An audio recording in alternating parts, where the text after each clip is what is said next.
Hello everybody, Nooblish Life. Alright, we're gonna be chasing Officer today. We got lucky with a very first one, our attempt. The Blood Raider, Makra Osman, was cut on the last stream. This time is gonna be a true Sansha officer, and her name is Koirola. Usaras Koirola. Oh, Adicious, welcome aboard. I'm just starting here. So I'm about to chase a true Sansha officer frigate. Try to be hopefully as fruitful as last time, maybe even more, because these officer modules, this is something I'm really aiming for. And the area of the hunt will be in Amatar mandate territory. It's just, it's a little quieter than regular Amar space with Sansha region. So I decided to take a look at Amatar. The only thing is I'm noticed once in a while when you get into the belt, you see a angel cartel doing excavation. So as soon as you show up, their ventures are flying away, and then a few seconds later, the whole fleet shows up. So far I was able to actually get away from them, but I'm wondering how hard they hit, and in case if I fight with them, will I be able to kill them all, or or these guys are not to be messed with. So I don't know. It's scary to lose the expensive ship. That's why I did not take that fight seriously. Usually I would escape, then come back in like 100 kilometers and see if we can do anything about them. But by the time I'm returning, they're already escaping away. They're like warping out. So I have 3 systems right now in Amatar, with a total of I think like 45, around 45 belts altogether. Nobody on the first one, and so hopefully that's gonna take us 20-25 minutes. As we established last time, 20 minutes is too short, and I think you need to be closer to 30 minutes to cover them all. But I'll tell you this, I'm flying pretty fast through those belts. So that particular system has 13 belts altogether. And I think other two, they have like 16 and 15. So we're looking at 44, 45 total. What is that? Edencom. There is a Edencom Orca here.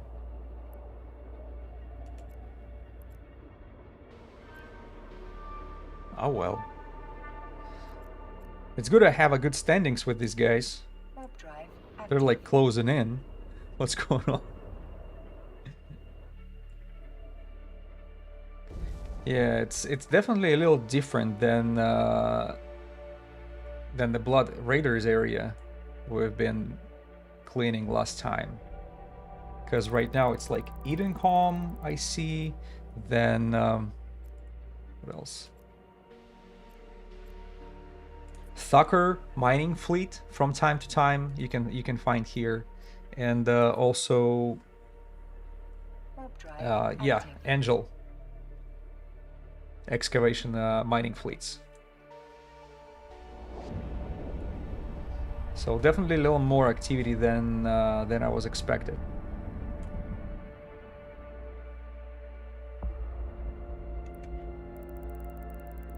Now, one more quick change just want to mention here is the rockets, the Legion rockets with auto targeting are way too overpriced in Amar. So they're like 3 times 3 times the price over there. They're like almost 5,000 ISK per one rocket. So I had to replace it with just a regular Scorch auto targeting. Since we're going after regular NPCs here, it's not critical. It's actually killing them almost with the same speed. So even if there is a difference, we'll not be able to notice it. And I think with super fast flying ship here, it's not gonna be critical. Even if I lose speed taking care of the NPCs, you know, it's compensated by how fast I warp between the belts. And just compare these prices. Legion Scorch auto targeting 1,700 per rocket, and it's overpriced for 4,400, I think, in Amar. Compare it to 83 ISK only for regular just T1 auto targeting rocket. Of course, it's a huge money saving for me, even though you don't feel the loss of the money while you buying the ammo, but when it's like 3 times overpriced, I'm not paying that money. I feel like I'm stucking up somebody else's pocket too much.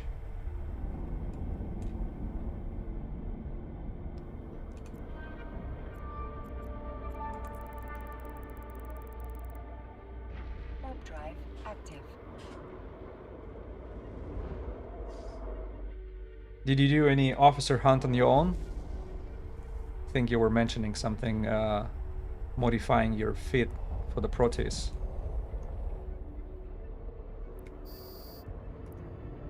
I actually found a channel of the guy who was going after the officer in high sec in Minmatar space. I think his name is Rataku. And this guy, he has like 14 or 15 officers caught on videos. And what's the funny part is, I think first 4 or 5 do not even drop officer modules for him. After that, it's like back to back.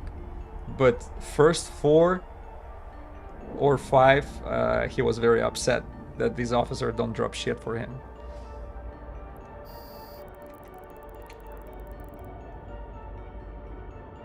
So it's a total lottery.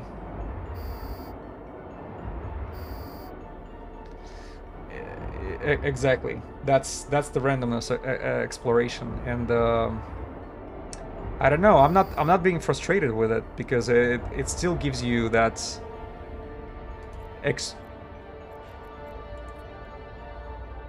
I did only a little bit of hunting last week. Didn't find anything. Yeah. See, it actually takes way too much time because you gotta do it in a session. So if you're willing to give it like 3 hours or so, then I think it might give you a result. I haven't heard anybody catching an officer like within 30 minutes, even though it's very possible.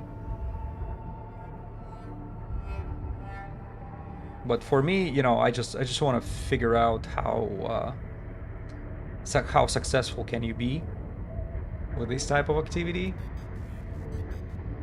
Because, you know, the modules are way too expensive, you know.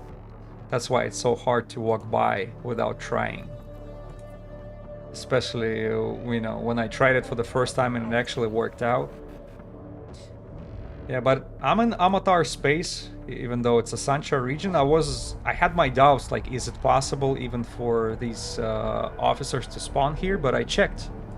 These systems, at least one of them, 005 system, high sec, they already spawns the officer before. That succubus, and she was killing the, you know, some miners in one of the systems. Probably this one, Berta. I think that's the system where I'm at right now, and that's exactly where did it take place. when you're checking the Ezekiel board. You can find some hilarious killing males. And also, I was surprised to find out that Usaras, Koirola, that's a lady. That's a female pilot. So I did a little bit of a visualization work with a thumbnail on YouTube. How I think she would look, and I think it's the results is pretty great. It's very sexy and intimidating lady. A module has run out of charges.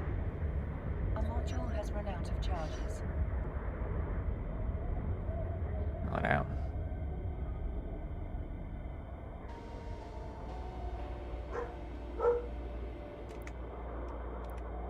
I'm already going through ammo pretty quick, but I have plenty. I have like 6,000 of regular ones, then another 3,000 leftovers from the last stream, so I think we should be good. Warp drive active.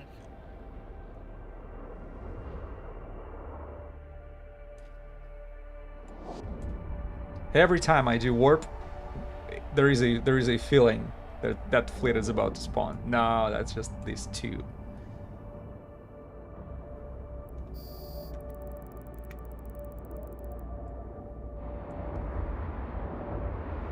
By the way, what does this lady drop? Okay, so there is a one-man afterburner from that particular officer. I think that's the most expensive one out of all that she drops. Then small capacitor booster. I'm not sure. There is no pricing. There is no estimation on it. Relax and let Kroger Pickup handle your grocery shopping this sake. week. We start with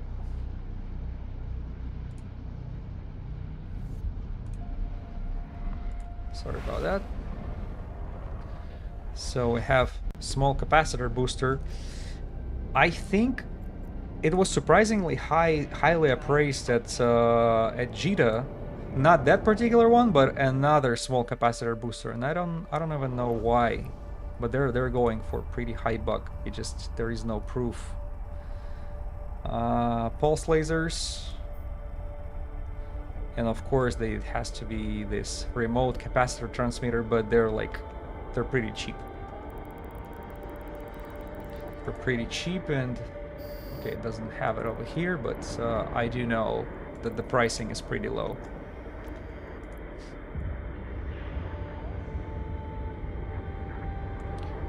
So the aim is probably an afterburner and a capacitor booster.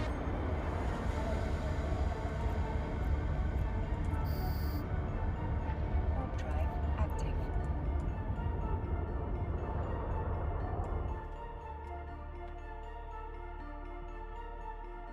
So we are at 10-minute mark. Just want to see how fast we can cover the three system. Warp drive active. And I'm not sure about what to do with these mining fleets. Because, correct me if I'm wrong, but we are... The chances of good drops is only from the haulers, right? So if let's say I decide to go after the mining fleet of Angel Cartel,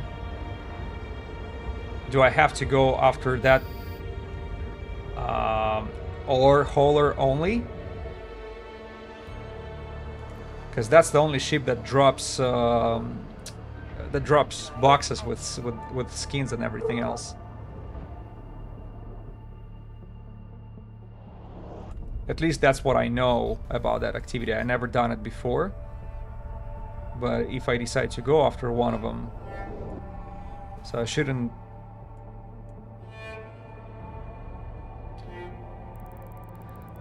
Okay, so the relevant items you've seen only from. Warp drive. Oops. from the haulers. Warp Can't drive say active. sure. Yeah, because I think that's the only thing I saw from other YouTube videos that would go after the haulers. And the ore hauler I saw with a Tucker mining fleets. But when I see the Angel Cartel mining fleet, there are only ventures. They're like doing mining, but there is no hauler. And Tucker Tribe, I don't want to mess with these guys. Because I think they're white on an overview. So does that mean you cannot even technically can you even attack them? They're not red. Drive They're active. not marked as enemy NPCs.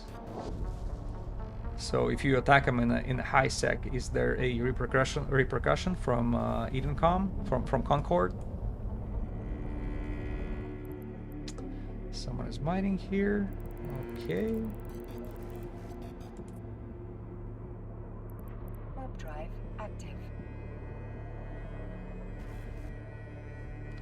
Using the Pioneer. I see this mining destroyers all over the place. At least when the systems are busy. Looks like it's very popular ships now. Probably among the alpha players. Now they can use not only Venture for mining, but I don't know, once in a while you have these daily challenges and activities with like mine 2000 units of ore, and I take my Cavator there, and you know, when I have nothing to do, I just leave him mining. You leave him for like 20 minutes. You come back to see what kind of profit he makes with all this ore, and you see only 3 million in the cargo. I don't know.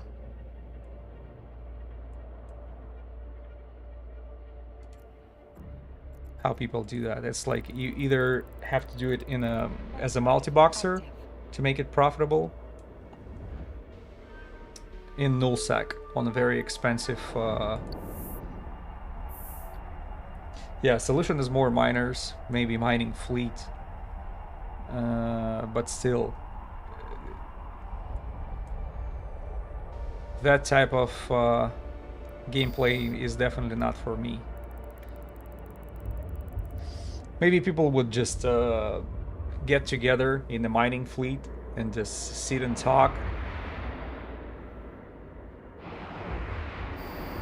Or maybe if they work and their work does not require them to be actively involved in something, like remote workers and stuff, they can have some stuff like that on the background, not worrying about their bosses being picky about what they do. Then it would make sense. But other than that, I just don't see how you actively spend your time doing this stuff. I'm not judging though, it's just maybe I don't know something. Because when you're part of the mining fleet, there is like Orca giving all these bonuses and links. Plus you can use T2 excavators with the crystals and stuff. But okay, maybe you can double or triple of how much ore you can process and excavate. But that turns your 3 million worth of ore east-wise per half hour in 9 million. It doesn't really change much in my eyes, at least.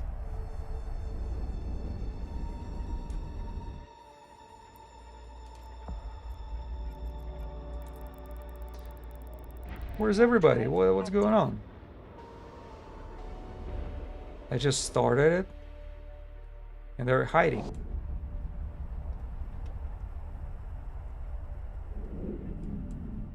Did they get a memo from Blood Raiders?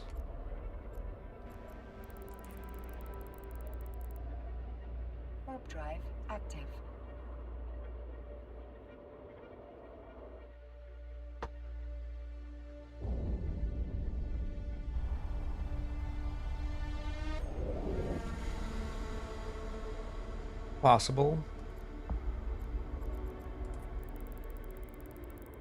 Yeah, empty belts somehow. And I'm in a schedule system.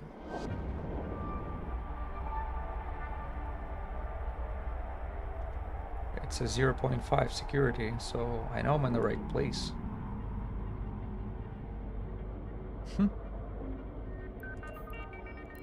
Okay, let's go to the next one. That was quick. Warp drive active.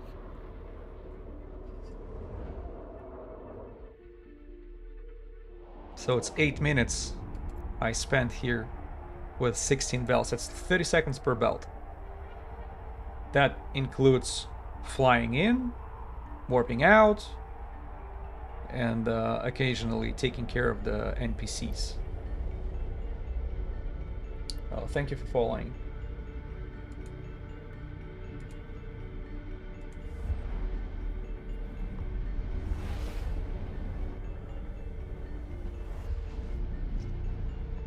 Okay. Yeah, that's another 15 belts.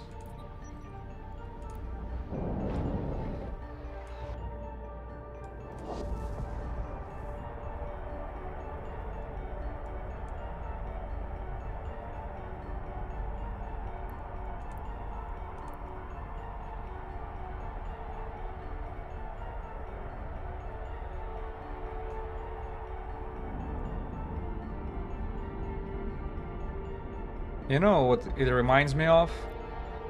It's like fishing. Warp drive active. When you're waiting by the fishing rod for the fish to catch, you know, grab the bait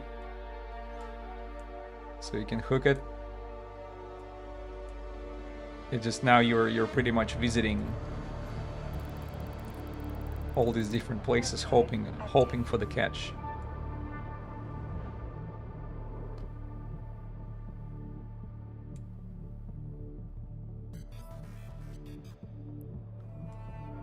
Damn.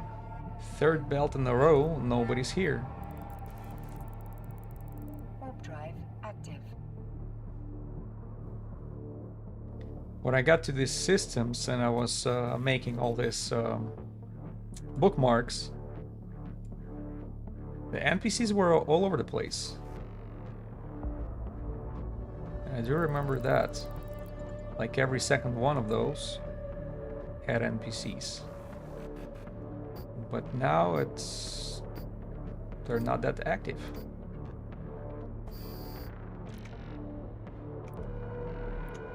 I don't know, maybe on the second run. Maybe they're at lunch.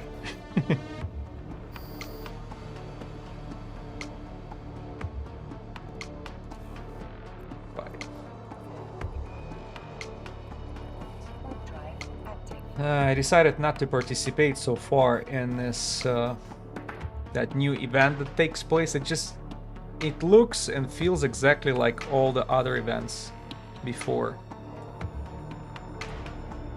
And I just, you know what? Not interested. Warp drive Oh. active. Stop. Autopilot engaged. Autopilot disabled. Sure does, yep.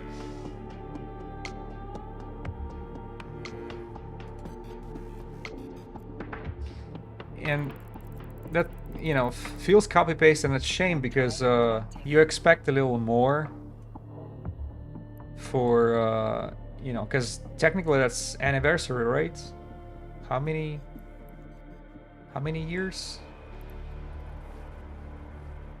23 years.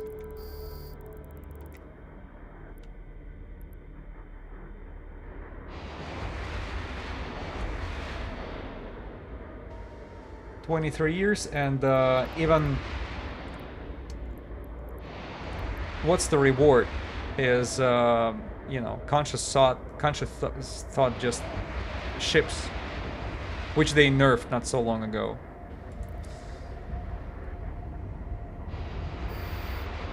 I'm sure they're gonna extend it again, give something better or unique rewards. after that initial line will be completed. 1000 points. High-sec exploration sites pay out better than Galente election. Okay.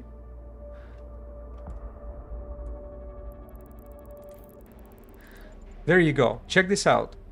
Salvation Angels Ventures. There is no hauler. They're about to warp off, you know, since I'm here. And now the fleet is about to show up. Now, the question is, when they show up, first of all, how far are they gonna show up to me? Yes, and that's the thing. Like, I'm about to... Okay, that's only 2. Are they getting close to me? No. I'm trying to be far away. Trying to be far away so they cannot catch me. Oh shit, that's the whole fleet.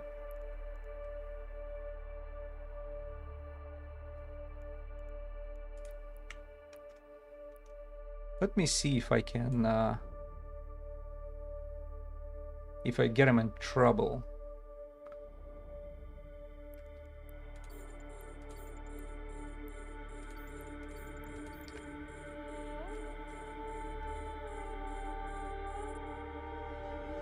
Oh my god. You see how much damage I make to them? And that's just a frigate.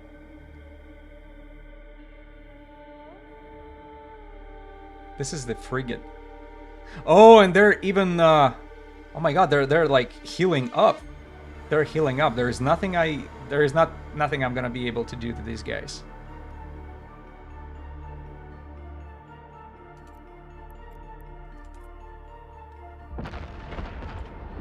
See, I hit that frigate with the heavy rockets, barely making any dent, and he's being remote repaired. So it's beyond my capabilities. So I just decided to, you know, break distance and see.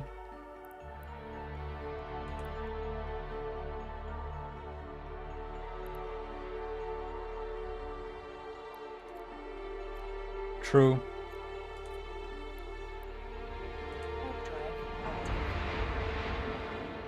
Alright. I'm getting out of here.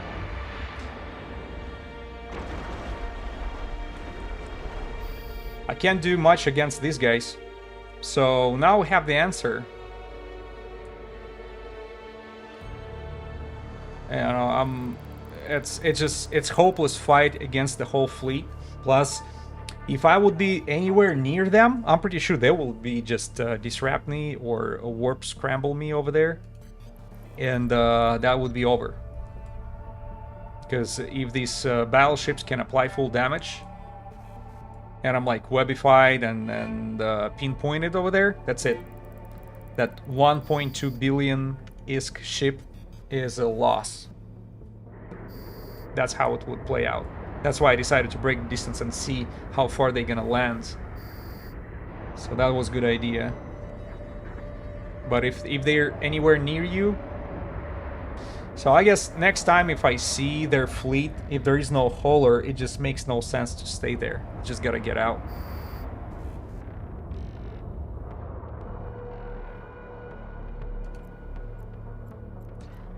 And I will not be attacking Thucker mining fleets.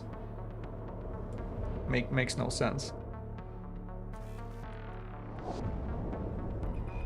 I don't even know if it's if it's a safe idea to do it in a high-sec space, since they're not even marked as enemies. So if they're not threat and you're attacking them in a high-security space, does it mean you're breaking the law or no?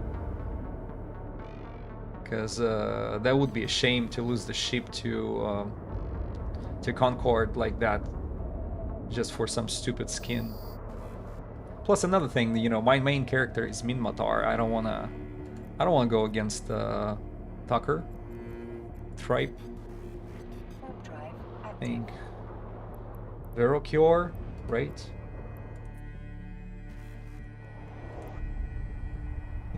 Matar. Yeah, Verocchio.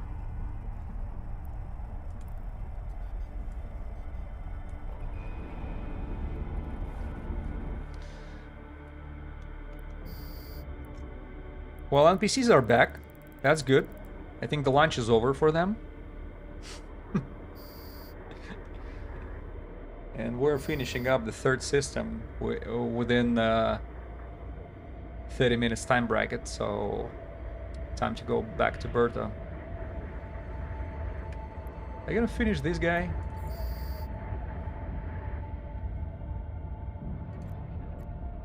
Thank you. Warp drive active. If I see Angel Holler, I'm gonna attack it. But other than that, it just makes no sense to risk. Plus, when you attack it, you have to be aligned to, I don't know, whatever escape point you have. Otherwise, you're gonna get caught, and they will take you. Warp drive active. They'll take you apart pretty quickly. I'm pretty sure if these battleships would be close to me, I don't know, probably 10 volleys. Half a minute. That would be a lifespan for my poor Tengu.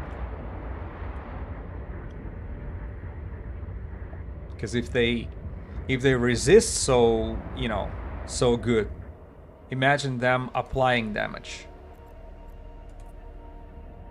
Because I know you were mentioning these diamond NPCs are pretty strong, but I did not know how strong they are.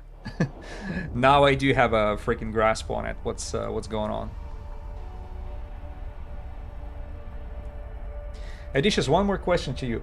Remember you were trying to share cheers with me, these crystals, last time when we caught the officer? Do you see this symbol next to the chat? Yes, finally. Okay. I know what happened. I went to my creator dashboard. Oh, thank you. Appreciate that. So it does work. It does work. Thank you. Yeah, I went to my creator dashboard and see what's up. Even though I did apply to this affiliate and monetization stuff, but it actually, at the very end, when the pending was over and they actually verified, they have to verify your who you are, like they need your ID and all this stuff for the payment methods. At the very end, you have to set up the payment method after they verify who you are, that you're a real person. And this part I think I missed, because all I had is just a PayPal account, which is linked to Twitch account, but they actually want your banking information in order to have it work out. And I didn't know that, because I thought everything is set up and all I had to do just wait for the pending. And then I, like 2 weeks later, I totally forgot about it until you reminded me. And now I'm glad to see it worked. I didn't set up more of it because I just did it right before the stream. Got the final setups, except because there is like emoji stuff that you can tweak with.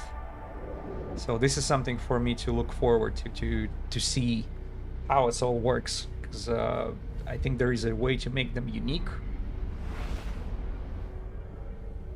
And you probably can say that I'm not a heavy Twitch user. I was not. That's why I don't know how exactly it used to work before. Drive active. Time to make those Bezos dollars. So Amazon has a Twitch?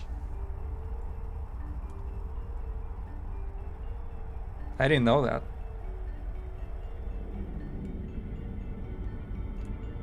See, it's just one more freaking time I confirmed to myself that we're totally turning into Caldari state. Amazon owns Twitch. You see, the big corporations pretty much split up businesses altogether. Yeah.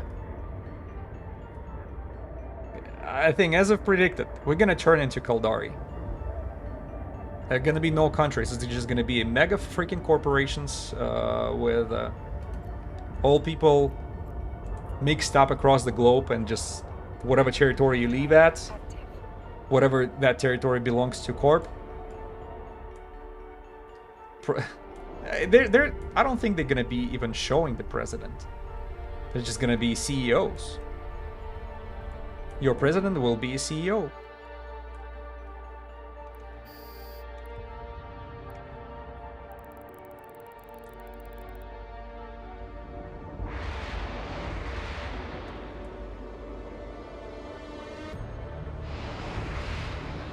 And I see it all over the place. It doesn't even seem like small companies have a,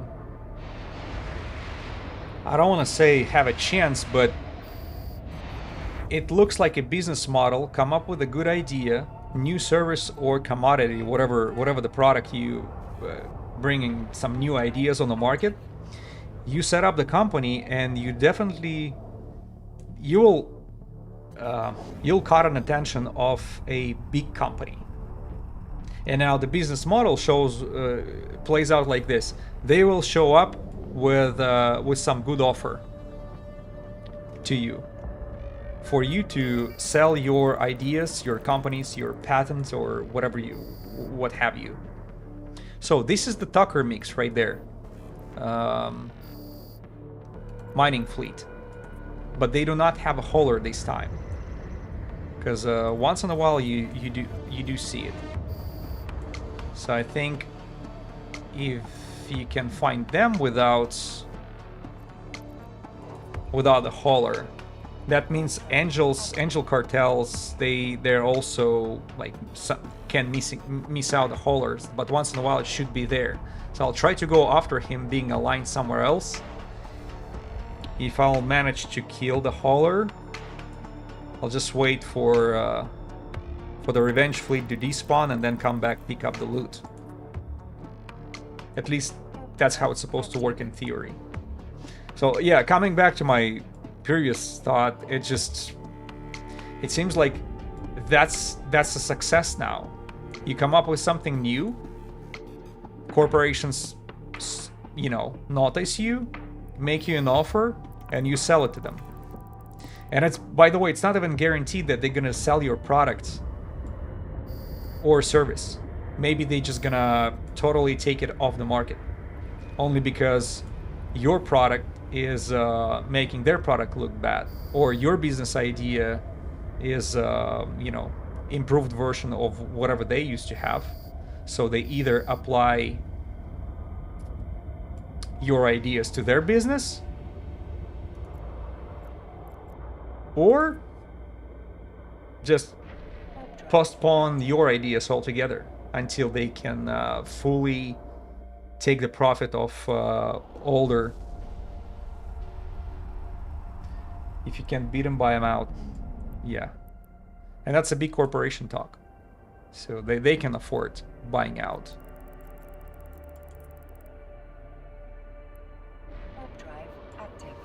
Yeah, and I think if you're in the position of this smaller company, if you're trying to resist, it might not even work. You can the best case scenario, you can probably negotiate a better deal, so they can sell you, they can buy your business for more.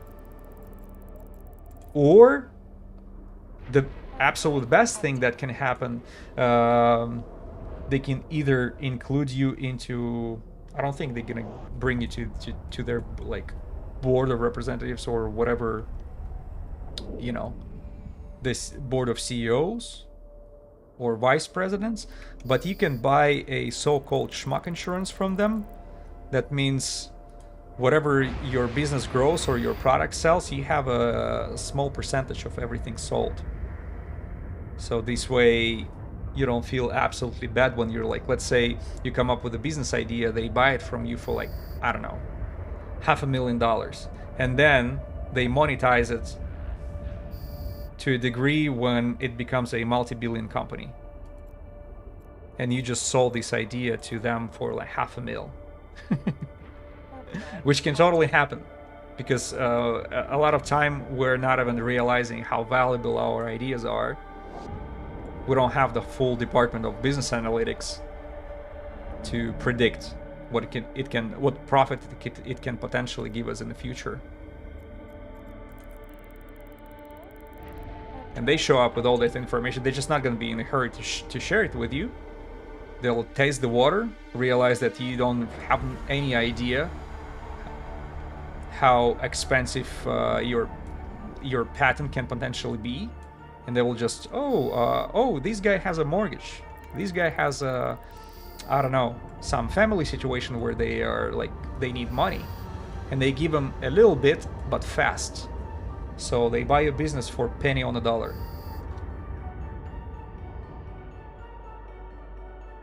Totally legit capitalism, baby.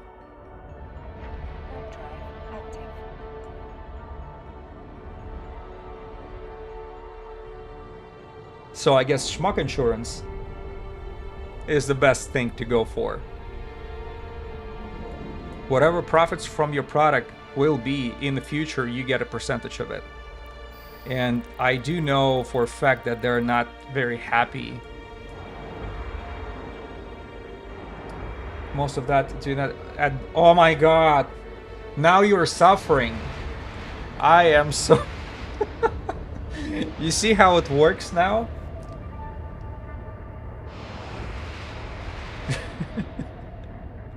Shit.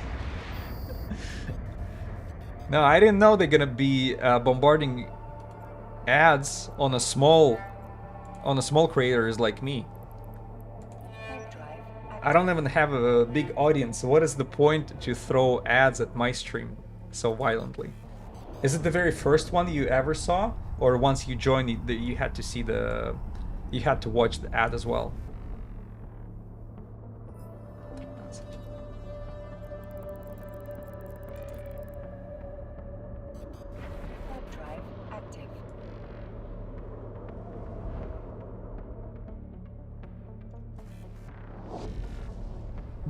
But anyways, the idea that I was talking about, that when you sell your product or your business,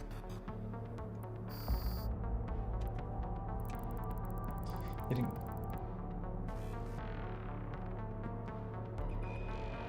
didn't get an ad upon joining. There was a one short after a few minutes, but this one is longer. Shoot, is there a way to set it up to make it not as annoying and not taking the audience time? Because I know on YouTube you can kind of redistribute where the ads can be placed if you monetize it, either at the end or whatever. Yeah, there is definitely a topic to research.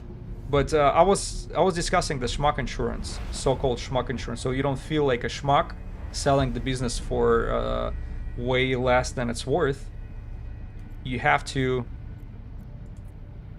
buy so-called insurance when you're getting the percentage of the products or services that this company will be selling from your idea.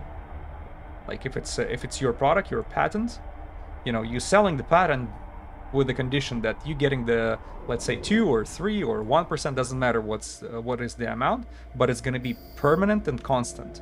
So it's every sell, you're making money. If their business grows, your income grows, and that's like indefinite income pretty much. And I know that these companies are not happy to sell those, but that should be the very wise way of selling your business. So you kind of keep them on the hook, because one of the most famous people did not buying the schmuck insurance and then regret it is a guy who came up with a Victoria's Secret brand. I think there was a gentleman who actually did a, brand of clothes. Was it the same way from the beginning? Was it like a brand to make ladies underwear, that sexy underwear and all that stuff? Probably. And another company saw a potential and it bought it and took it to a degree where it became one of the most popular brands, among women. This guy who sold it did not know. I mean, did not buy any insurance from them. He sold it for pretty relatively low price. The whole business structure, well, the logistics and everything. And what happened was, after he realized how much money he lost on that deal, selling his business idea, he pretty much ended his life. The whole story short, very bad finish. Yep. Yeah, and that's why I think is the best way to do it is actually have some sort of involvement with the future of your product. It is an international brand now. Everybody knows it. It has a product placement in the many movies. You just say that name and people know what you're talking about.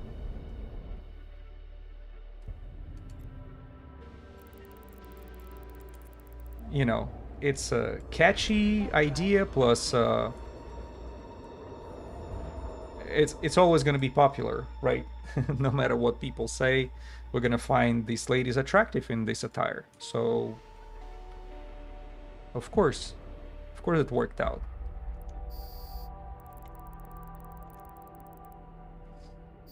And I think this is just the story that I know of, but there are others too.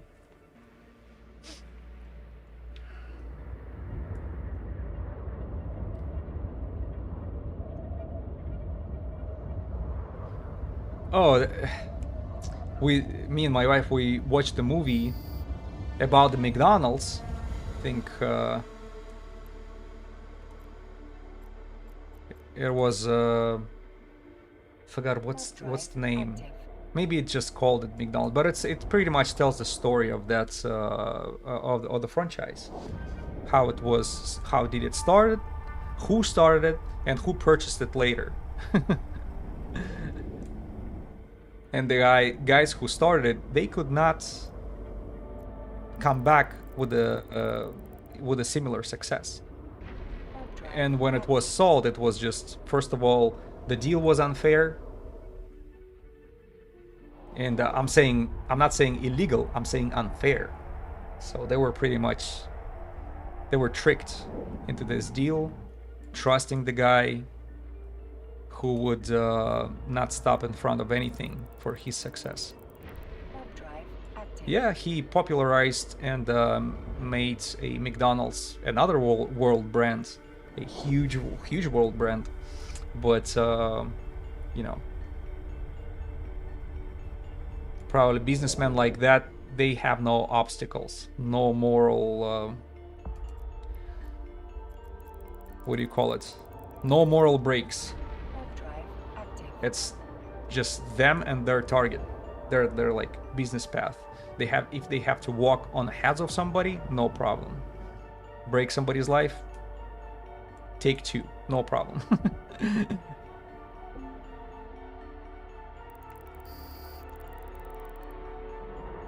And this is pretty predatory and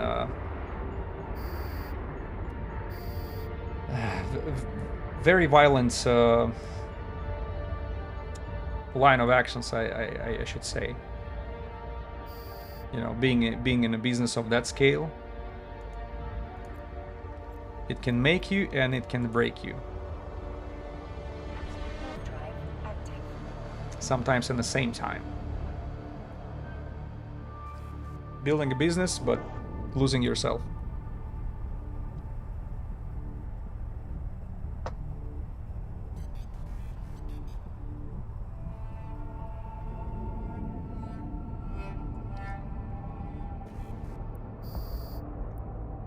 Alright, I'm glad to see NPCs back.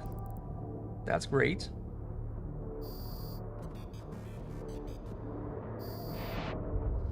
Are we... 10.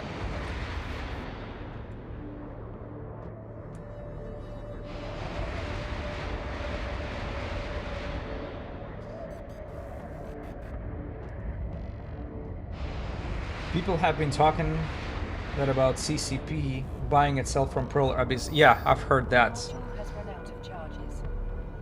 Uh, Module has run out of charges. I think it's a good sign, Warp drive active. but also I cannot really blame CCP for like aggressively applying some unfair marketing or loot boxing to the degree, at least comparing to some other games. Like for example, Rockstar is owned by Take-Two, right? And then look at Grand Theft Auto Online. It's just they commercialized it to the point where it just everything is an option. Splitting up audience. I mean, splitting up people into who pays and who doesn't pay, having different accesses. Over here, it's sort of similar with Alpha and Omega account, but at least it's performed much smarter. You can actually make Amiga just by gameplay. It's not advisable to everybody. I would definitely advise, if you want to try Amiga, buy it first, you know, for a month or two, and then using the capability of Amiga account, see if you can actually buy your Amiga status going forward for the in-game currency, for the ISK. But at very first time, getting out from the alpha status, using in-game only, that's a bit hard. I think that can take away that can take away the beauty of the game from you. So you're gonna turn the process into constant grind. But these first transactions definitely will be necessary for you to see what's up, what that game has to offer. You do it fast, and you know, you swiftly already know if it's worth your time or not.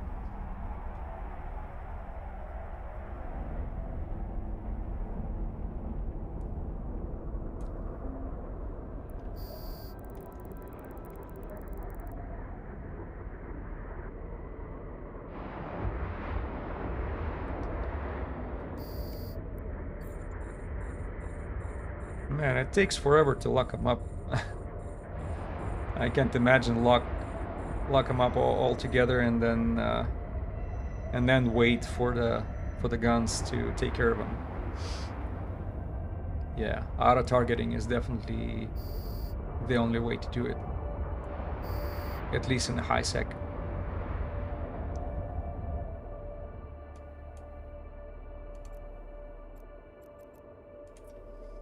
I wonder in Null, is it the same chances for these guys to spawn, like battleships? Or it's even...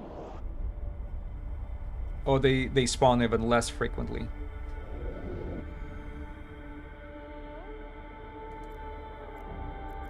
I've seen some old videos, like people would see the spawn, come back to their station and bring a capital ship to take care of the officer, just because how tough they are and how much of a DPS you gotta apply in order to go through their DPS tank.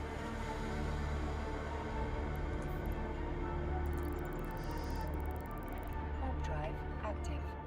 But as I was applying damage to, you know, to these NPCs with the diamond tags on them, you know, it seemed like I was applying damage even worse than to the officer himself. Maybe because he was remote repaired, but still.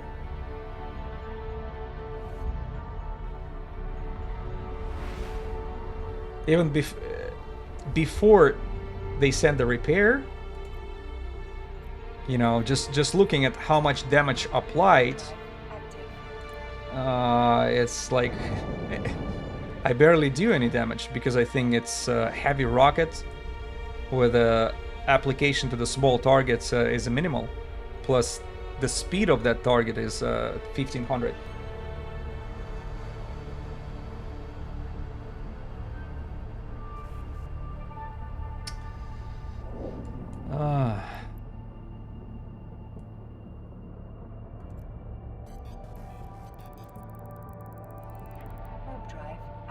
Mobile General 8 Cat.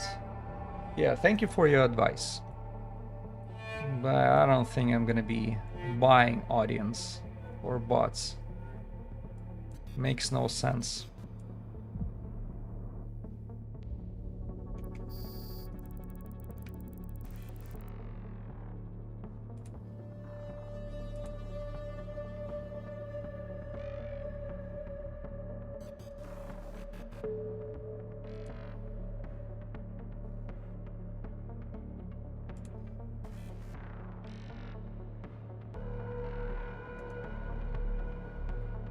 Sorry guys, 1 second.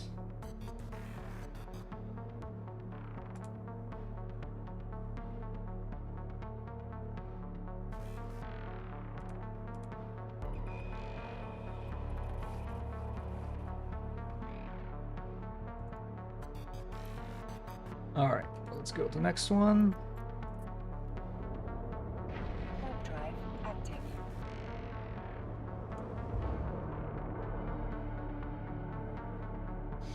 Wonder what makes their bot viewers the best. I don't know, and I don't feel like I want to find out. Because first of all, I'm pretty sure I don't think it's like scam, but in my opinion, I don't think it's so effective as they advertise it. That's first. And second, isn't it against the policies of the platform also? Because technically, what you do is you're artificially boosting up the viewership on your channel, and that means they have to pay you for all these ads because they think the live people are actually watching your ad when it's not the case. So technically, it is a fraud because there are money involved, and whenever it is a fraud, you know, there can be consequences.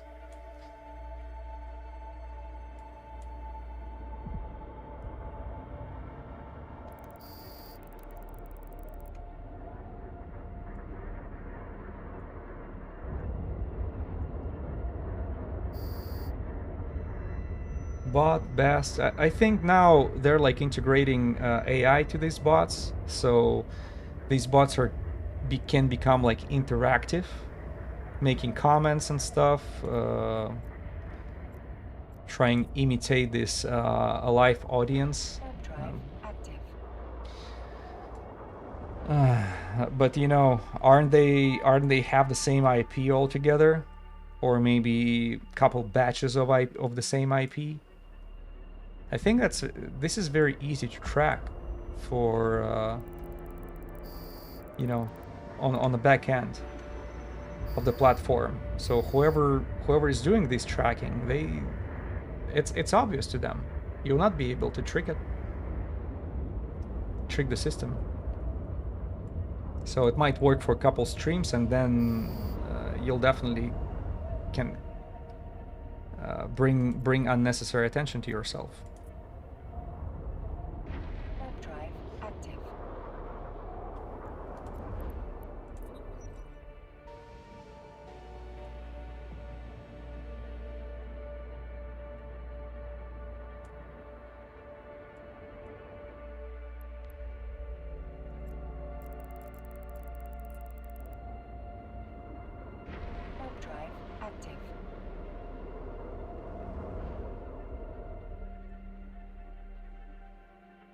Beautiful view. By the way, we got the officer last time. somewhere around a beautiful planet as well. What is it? 8. Okay. Warp drive active. Hope maybe a beautiful view has something to do with this spawns. That would be good. That would be right about time. Hour of streaming and then catching the lady.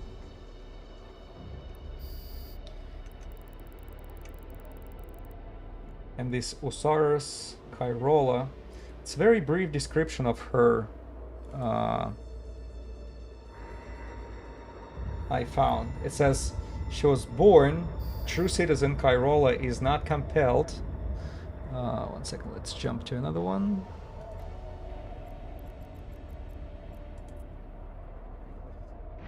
Is not compelled to operate as a pilot. She chooses to do so. While some with the upper echelons of the Sansha do not approve of her actions, they cannot deny her effectiveness inside the cockpit. So, sounds like she's a badass. And to be honest, I haven't seen a single record on YouTube. Maybe I did not look long enough. But I saw only, I think, Dread Guristas frigate caught live and Minmatar.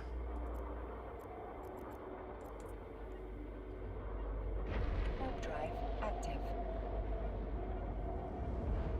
We're talking about high-sec frigates.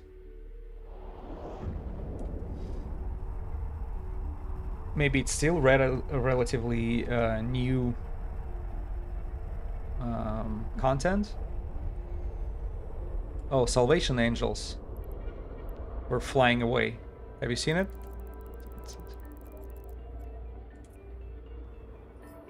Warp drive active. I saw one of the Ventures just flying away. Okay, but they didn't spawn the fleet. That's good.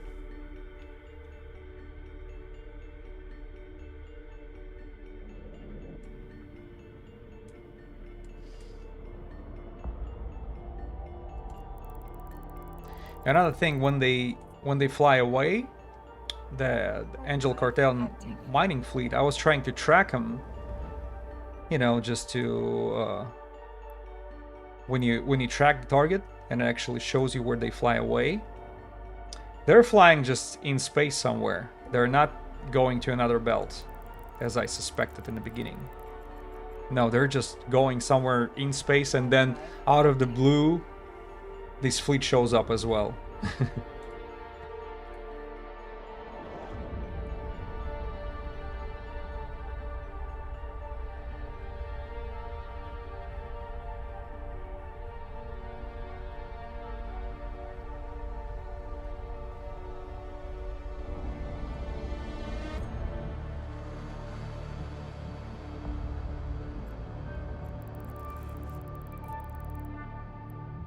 Somebody forgot the Drive active. Acolyte Tech 1. I'm not going after them. I think they will eventually become rock drones, right?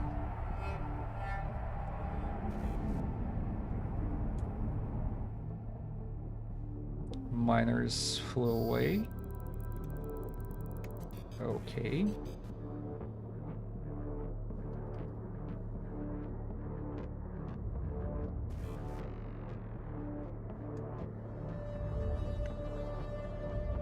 So the reason why I was looking for the video, I wanted to know what to expect from that particular NPC, because Succubus, extremely fast, you know, and if she's gonna be behaving the same way burners behave. Okay, round 2 is done. That means she'll be in a distance. Like 15-16 kilometers, going extremely fast around me. So I do have a Federation Navy status Webifier with a 14 kilometers range.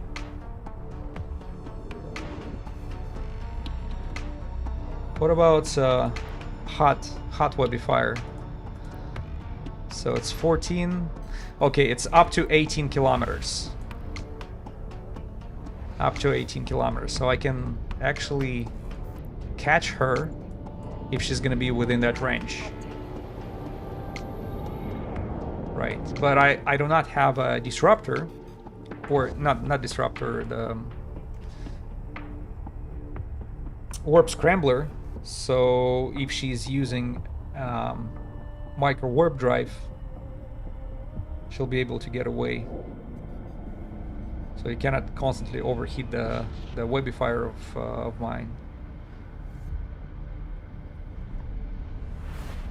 Maybe I just overthink, because it's very possible all of them are just programmed to do the same thing. Just get in a short distance of like 3-4 kilometers and orbit you. At least this is what was doing this guy, Makra Osman, Blood Raider. So we're back at Berta. Yeah, 1 hour pretty much, and started over again. Couple cycles, 1 hour. So it takes me exactly 30 minutes to go full circle. You know, not being like in extremely hurry, but still covering it pretty fast.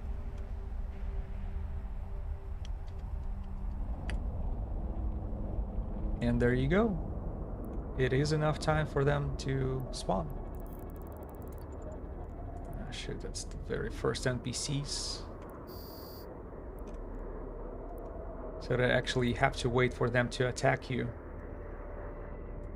in order for the auto-targeting rockets to work.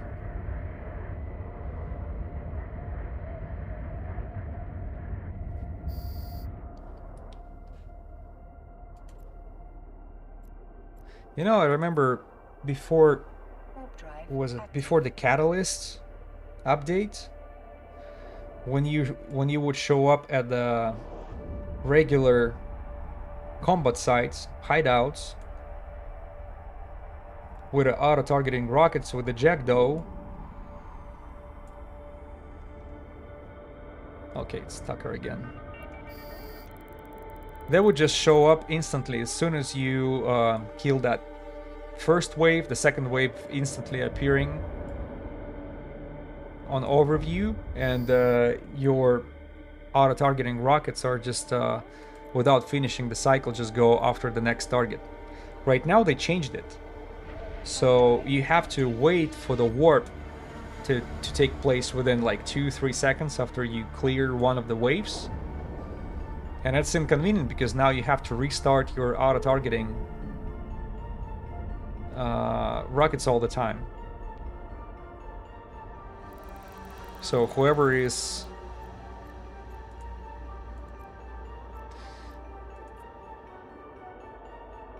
Yeah, that new warping sucks, makes those sites so much slower. I agree. I agree. I see it has like beautiful aesthetic to it, like it's more realistic. Then there is a little bit of a time lag for the new waves to show up, and it actually shows it, how it shows up. But the mechanics of the auto-targeting is no longer effective. Now you have to restart the auto-targeting every single time. Plus, you know, don't forget about how time-consuming it is. When, you know, let's say some people are using Ortrus in Dread Gorista space, high sec, going after hideouts and refugees for, you know, to spawn the telescope at 4 out of 10. That particular ship, Ortrus, with you know, auto-targeting rockets. Up. There you go. Who that is? Sansha loader. We go to this guy.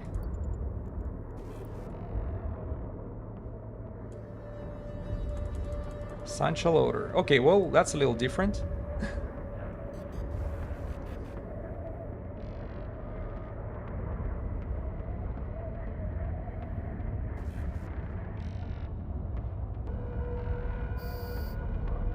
By the way, no true Sansha. No commander spawns yet.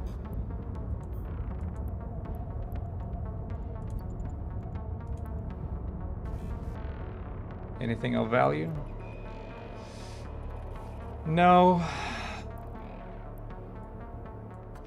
Probably because it's a high sec, they will not be able. There is no chance they're like dropping Zidrin or Maxalon or Meoxin. Probably Maxalon is as high as they go.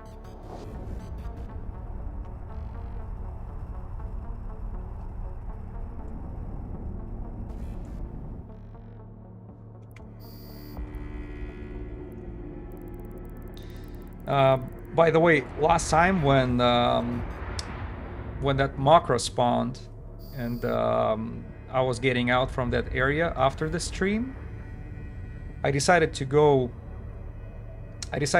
for one more cycle against, you know, on all these belts, and Dark Blood actually spawns. Finally. And but you know, yeah, nothing excited though. All he dropped is just a tag and a freaking lens. That's pretty funny. They're too shy for stream, exactly, and there is no reason for it. It's very rare for them to drop a good faction loot. Usually it's like one tag, one lens. This is it. And I would expect these commanders to spawn much more frequently, because it seems like they have, so far they have like the same chances as an officer, at least for me, for one stream. That's what I saw with my own eyes. Not a single commander spawned on a stream, and stream was going for like 5 or 6 hours, right? The last time. And then on the way back, when the officer got caught after 2 hours of streaming, after 6 hours streaming is done, the Dark Blood spawns. I was like, yay! What's up? What are you up to? Mockery is gone?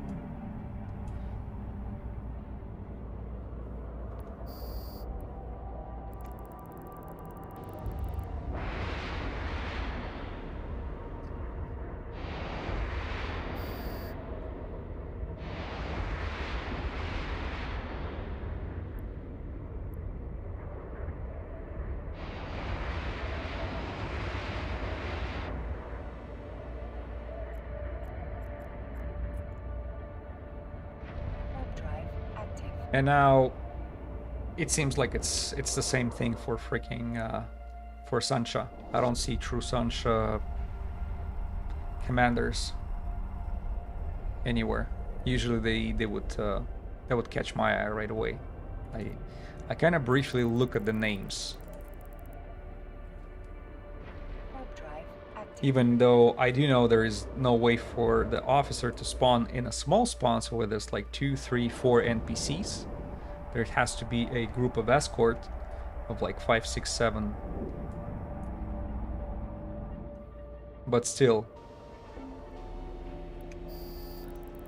Plus another thing, you know, since I do PvE activity so much, usually you're like automatically, your vision is set up to look for these keywords: True Sansha, Dark Blood, Dread Guristas. Like every time you do this combat sites and complexes, or escalations, this is the NPCs you're going after. Old Grigori, he's trying to yeah, Sansha, right? Old Grigori, is it 1 or 2 out of 10 DD side? Oh, Angel 310s. Yeah, but I've seen his name. Oh yeah, you're right. I think the name for Sansha is like Tibus. Warp drive. Now I remember. And name for dark blood is a alpha. I think that's like 3 out of 10 for dark blood. When it's like multiple pockets you have to go after. Let's go 2. Warp drive active. Keep forgetting to activate my multispectrum.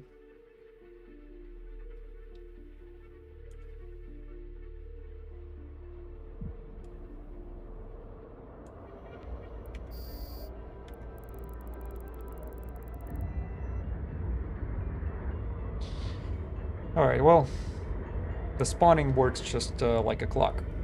That's the main thing.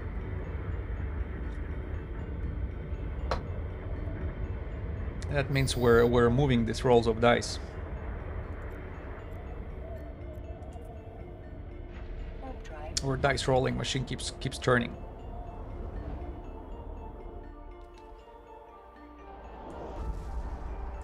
More rolls, more chances.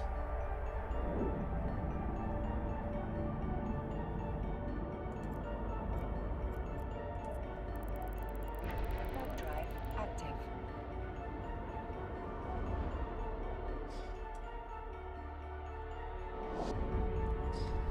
I bet everybody streaming event now.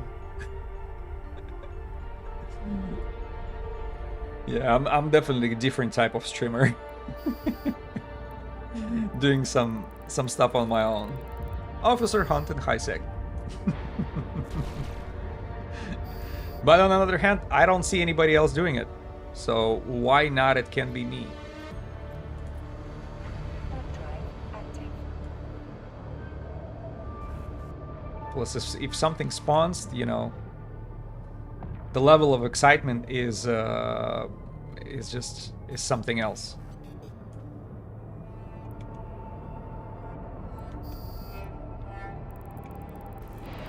Oh, they're going after my NPCs.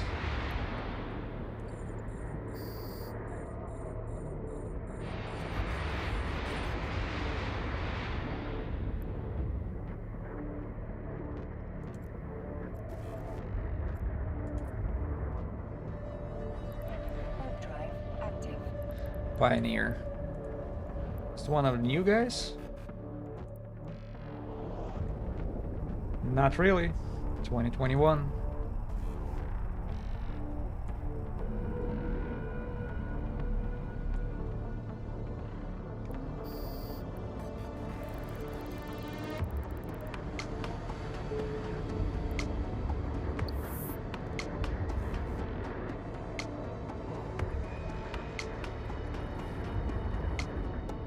COVID care? Oh, 2021. I didn't know that we actually have a brackets like that. COVID character.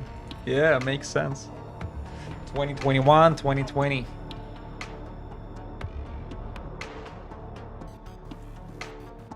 Yeah, I think it was a lot of accounts registered, not just in our favorite game, but all over the internet.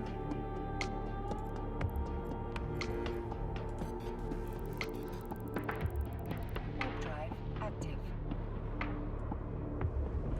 And at the same time, everybody was like hard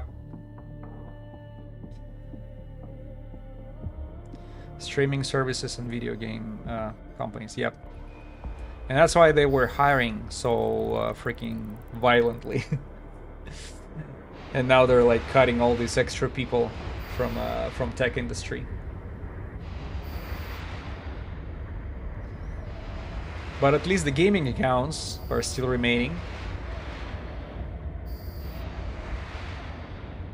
So just this is interesting. Like, as many negative things COVID brought us, it also brought some positive stuff too, in the way we think, and the people first time in their life when the whole generation actually sit at home and had time to think about their life and how they what they spending their time on, and they reconsidered approach to work.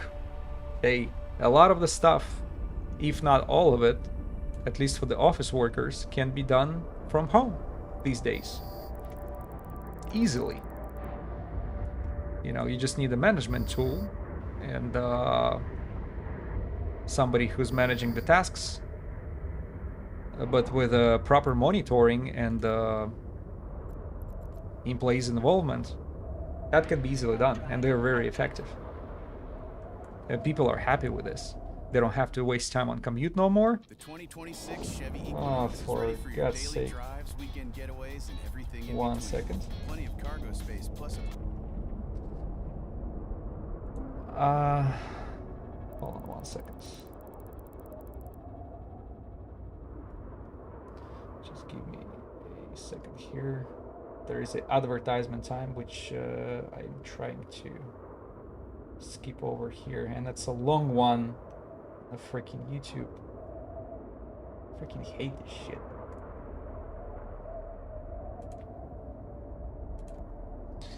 All right, nobody's home. Did I work from home during COVID? No, I was back then. I was working for a big shipping company, so I was on the road a lot during COVID. But at the same time, friends of mine from IT, they actually started to be like I started hearing more and more from them about software testing, and they told me maybe it's the best freaking time for me to jump into the industry, and I follow their advice, and that's how I end up pretty much giving up on trucking and coming on board with the IT. 12, 13. Yeah, so it actually started even a little earlier because they start giving me the test tasks just to see if I'll be interested or not. Back in 2020. Yeah, and then 2021, that's when I decided to do my decided to move forward with a career in IT. I don't regret it,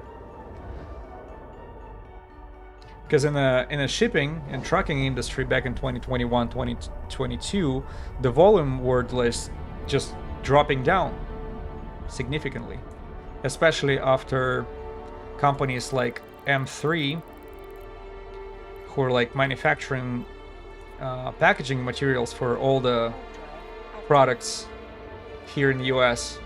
They're pretty much cutting on their materials 40%. And everybody, whoa, what's going on the market? So if packaging materials nationwide cutting 40%, that means no more goods are being produced. And you can forecast that in the next six months, it's gonna be a fall down. And that's exactly what happened. This is exactly what happened. And I remember I used to have a good shift, good route for myself. I was making good money, and then all of a sudden, oh, you know what? We have to give your route to a senior guy. Whoever have a senior over me. Okay, then they cut more routes from the bottom, and people on the bottom of the list, they start showing up for work. Yeah, that sucked. And people would show up and spend half a night in the terminal just waiting for the load. And then at the end of the night, they would either be given a very short trip somewhere, so they don't make enough miles. They make some miles, but it's just bare freaking minimum. But before that, they would just have to stay. And then they start using their drivers in the warehouses, in the distribution warehouses, so everybody would just jump on the forklift and start freaking loading these trailers. And that's pretty hard work, in my opinion. And when you're a truck driver, you're qualified for something else, you show up for something else, you're capable of making way more money, and now you're being used as a warehouse worker, which I don't have nothing against them, don't get me wrong. It's a very tough job to do, but you know, I was getting my license not for that. You know, all these certifications and freaking so truck driving in US actually requires a lot of effort. At least it did require for me when I was getting my license, with all these hazardous materials endorsements, doubles and triples certifications, and freaking tankers and all that stuff. And you show up with all that for your pay, for your loads, and oh, we have just a warehouse duty for you, guy. No nights for you. You know, no route. And on the best freaking days, I remember some good routes, I would make after tax $500 a night, which were pretty good money for me. And I just keep repeating, it's after tax money, and within a week you're making 2,500 in the pocket, easy. And you're not even owner operator, that's not your truck. You just show up, jump behind a wheel, and off you go. Yeah, the route was long. It's long hours. You have to be away from your family for the night.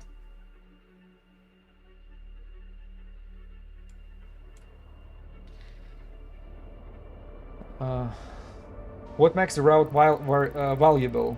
Is it the distance traveled, cargo being transported, or something? Cargo didn't matter to me, because as long as there is a trailer, I get paid the same. So it can be, even if it's empty, they still pay me the same thing. So we were getting paid for mileage. Salvation. Oh, there you go, butchers right there.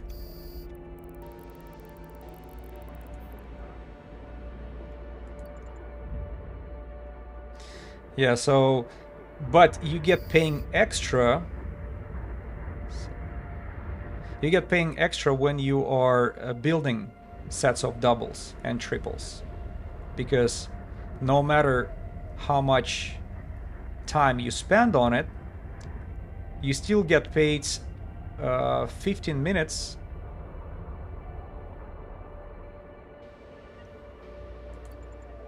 Is it 7? Yeah. You still get paid 15 minutes for setting up one trailer and breaking it. And if you have to set up the double, that's 30 minutes pay right there. Do I remember it right? Was it like 30 minutes per trailer?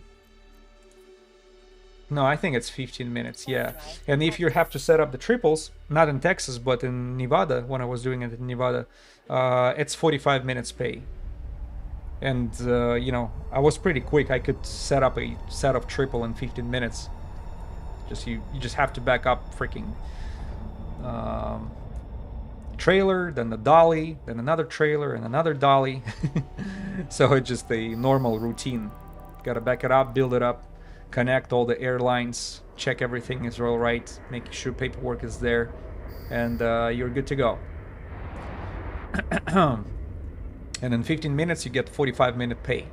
And then on the way back, you have to break this set of triples again. So that's another 45 minutes.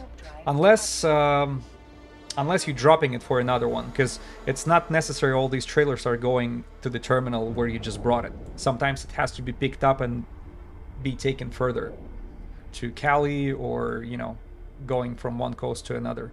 The whole double or the have to go that way, so you don't have to break it apart.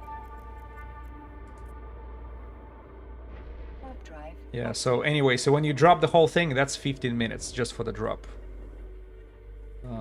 If you have to break it apart, then they pay you more. But back then, I remember they were like paying 77 or 78 cents per mile. and I was doing the routes between Houston and Texarkana. Warp drive active. So we're talking about one-way trip, 315 miles, and I go back and forth in one night. So that was rough. It was over. Texas is huge, right? And Houston is way up. Way down on south, and you have to go to Arkansas, right? Texarkana. So you pretty much go from south to north, and kind of turning to the right side, going to Arkansas. That's a big terminal over there. Dropping the cargo, picking up another trailers, and bring it back, and all within one night. And and trust me, you don't want to lose time. You don't want to waste time doing that, because you're not gonna be able to make it. Otherwise, all you have is a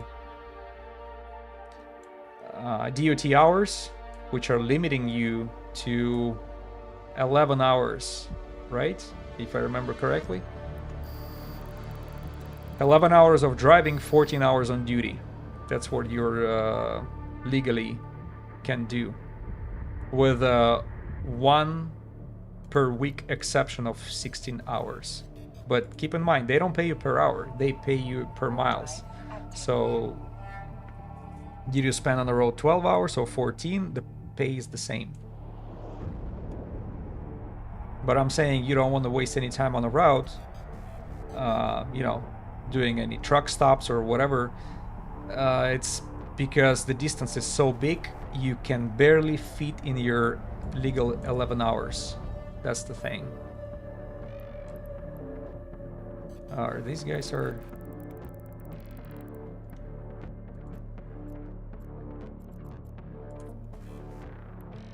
Warp drive active. Hold on a second. What's gonna happen if I just attack them? Or they're about to fly away. Right? Yeah. They're getting away. Warp drive active. I was just thinking maybe I should well, it's probably not gonna make sense to attack them, because there was nothing really happening when I was attacking their guards. They're gonna be just a tougher ventures with nothing in them. Alright, that was pretty quick circle, 26 minutes.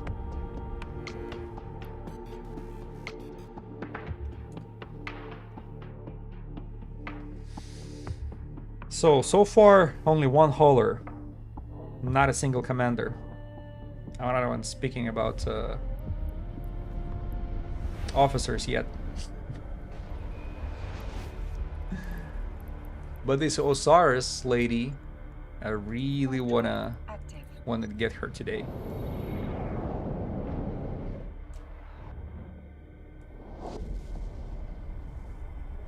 I was trying to visualize what true Sansha officer would look like, especially when we're talking to the lady, when we're talking about the lady. I don't know if you're aware, because you're watching on Twitch, but I made a thumbnail for YouTube video.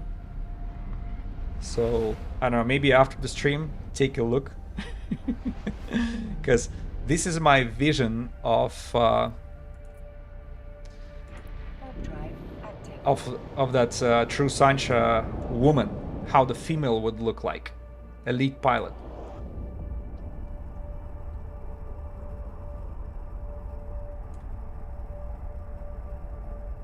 And I did not take that picture from the internet. I actually had to make it.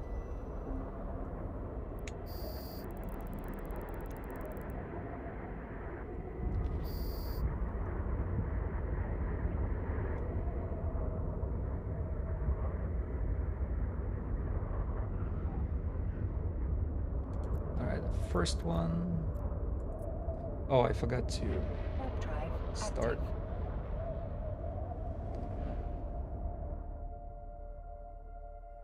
active.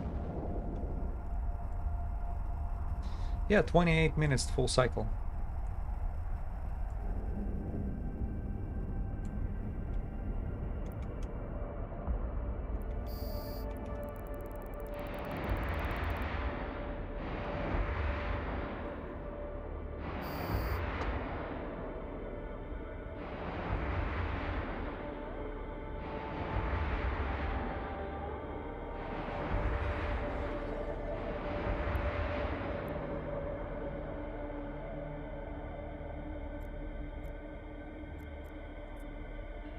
Warp drive active. You're mentioning Texas is so big.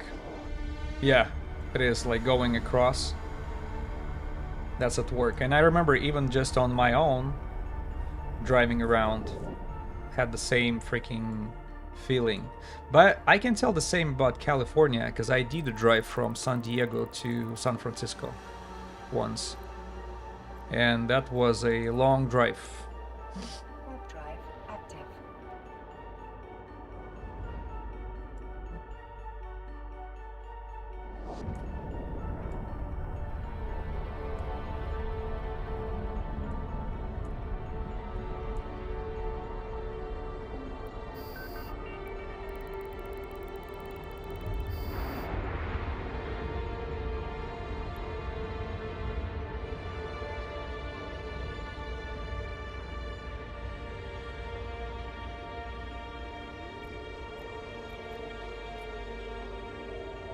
Warp drive active. You moved from California to Austin for a while. On your first drive out, you finally hit the Texas border and thought you were almost there, but no, that was about halfway point. Exactly. Yeah, when me and my wife were moving from Las Vegas to Houston, it felt the same way. We did the drive in in 2 days. We had to stop in Amarillo, Texas, and you just realize, hey, that Amarillo, Texas, is way up there in on the west, and you still have to drive across the whole state to the bottom where Houston is, and it took us another 8 hours next day. Yeah, that was wild. Yeah, now kind of Warp drive active. remember how we did it. 2 little kids with us, our cat, and like all our stuff in 2 cars. Oh, Jesus.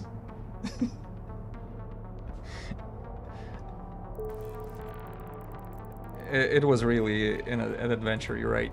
You're right. But this is one of those adventures which you don't want to go for, second time. It's good that it happened, but you don't want to repeat that.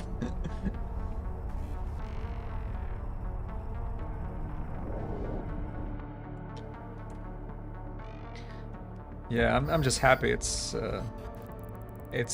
past now. It's experience.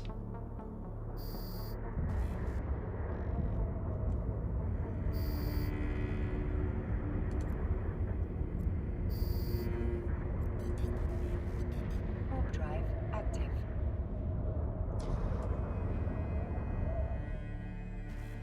But I don't regret. Texas is better, at least for the like family situation.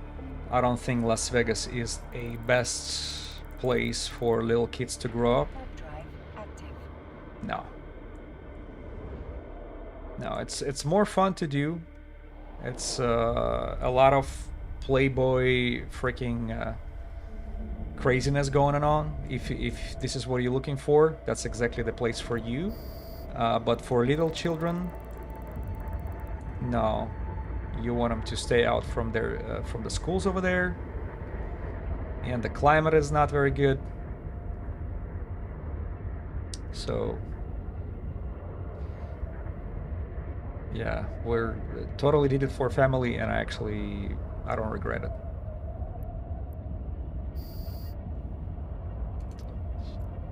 Plus another thing, I don't remember if I ever mentioned that since we spoke COVID, it did take, we did it in the middle of 2021. No, it was March of 2021 when we moved. And Las Vegas was trying to become California, I guess, to a degree where I think the governor of Nevada back then used to be a Democrat. I'm not arguing like on the politics side, but whatever restrictions would be applied in California, he would try to imply the same thing in Nevada. And that just did not go very well. Plus, especially for Las Vegas, where the whole city is based on tourism, you know, they kind of restricted the access to areas inside the casinos. Then they closed them down completely. It was a shutdown. Unfortunately, no. We just any luck yet? We just killed one hauler so far. But it's about to happen. I can feel it. Is it the last one? Warp drive Yeah. active.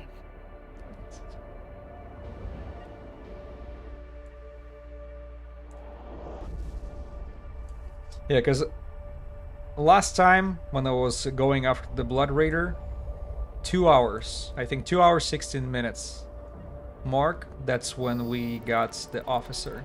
Right now I'm at 1 hour 44 minutes, so we're getting close to this golden spot.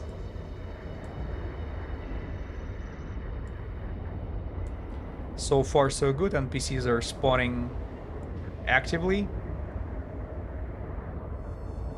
It's a lot of wrecks all over the place. So looks promising. Warp drive active. Thank you. Thank you for the support. I'm sure you'll find out when when the last stream was over and I was looking at it. There is a editor function in YouTube Studio, and I was looking how the stream was going. Like it would show me this type of line with the sounds on it, and at the moment where you know, when the officer hit the grid, the freaking how you call it, the sound frequency from that much went to this much.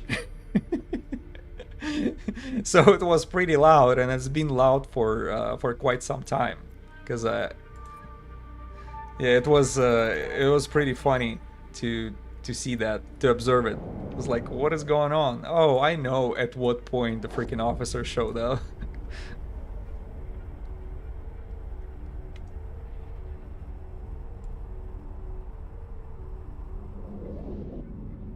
See, we already have like wrecks. Freaking asteroid belts are full of it.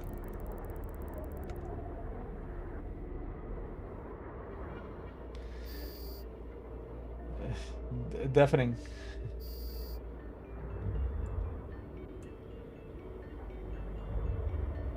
Geez, deafening, I bet. It was deafening at this moment. Made a couple clips on Twitch. No, I did not. I did not make any clips. Yeah, I should have, because I'm still playing with this DaVinci. Active. Oh, you did? Okay. You did. I'll definitely check it out. It's just good for to see how the spawn takes place. Very useful, because I can repeat myself, I was looking on YouTube and I did not see much of the recordings of these frigate spawns, the officer frigate spawns, except one channel shows it, but he shows only Minmatar one after another, and he doesn't tell how much time he spent in order to get that spawn. He just flies around and posts like 2-minute clip of actually of the spawn of the officer and what kind of loot was dropped. That's it. So that's all the information. And also there was another stream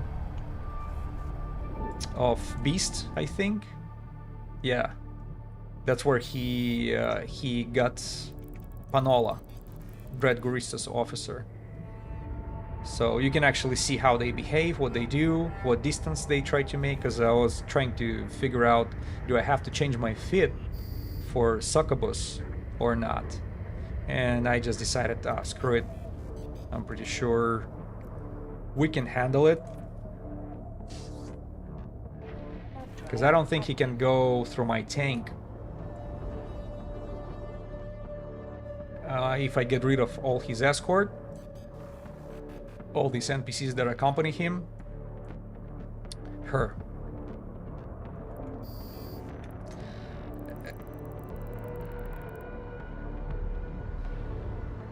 Seeing the full fight would be nice. Twitch clips limited to 1 minute, so not enough to get a whole fight. Yeah, but I was saying that I'm playing with DaVinci software, as I mentioned before, because I'm actually interested in doing a little bit, like, much more higher quality videos. And I'm trying to learn all these sound effects and visual effects, how to put them all together. Because, you know, my head is full of ideas, but I just want to make sure it matches the picture when I'll be able to make it happen. So it's not, I don't start with disappointment. And the whole idea, actually make it either funny or informative, but short. I don't want to do like long videos, long guides or things like this. No, because I don't think there can be much said for like, what, more than 2 or 3 minutes on pretty much any topic.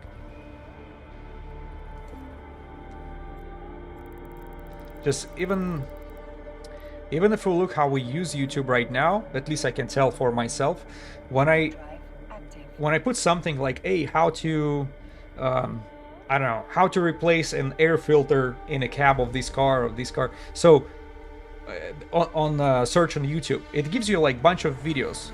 You see a couple videos like 10, 12 minutes, and then you look at the shorts, which are like 15 seconds, 30 seconds, and 1 minute. So I'll definitely go for the shorts. I don't want to waste my time watching freaking 12-minute video on it, because the whole thing can be performed and showed within half a minute.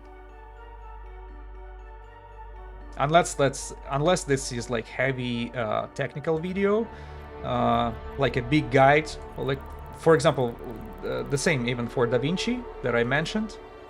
That's a video editor. There are like 2 hour-and-a-half videos which are actually step-by-step taking you on all the functions. And this is something what I'm working on, like researching and playing out with this software, so I know all the functions.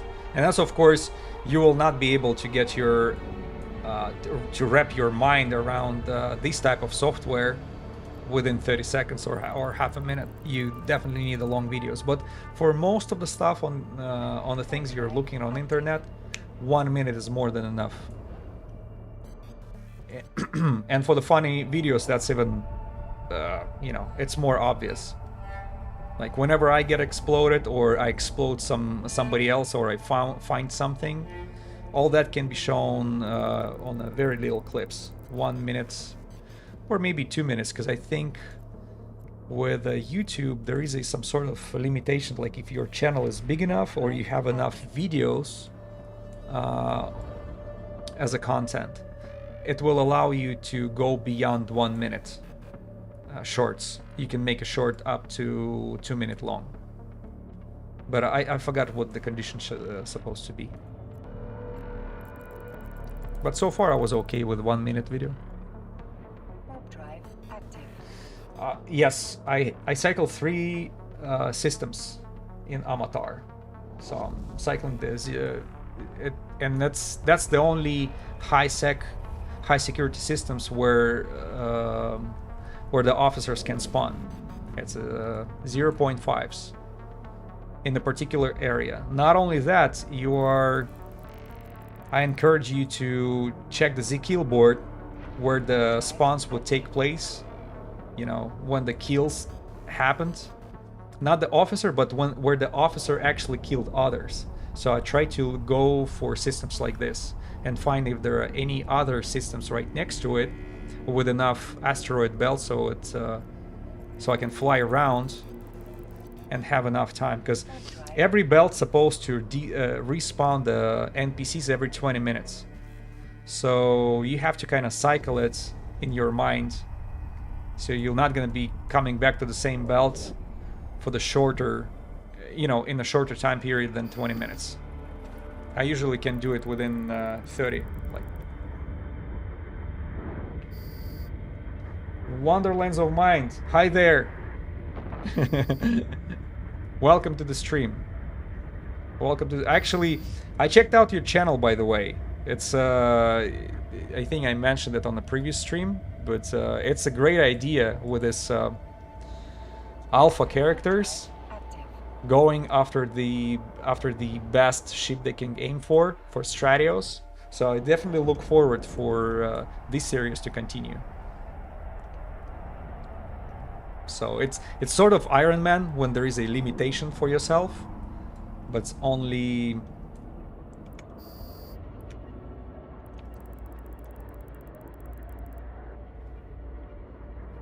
Oh, did I send my 14 gigabyte scramble file? No, I did not. You're gonna keep teasing me with this, huh? Aren't you? No, I didn't. When I'll have enough time on my hands to do things like this. To AI overlords. Yeah, I remember. No, I did not. They escape. They barely escape my me being annoying to them. So I think Ehal is the one. Yeah. You know, they're not gonna get away from me. One day, my friend.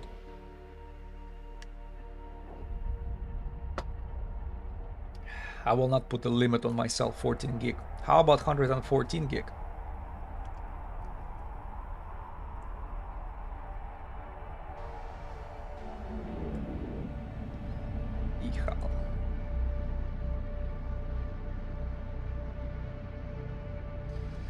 But coming back to Soccer Run, let me know if you have any more questions about this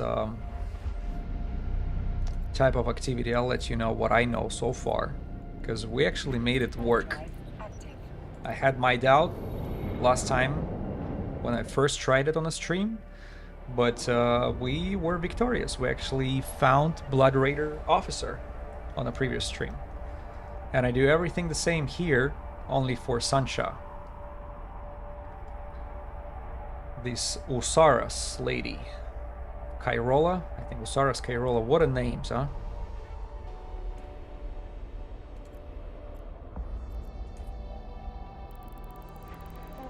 I hear Microsoft want to monetize Windows as a subscription.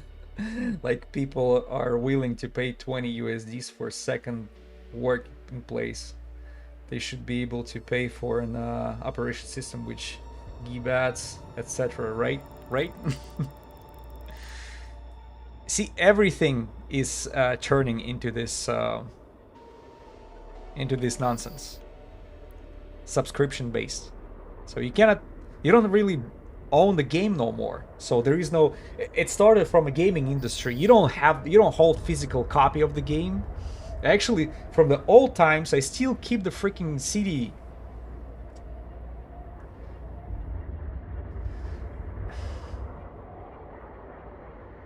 If it's not a bad idea, if it works for dollar, yeah, for who? It works for who? For their profits? I prefer to pay more but once. That's, at least this is my approach. For Microslop. For Microslop. Never heard that before. Well, it definitely fits. Yeah, Microslop. Everybody's waiting for operations system from Steam, right? That's what I've heard. You know, Steam is working on, and they say it's gonna kick ass. If that's true, I'll definitely go for it. And maybe, just maybe, I'll be paying my subscription for Steam operation system, just to make the Microsoft angry. You know, if I cannot win their freaking Predatorian tactics, at least mess with them a little bit. Go for the cheaper option. Yeah, which is we don't have alternative. They're like two biggest operation systems out there, Linux and Windows, and that's it. Oh, hi there.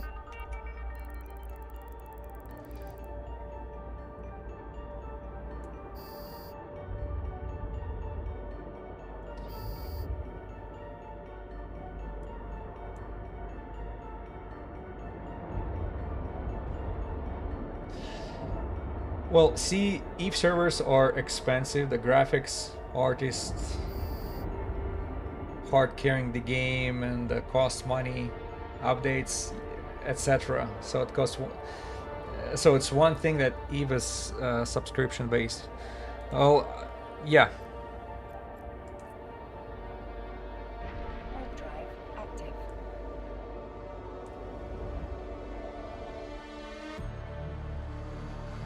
I once heard that their service is like prototype level advanced from the game developers who visited the facility.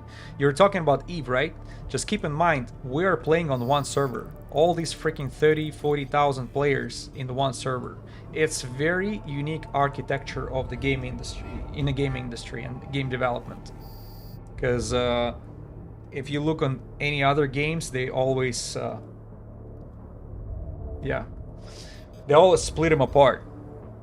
So it looks like every session has a little bit of every server has a room with a bunch of players, so they kind of combine them together in that room and play them as a session. When over here, we're all in the same world.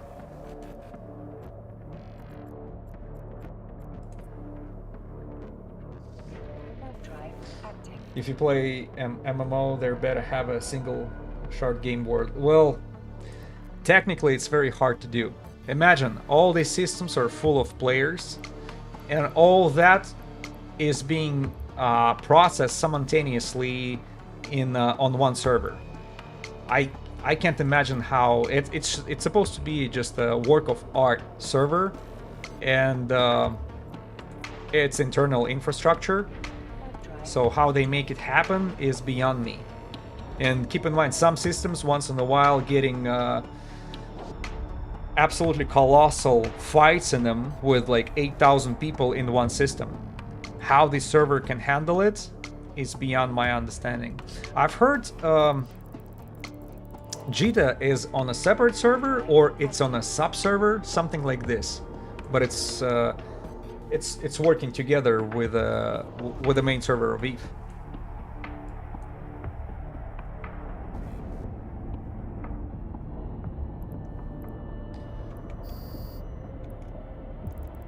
Not only simultaneously, but synchronously. Yes. Yes, I totally get it. Okay, so 10. Let's go. I better get out quick. The fleet is about to show up.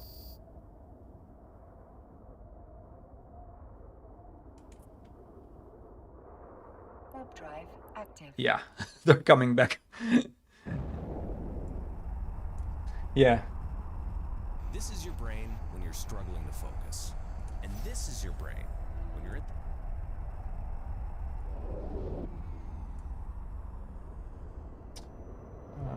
Give me 1 second.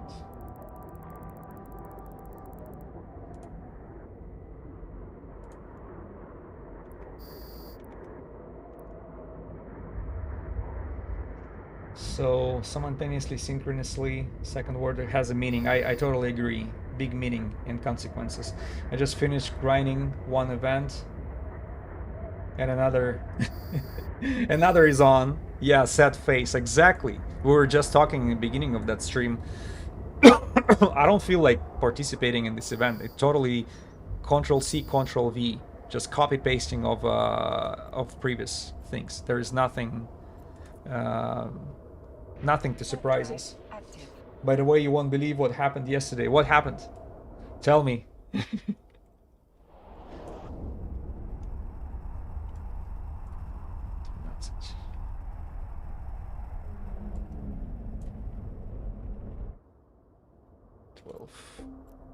Let's go to 13. Warp drive. Did you find another way to mess with this tech tycoons? Sending them a bigger scrambled files? Or something in Eve?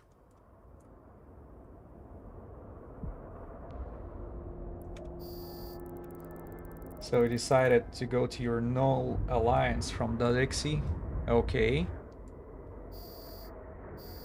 What these guys are up to.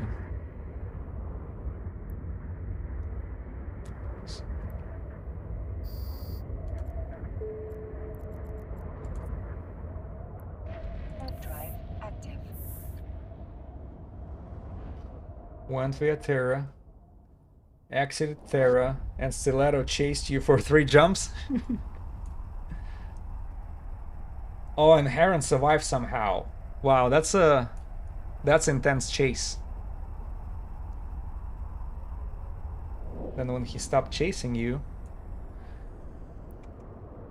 did you talk to him or something? Heron survived somehow. I know stilettos have an extremely fast way of warp, and they can actually. I scanned 6.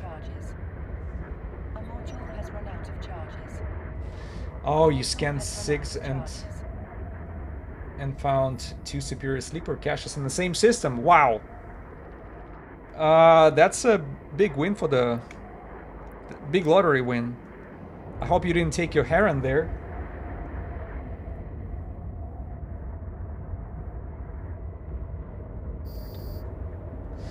It's the first time you found 2 sleeper cache in the same system.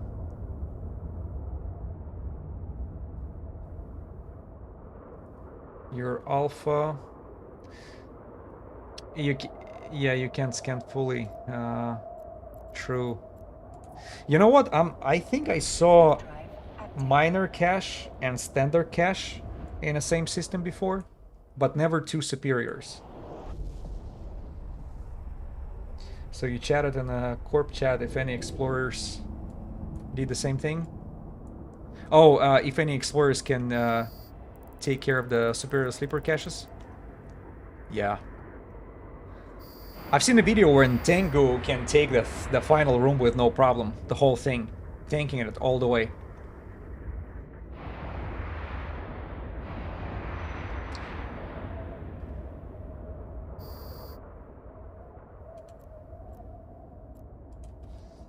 So a person came, you offered 1 side as a payment. Okay, that's a fair deal. But he said he wanted none. Oh, he didn't want any payment.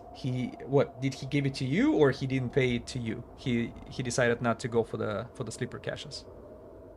So we are. I think we just finalized one more. Yeah, one more cycle. All right, going back. Warp drive active. So you fleeted up, got to those sites. Half of 1 site with him. Oh, he gave both to you.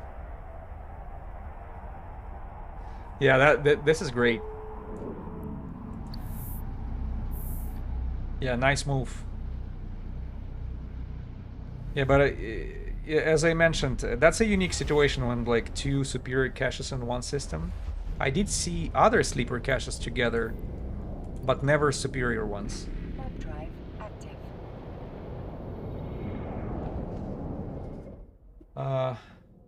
And Heron needed tank modules, chatted local with another Imperium member. He went out his way to bring tank mods.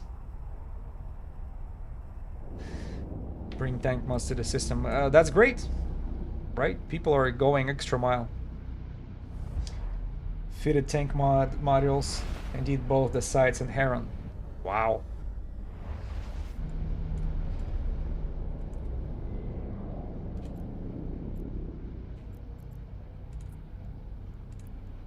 Warp drive active. Two strangers help you. Yeah, beauty of this game. I think the game audience of this game is less toxic than pretty much any other game I used to play before. And it just happened for me that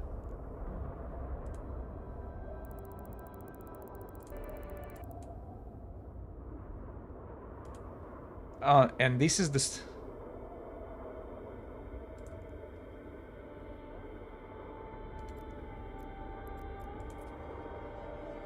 Warp drive active. so, and that's the story of first superior sleeper cache on both of them in the same system. Yeah, that's pretty unique.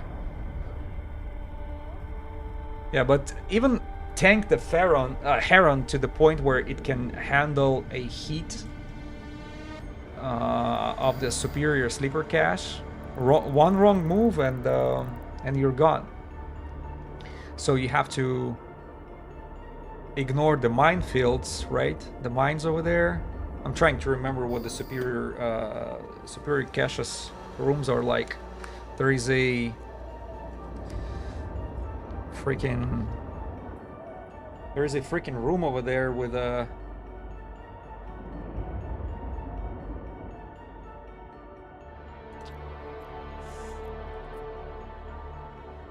Warp drive in 2 years of playing, it's the first time I'm seeing two sites in the same system, and that's two superior caches. Yeah, being able to run them as alpha tuned. Yeah, did you record it? Because that would be a great content for the channel. Absolutely.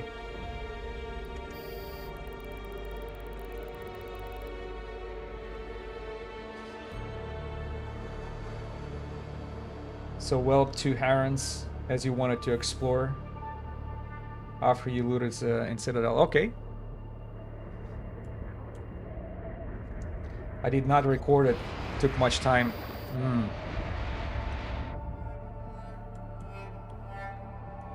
Yeah, but if you cut just to see, you know, for the future reference, if recording is not a problem, you don't have to put the whole thing on YouTube. All you just the main thing is show what you find and what kind of loot was dropped. And I think this is like the most of what people are interested in, and the whole video can be like 2-3 minutes. Hey, unique freaking occasion. Two superior sleeper caches in one system nobody's seen before.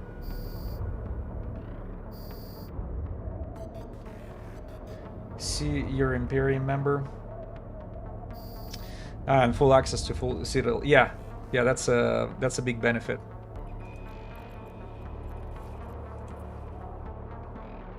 You still have the loot? Yeah, because you gotta bring it from the Imperium.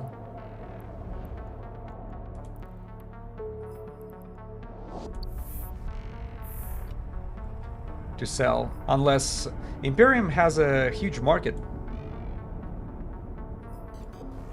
at their home system, don't they? So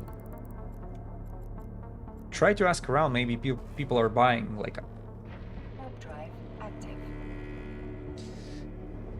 you can sell it nil via contracts. What about the market itself?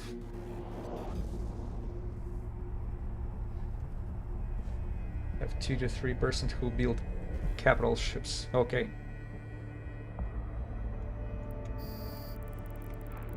Yeah, that's nice. They buy all Explo loot in bulk from me.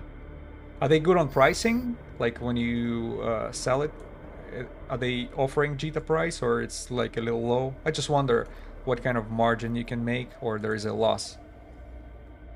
Oh, a Jita buy. Active. A Jita buy. Okay, that makes sense. Totally fair market.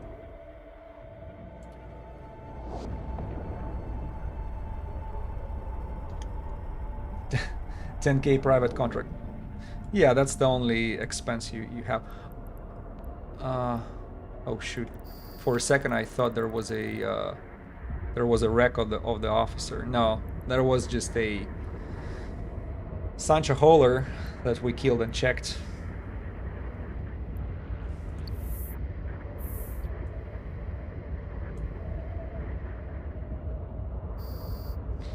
And I do remember you're an Alpha Toon. You make it, you know, you make the whole channel as a topic of it. I get it, and it's a very interesting idea. It's another approach of Iron Man. Like you put your alpha limitations on your character and go for the best ship you can fly, which is Stratios. And that's why I told you, like, I want to see that series to go on, how far you can take it, and how much you can master it, and how effective it can be as an alpha character who can fly Stratios. Because it's, you know, it's a very original idea. I haven't seen it anywhere else. Because people streaming like Iron Man and all their like suffering on that, but with the alpha approach that's another one. Plus everybody interested in that.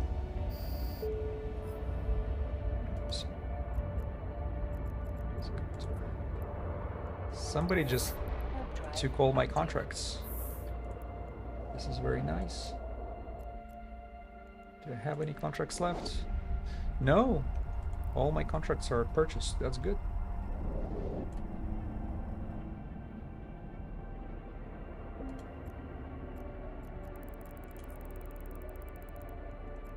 Warp drive active.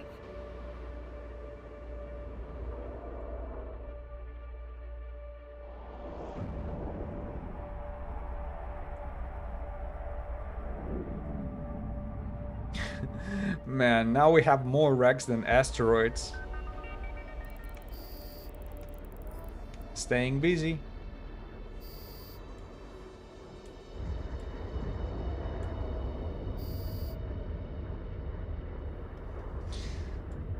So we are at 2 hours 15 minutes mark.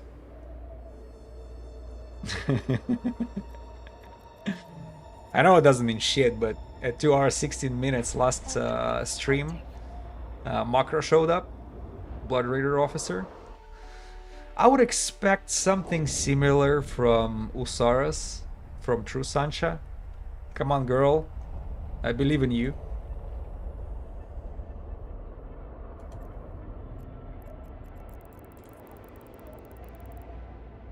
Warp drive active. See how many racks I have already piled up there? It's time for the officer.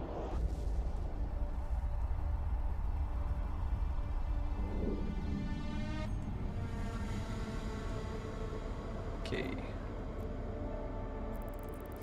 Nobody's home. But this is definitely a system where that officer spawns.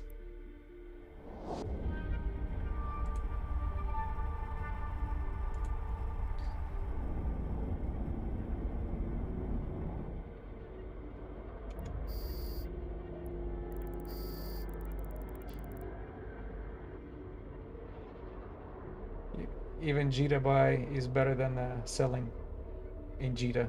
Only 10k tax, yeah. Yes, I've seen others too.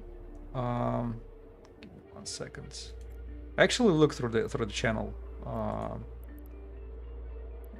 It just I'm mentioning the idea which I like the most. This alpha character. Warp drive active. Pretty much alpha tune, going for the best ship. I loved it. I loved it, and I think this is the most promising, at least from my perspective. But I've seen other videos too. Like there was some music videos on a big battle, capital ships. That was funny. Series has a low, maybe. Warp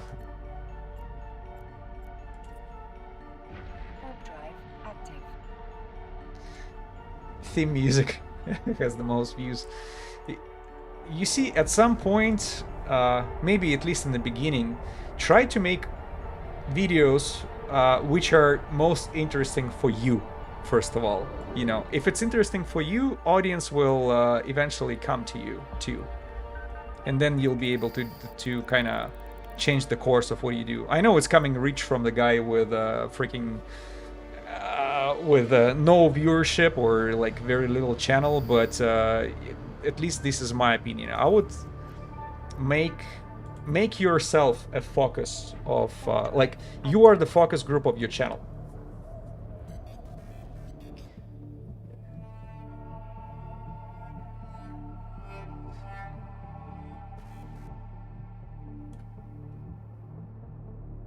Yeah, Big AB thought Snuffed was busy somewhere and thought attacking the lone avatar. Okay. Snuff said, oh yeah? Yeah, I love this nullsec drama.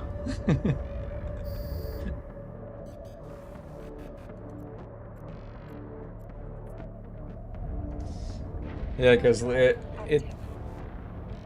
little one capital ship hunt turning into a huge freaking mess, and the music which you put on top is hilarious too. Putting the classic music.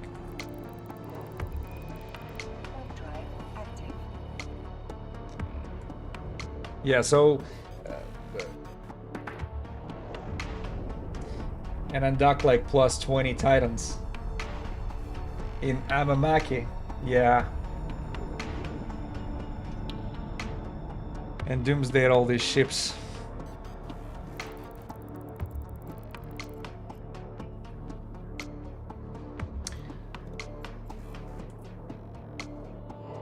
Oh, Lowsick in Amamaki. Okay, yeah, I'm sorry, I already forgot about it. Yeah, it's just usually where you see these battles. That's the nullsec. Because I remember watching it, having my little laugh on it.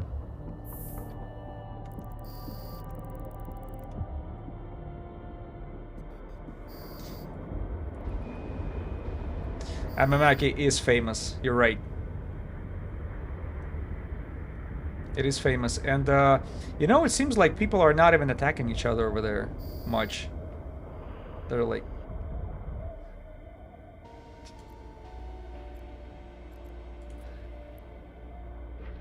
yeah, but there's like not like sneak attacks, but people are fighting in the goodwill, like knowing what to expect, going for the fight, fully prepared, looking for this.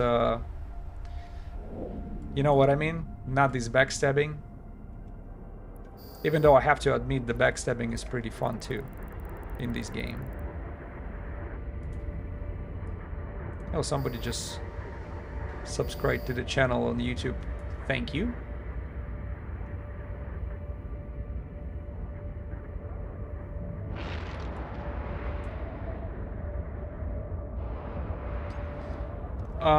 If I want to fight, I can go there. Yeah. Yeah, why not? I just gotta bring some ships in there. Because so far, the busiest freaking fighting back to back would happen in Pochven when I would take some shitty ships. Was it frigates? No, it was destroyers. And I think I want to do it again. But since I'm done with destroyers, I wanted to try it out on the cruisers. Mint is still $15 a month for premium wireless. Shit.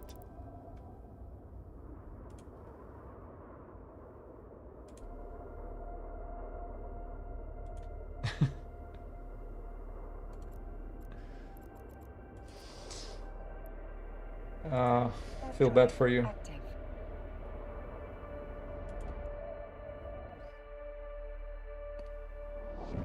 Can I have been backstabbed my Heron? Enough of that by pacifiers, interdictors, gate rats due to lost connections. Oh, shoot. Remember the frigate free-for-all? Yeah, I think one of the videos, right?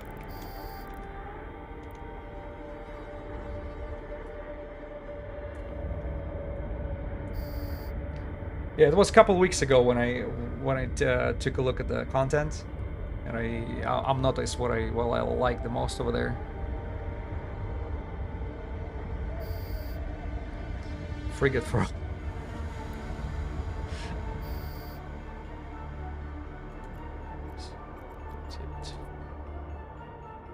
Warp drive active. Oh, you participated in it in Amamaki and Made video. So was it one of the new ones? Then I might be maybe I missed it.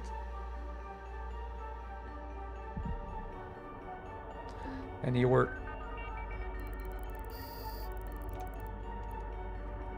were able to get some kills. And guess what? Tell me, was it some good drops?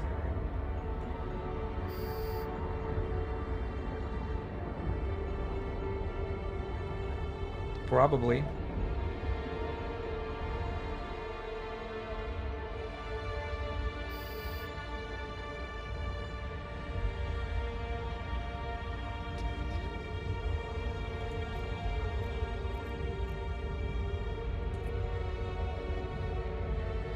Warp drive active. What the hell? I thought he's about to die.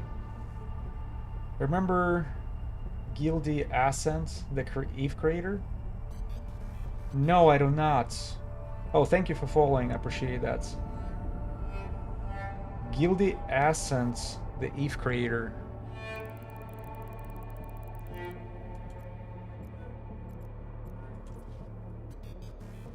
Warp drive active. No, shame on me. I didn't know the name. Guilty Ascent.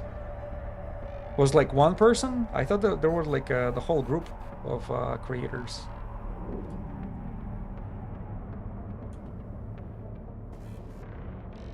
Oh, thank you for the link. I'll check it out after the stream. And this guy is just refusing to die. Out of charges.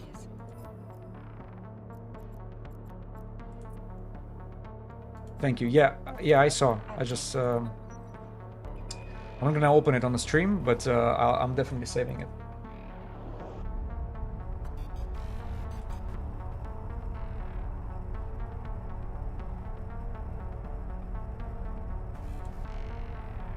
Oh, I see. Guilty Ascent.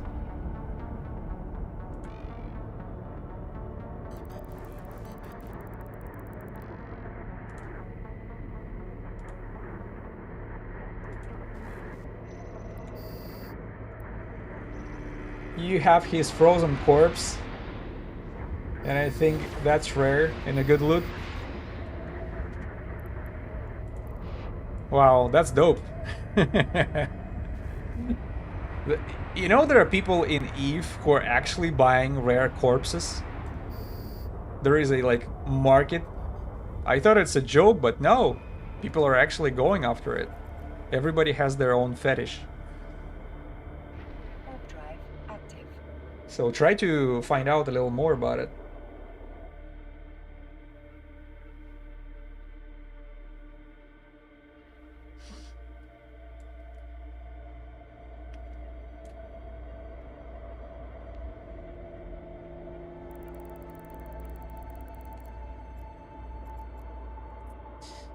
Someone collected your corpse and you got an in-game mail? Yeah.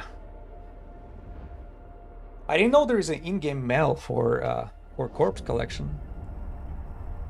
I thought it's like a kill mail for whenever you're losing capsule or ship. For a split second I thought it was an officer spawn. Now just regular 4. Slave hunt and savages.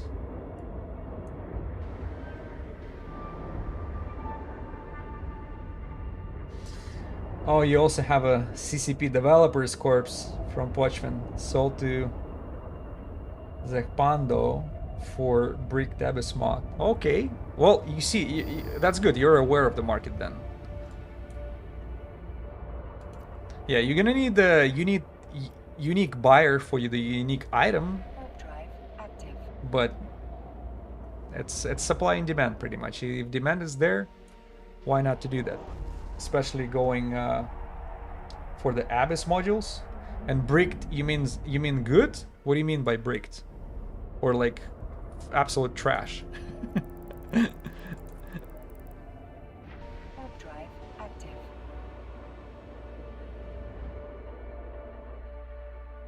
Do I know about the YouTuber spiffing grip? No. Oh, bricked is bad mods. Okay. Bricked is bad mods, but you can refine them, right, for the materials. At least that's the use for them. Warp drive active. Yeah, I thought like brick would not sound good.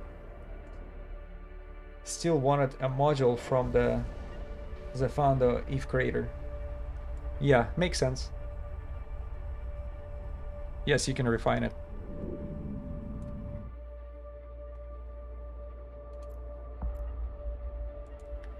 Got it.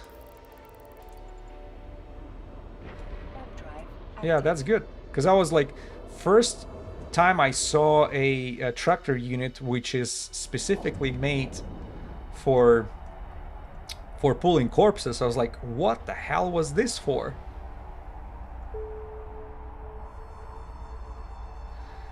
Is it 1000 belts for the officer span? I don't know. That's a very good question, but I don't think I flew through 1000 belts on a last stream of mine, because only after 2 hours I was able to spawn the Blood Raider officer frigate. Warp drive active. So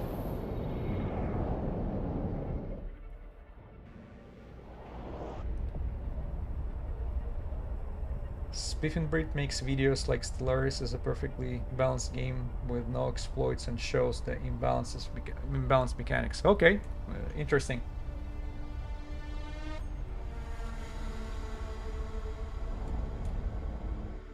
He even funded the Down the Rabbit Hole Eve documentary. Wow.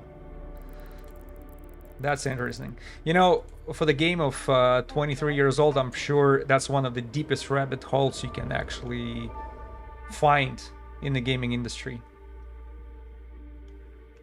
Now you make me curious.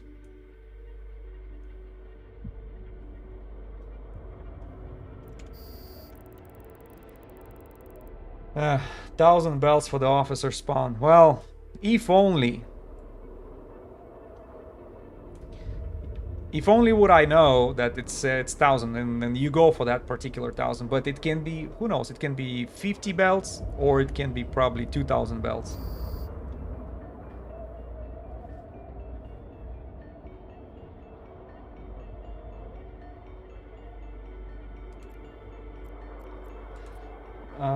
Do I think it's even possible to make EVE Online perfectly balanced game with no exploits? I don't think it's possible. In theory, maybe, but in practice, remember they're trying to imitate real market, sort of, kind of real economy, and the real economy is all about exploits, right? So who wins the war? Perfectly balanced units fighting with each other? Like, look at any world history wars. You're trying to figure out how to make the best freaking airplanes and tanks so you have an upper hand over your enemy. That's exploit, right? I'm talking about making a video like that for EVE. Yeah.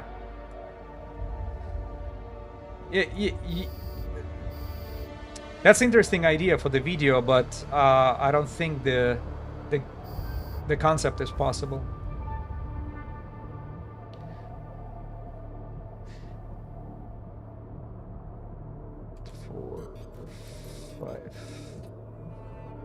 He makes such videos for many games, but not EVE. Why? Well, I think it's because how deep that rabbit hole is.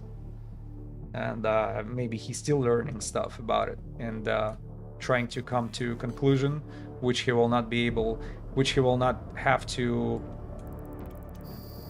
argue with later, so he doesn't have to contradict himself. It just how many players, that many opinions on that subject you will have.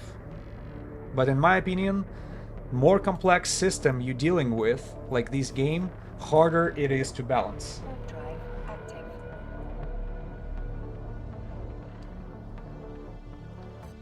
Even a Crimson Desert is a perfectly balanced game with no exploits. I'm not aware of that game, but if that's his cup of tea, you see, who knows? Maybe he was making his first videos about it. There was not a lot of viewers, but then he started the series, and people starting to get more and more involved, sharing the opinions and actually taking his ideas to the tests. And now it become a little bit more or much more popular. I just haven't heard of him, but once you mentioned him, now you make me curious.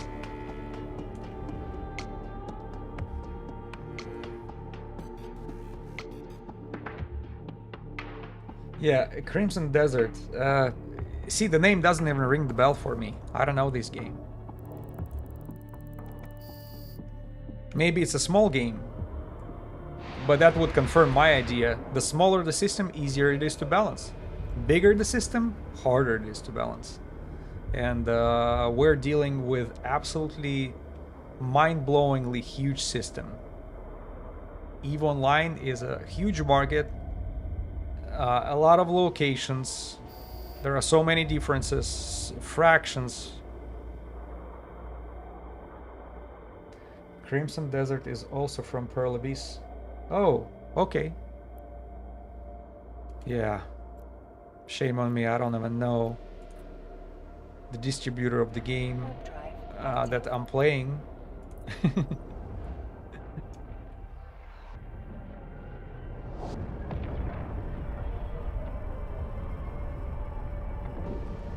But I doubt that it's the same complex game as EVE Online, right? Otherwise, we would be probably playing over there. Damn. Talking for 2 hours straight. Starting to lose my voice.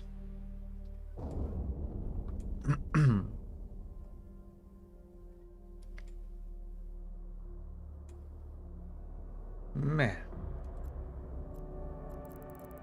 It's like a junkyard of the wrecks now. Warp drive active. Yes, I actually opened them up on my from a super chat, so it's not gonna be. I'm not losing it when the stream is over. So it's on my extra tabs. Thank you for sharing. I appreciate that.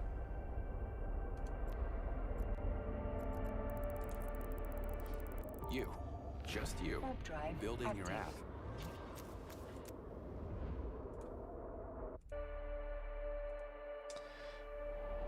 I notice all those games here viewed is a single player games with a save files.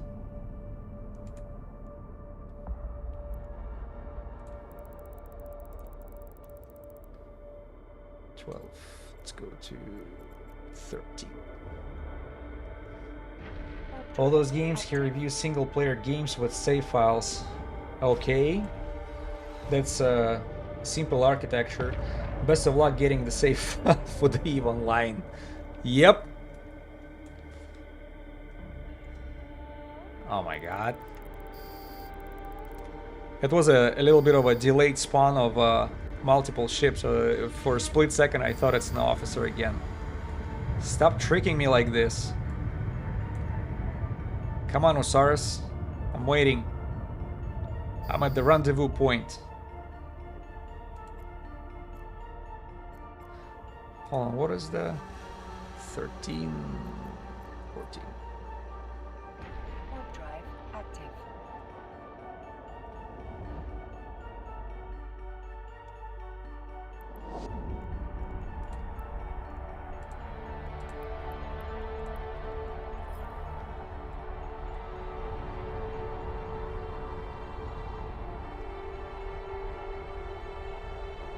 Finalizing another cycle.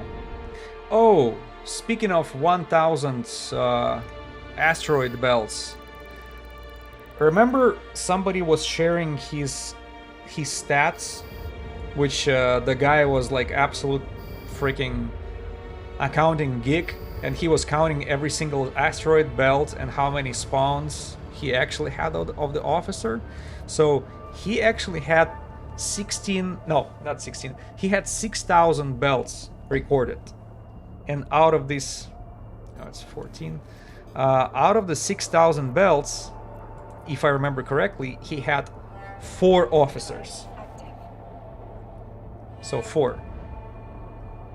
So it's not even 1,000, it's 1,500 belts per officer.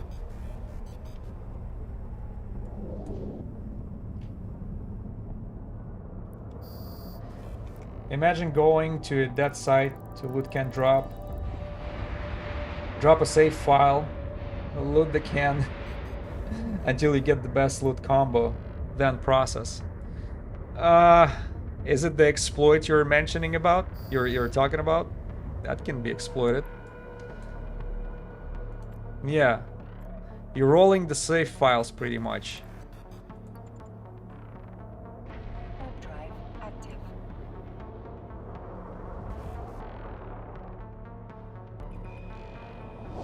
Yeah, gladly this game doesn't have exploit like this. Otherwise everybody would be flying probably officer modules and the best faction modules. Single player games where the save files are like that. Okay, yeah, I get it. But in Eve there is no save files. Right. But would you still be playing this game if it would have such an exploit? Because I think that's why it's interesting, because this lottery is fair across the board for everybody. Otherwise, who would be on top of that game? People who would have the most time in their hands. They would be just rolling loot drops until the best things is dropped.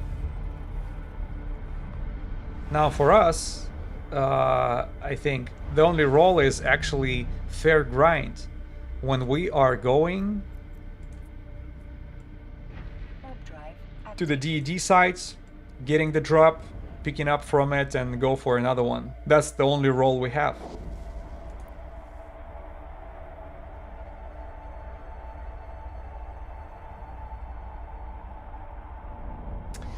Oh, you're playing Eve as a forever game. Game where your progress is not be, will not be lost in 1, 2, 3 decades. Yeah, that sounds about right. And I'm pretty sure the game will be afloat for a long time. Plus, you're not.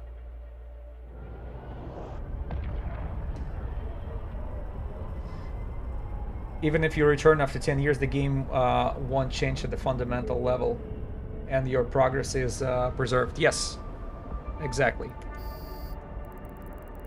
This is the positive thing about the game. But also I've heard some people are complaining about, oh, the new players are showing up and the older players are so far ahead. And I'm like, give me a break. That's, you know, at least give them that. If they're being in the game for so long, they invest so much time, they must have an advantage.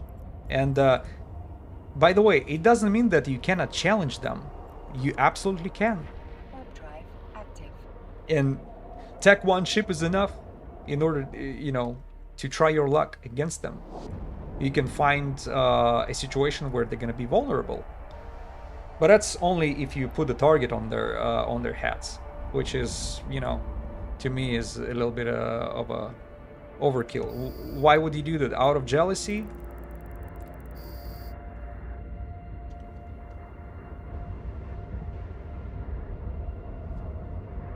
Yeah, plus another thing is a pay-to-win problem, where you would show up to the game and some premium account would be in so much advantage over the regular access limited. Then, you know, you can afford ships and you don't need to be, you don't need to be experienced pilot to fly it very well. You know, you bought it and you are there, and that's enough for the win. Plus, if somebody end up exploding your ship, oh, don't worry, it's gonna be respawning at your dock. Nothing lost. Screw that concept. Eve doesn't care. You lost it, it's gone, baby. It's burning. All players are ahead in UI customization and game mechanics knowledge. Imagine traveling long distance about Terra Turnur and Eve Scout bookmarks versus not knowing about Eve Scout bookmarks. Yeah. See, that's a knowledge, but nobody stops you from getting it yourself and you know, doing your own research. And using Eve Scout bookmarks, not a trivial thing for new players. You correct. You are correct. So whenever somebody start crying about it, I don't even want to listen. You see? What did you do for that game in order to complain? That's my question to them. How did you improve the gaming process? What did you get involved with? Plus, we're free to choose what game to play.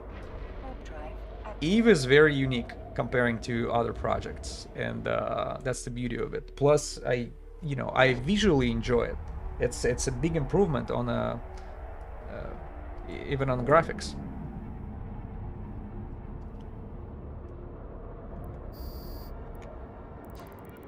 But it cuts with your Galente event tourism journey, Old Man Star, to sell it to 3 jumps.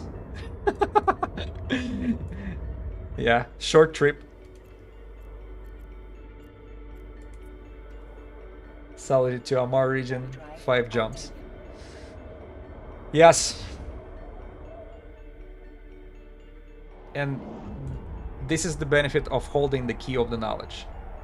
To the knowledge, you know. Saving a lot of time. And you don't have to suffer all these bad moments.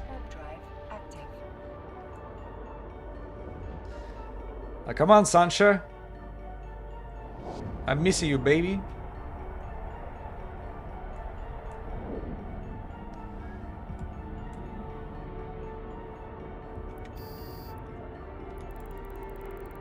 Where are you at, girl? Low sec gate camps. What low sec? What gate camps? I don't see any of those. Yep. So another benefit. See how knowledge keeps you safe? But knowledge is not just given, it's earned. Unfortunately, sometimes through a lot of pain. You know. But comparing to, I don't know, 10, 15 years from now, in the past, I don't think beginner players would have so much access to knowledge and YouTube videos and in-game support. And there is like Eve Wiki with so much information on it and all these outside resources.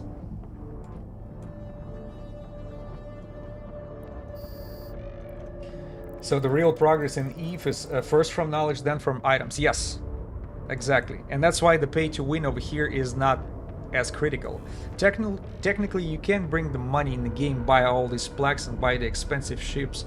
But I think instead of helping you out, it's just gonna make you more vulnerable. Now you have more stuff to lose. Yeah, what is the point of all these expensive ships if you're never flying them? Afraid to undock it. And even if you have balls to undock it but not having enough knowledge to fly it around safely, it's gonna be gone within 1 day, within an hour. Shit. Yeah, so that's why, you know, I don't believe that money can rule in a game unless it's combined with a lot of knowledge and experience. And then it's absolutely, totally earned, and I have no hard feelings about it. So for all these new players, you guys enjoy casual play. I don't know what to advise you.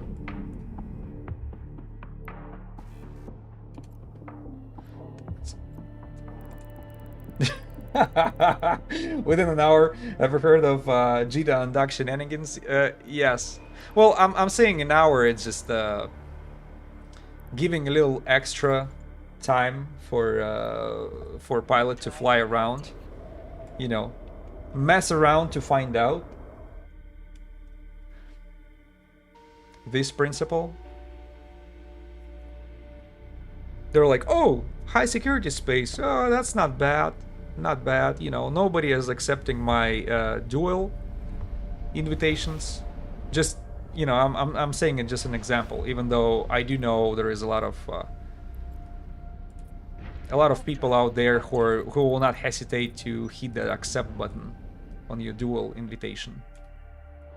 Let me take a look what's going on in low sec. Jump there and the ass will be spanked so hard and fast. Can't even say mama.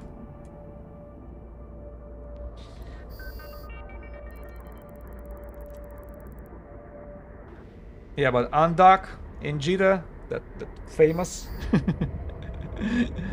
or pretty much any system with within a high sec.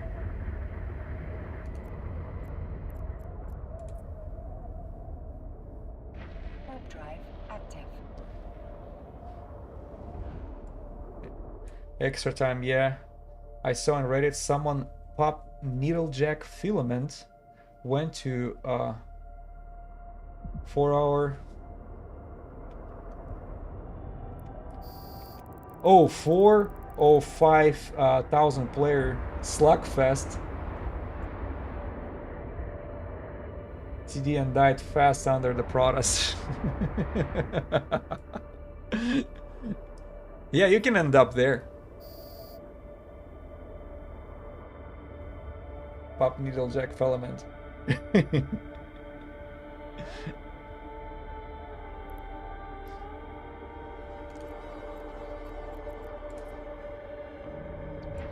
drive active.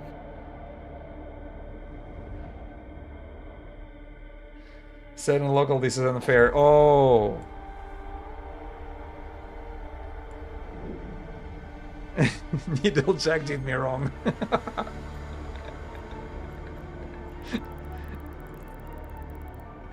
Not part of this 5, etc., etc. Yeah. Yeah, but you see, more you cry in the chat, more fun it is to beat you. People will enjoy it, unfortunately. It's just the nature.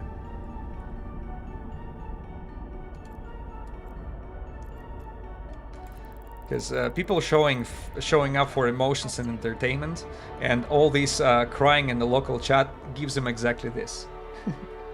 They see explosions, and they see crying and whining in the chat. What else? What else do you need to make your day? That's a modern EVE Online for you. You're like in this meme. Oh yeah, that feels good. Keep crying. See, in the single player game, no one will come to my aid to do any dungeon. Yeah. This is true, but single games are for a little bit of a different.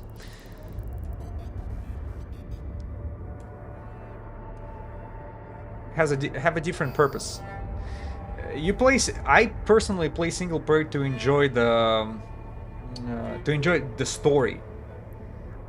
If the single player game makes me grind like crazy, then I don't think I'll be wasting my time much. So said that superior sleeper cache event won't be possible. For those 2 players, it was like a mission. A player create mission spontaneously. Yeah, we're free to to do, you know, to show creativity like this. For me, it's a mission. Or like,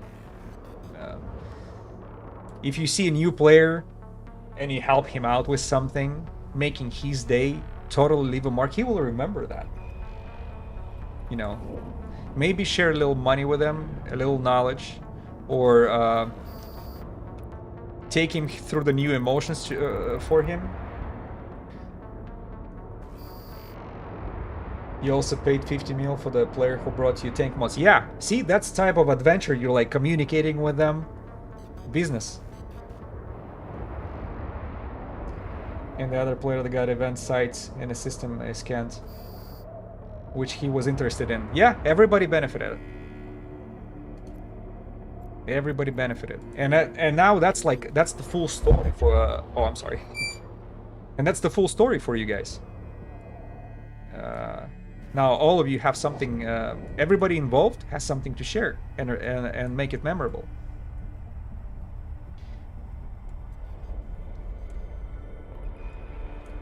Yeah, if you help me, I will help you to extent I can. Yeah, that's the beauty, and that's how friendship is made in this game, and people are go pretty far with it. Because I've noticed in this game, comparing to others, the audience is pretty mature. You know, it's not like you don't see the degeneracy of 9, 8, and 10-year-old kids much over here. Everybody adult, or at least most of the guys I play with or encounter. So they're pretty adequate.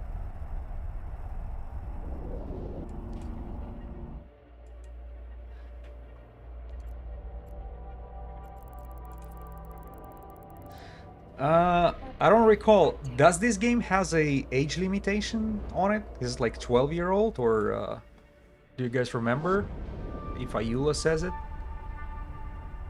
Because technically there is not much going on over here. There is no no harsh language or like suggestive or anything anything dirty in the game. Not much of a slurs, so I don't know why would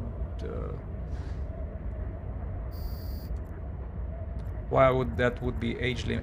The only age limit is it's hard to understand the game, you know, and you don't progress as fast as you used to. 9 or 8, I say like 15-year-old and teach them probe scanning is about using Terra Turner, free bookmarks, fast travel, and use Pochvin Highway for going back to Jita. Yeah, that would be a good start, you know.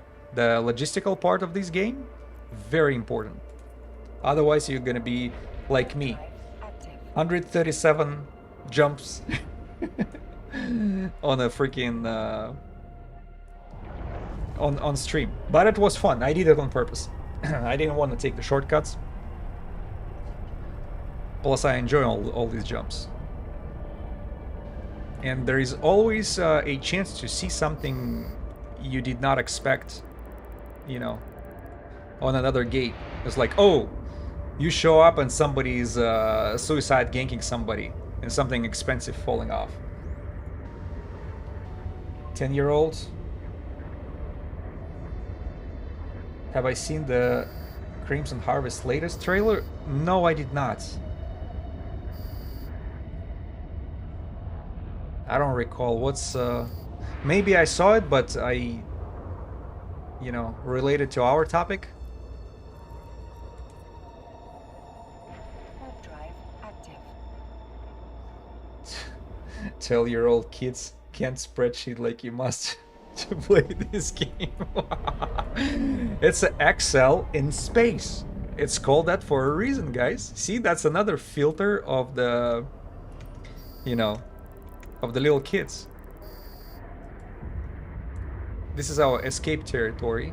It's not like I'm against playing with children, but still, you know, if you get used to adults audience and other players, then, you know, topics you discuss is more free and you know, you expect more, a little more understanding from adult. And you know, you can't deny that sometimes little kids are really doing some degenerate stuff in the gaming. If you don't believe me, go to open servers of GTA Online and just turn on your mic and listen to all these conversations. And these kids are not even allowed to be there in the first place. A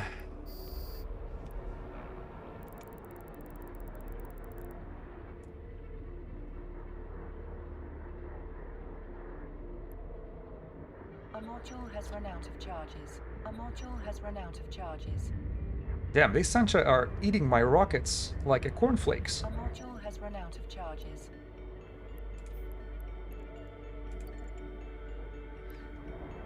Warp drive active.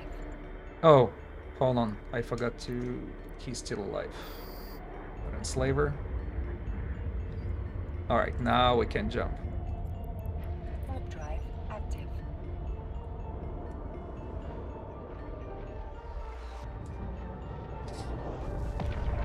Damn, I already lost my count of how many cycles we did. That's the last system I'm going to of that cycle. But we'll go for more. I don't want to stop yet.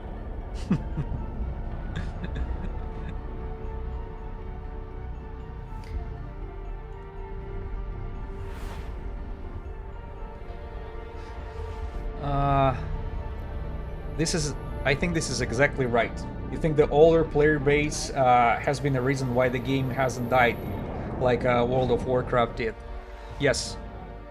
Yes. Keep in mind, kids and young teenagers, they're very easily to be distracted and shift their focus on something else. Freaking just like this. It doesn't have anything to do with their like ADHD or whatever, but if they hear from their friends in school there is something more fun around the corner, they don't care about all these progress they made in this game. They'll just jump over there and start new things. But that's you know, that's their advantage. They're trying out new stuff, and you know, more power to them.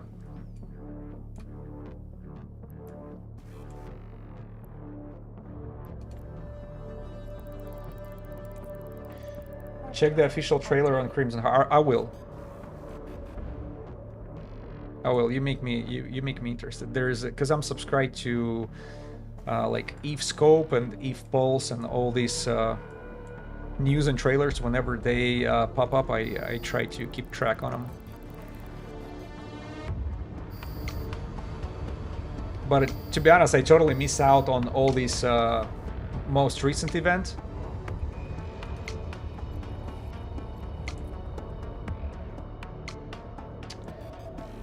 It's 1 year old video though. Well, yeah, for Crimson Harvest, because event is yeah, that's why I can't remember it. But I think I saw it. Because Crimson Harvest was the first EVE Online stream I made. I decided just to switch from Grand Theft Auto Online. I didn't, you know, I didn't feel like these streams are going anywhere. With EVE Online is just endless. The content is endless over here.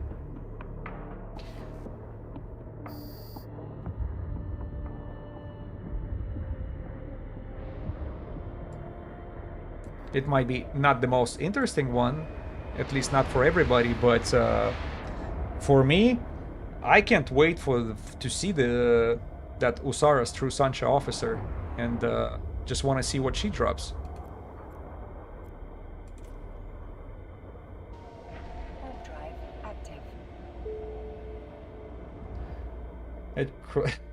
A trailer in Crimson Harvest can't be shown even to an 18-year-old unless he's stable mind grounded to reality.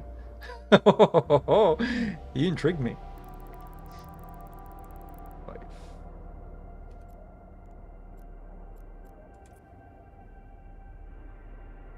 Warp drive active.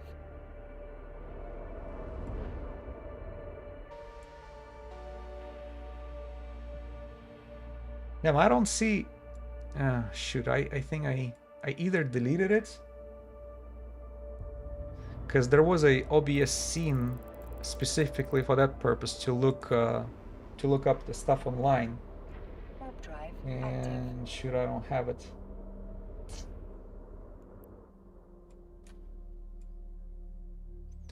Maybe we could look it on online. Sorry to interrupt, but this is important. The shooter who murdered my I'm sorry. We have a. to my son's first grade Warp drive classroom. active. Sorry, just a little bit of a advertisement from YouTube. They absolutely had to inject.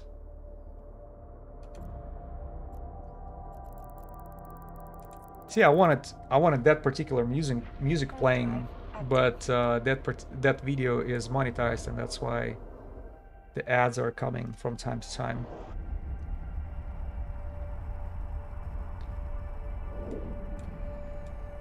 By the way, can you give me a feedback on? I just turned on the monetization on Twitch. Are you guys being disturbed by these ads a lot? Because I think Adish has mentioned there were two, one short ads in the beginning, then a little bit of a longer one within an hour, and now I'm just wondering, are you guys being bombarded by ads a lot? Oh, not for you. Okay. Good. You don't have ads, or they don't bother you? What exactly? Hope you don't have ads.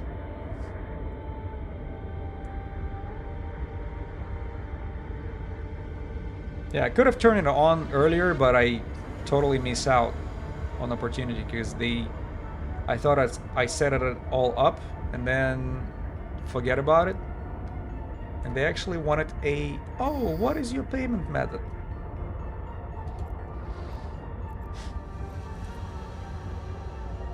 Warp drive active. Oh, you have multiple scripts blocked, trackers blocked, and not locked to Twitch. Don't take you as a base. No. It's this is the way for a lot of people, because I don't know. I see platforms are taking it a little too far with advertisements. So I don't blame you. It just, you have to go above and beyond in order to come up with all these scripts and ad blocks. Yeah, it's not like I encourage people to do so, but I also do understand why people are going so far as installing all that. Warp drive active. Remember using Google headless server to create 14 gigabyte scramble file to store Google server? Yes. Yeah, I do. You left a mark. I will not forget that.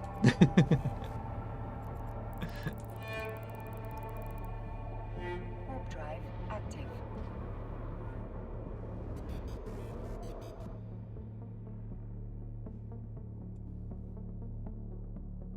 Oh. It's another excavation here. Oh, and these guys decided to show up. Let me be aligned, because I think as soon as these ventures will fly away, Salvation Angel venture, their reinforcements are about to show up. Warp drive active. Alright, I'm getting out. I don't want to mess with their fleet.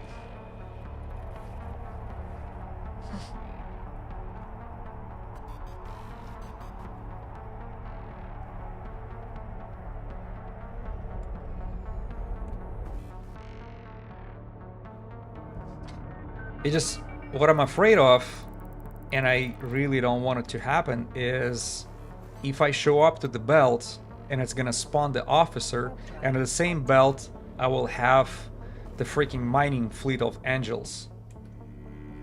That means they will bounce, and their escort fleet will show up.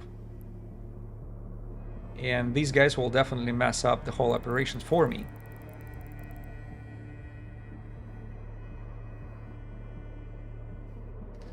Hey! Hello from Run the Bleaklands. What's up, what's up? Welcome aboard. Alright, this cycle is done. Let's get back to the initial system. Start over. I think that's the... yeah, third cycle we finished here.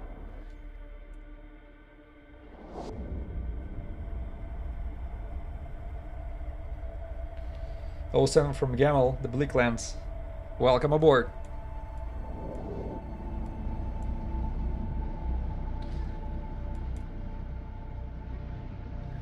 I think we are about to catch a lady named Usaras Koirola, right?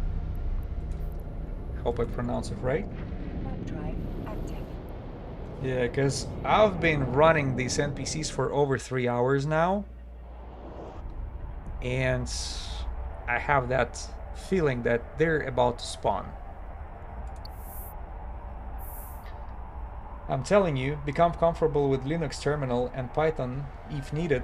Of course, you can take help for internet and LM for command creation, but once you get confident, you will live in another world. See, you're probably right, but I don't think I have enough brain cells. I get pissed off so quickly if something doesn't go my way. You know, when you learn new stuff, it just... maybe I look younger, but trust me, I'm already 41, and they start feeling it. God damn it! So they're like, oh, the pains are not going away as fast as they used to. Lame. Same here. Same here. Yeah.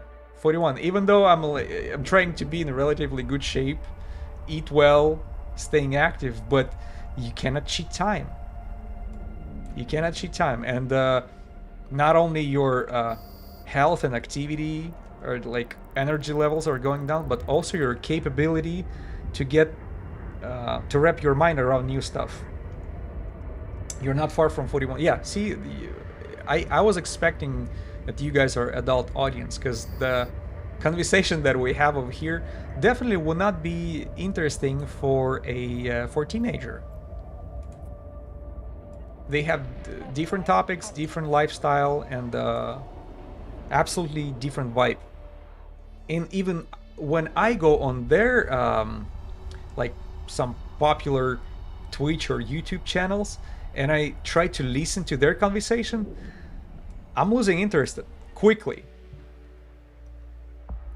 Why not interesting teenager conversations? Or why it's not interesting for them to be here? Oh, hold on, he just showed up. Oh, stop. Sansha Butcher. Okay, why it would not... couldn't be adults if we... both. Okay, so if you're asking about both, why the, you know, teenager would not be interested in the talks of adult guys on adult stream like this? Because they cannot relate to these topics yet.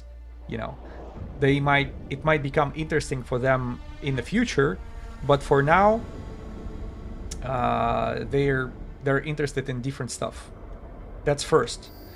And second, you know, generational theory is not a joke.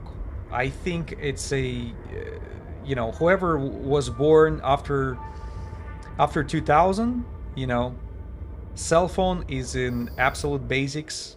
They always had an internet, you know, cell phone access, internet access. Now AI is all over the place. That's very different of mindset. This is different mindset. About browser JavaScript blocking privacy encryption. Oh, okay. I see what you mean.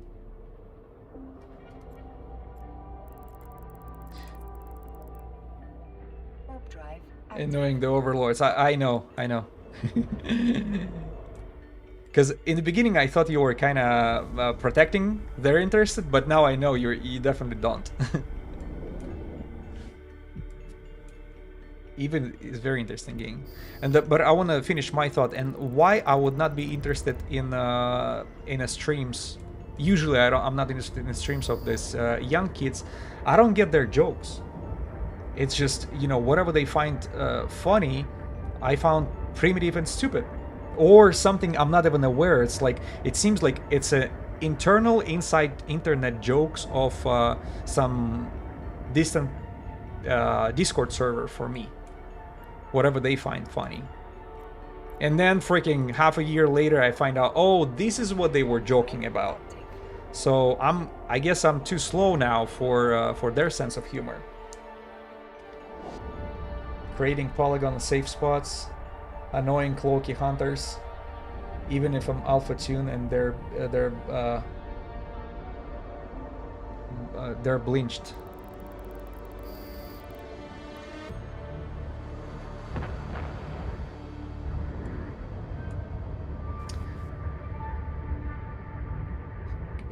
Creating a polygon of safe spots. Oh, I see what you mean. Exactly.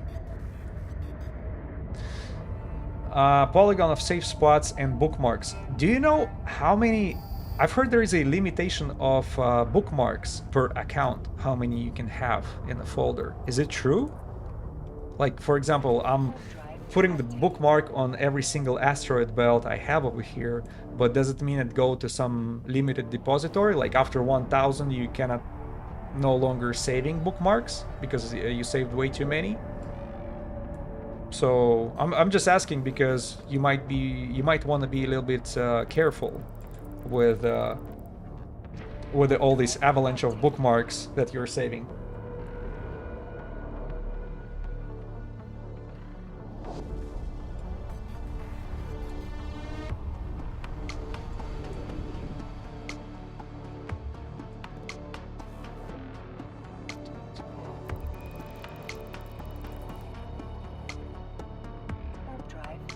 If there is a limit, there's more than 1201. Yes, there is a limit. Okay, so at least it's over 1000. That's already give me a little bit of a, you know, I'm okay with that. I wish it would be more. Game like this requires more, I think. Bookmark folder. Well, our jokes too, remember? If you double-click password protected RAR file, get prompt password. Double-click my file, will get prompt with a program to use to open the file. Yeah, that's like a more of a old-timer joke. Because some people will not even be familiar with this archiving. Because these days archives are being used to send files in one package, but back in the days, archives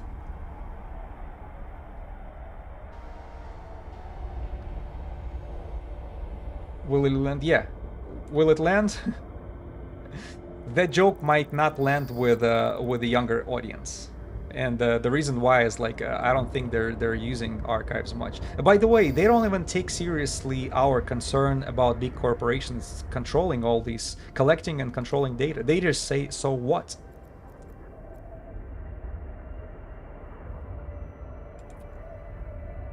Oh, you know what? I have a perfect example for you guys about this difference in perception in a different generation. All of you knows Keanu Reeves, right? Chosen One, Neo from Matrix. This guy, he said, you know, he visited one of his friends. Whoa! That sounds like Keanu Reeves, right? So you don't know. Okay, but anyways, Keanu Reeves visited his friends with the younger children,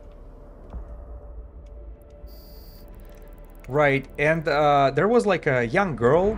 She was probably 8 or 9-year-old, and I think they were watching Matrix movie, or she just watched it not so long ago.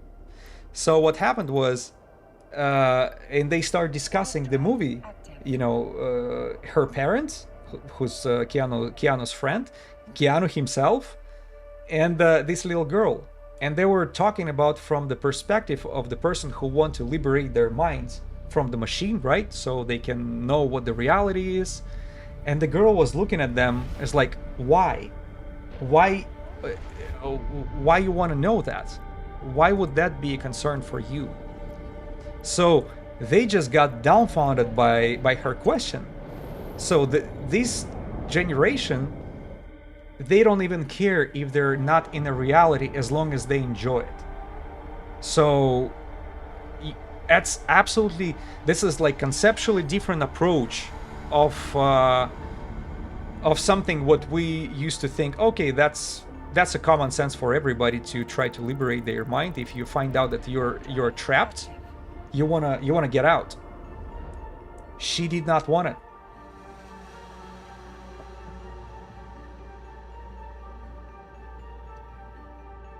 See, there is a big difference between someone who was harmed versus those who are protected and never harmed. You're talking about younger kids these days?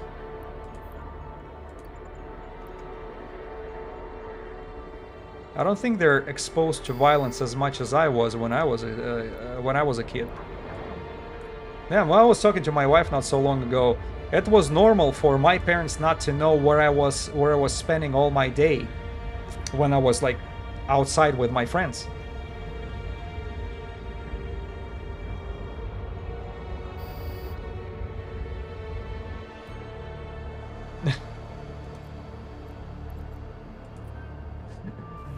Like, used to run up and down staircase once he fell.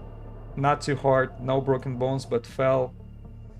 After that, stopped rushing staircases. Okay, yeah. Well.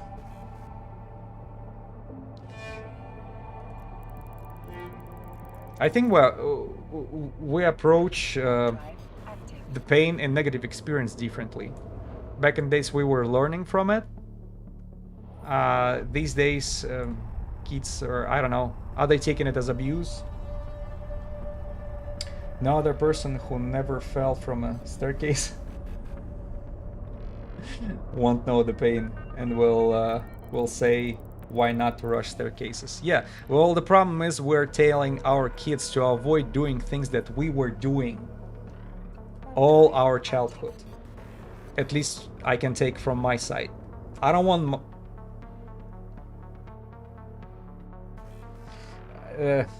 yeah, I got it. The new generation had not been harmed yet by lack of privacy.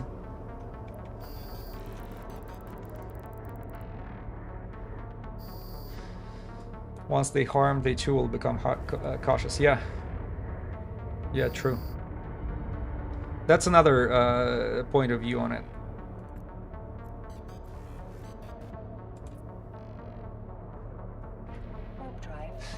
There was no cell phones and it was bliss. Yeah, this is true. And as I mentioned, I would leave, you know, when summer break, we're out of school. I don't think I was not even allowed in the house.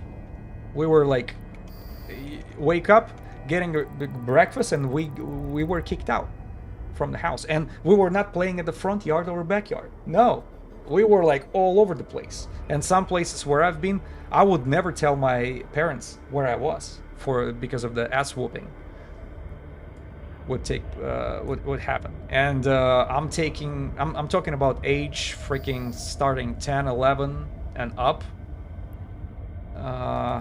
And you know, I'm looking at my kids right now.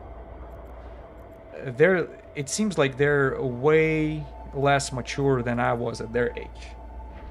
Which is not necessarily a bad thing, but it's totally different, absolutely different approach. I don't know. I hope I don't do a bad service to them by trying to protect them from as much as possible, because everything that I went through made me who I am today. And I think, but on the other hand, you know, there was some situation which I don't know how I survived. because I was exposed to some pretty dangerous shit. I was born and raised in different country. I'm not from US. It was 90s Russia after Soviet Union collapsed. It was freaking chaos. Warp drive active.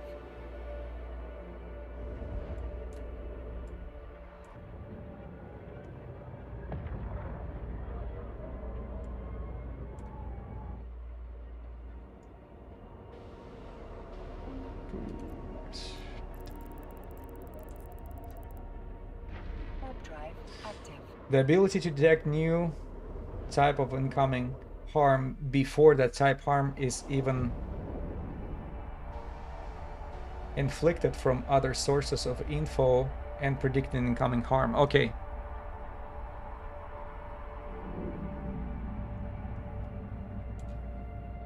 Yeah, no evidence of our crimes. Yeah, it's because of there is no cell phones and no surveillance back then. True. The Wild East? Yeah, sort of. Even though you might not know, but the biggest country of Europe is Russia. I don't know, somehow people do not even consider Russia a European country, but it is.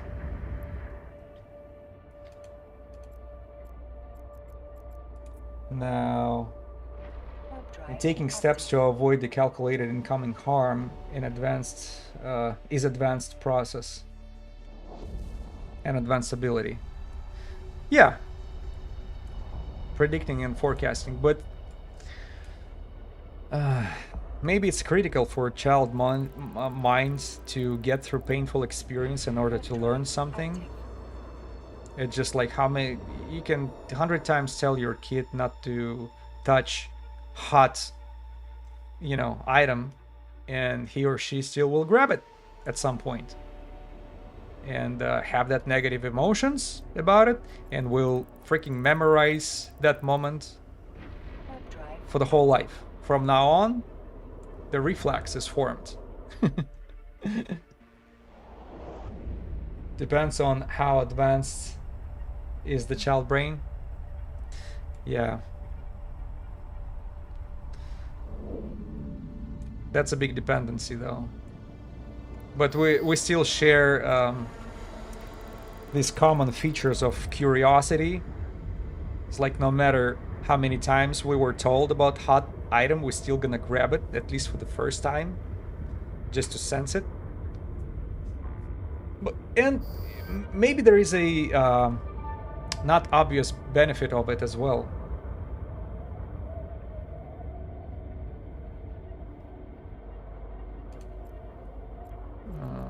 Let's go to 14. And by the way, that benefit is maybe when you know what the pain is, you will not be in a hurry to hurt others. That's another thing. It's like in a police academy, they teach you, they try out the pepper spray on you and teaser. So this way when you using this on other human being, you know what it's like. So you do not abuse that power of the right to violence. You know what happens with Eve developer company? Well, the one they just bought themselves out, right? From a distributor.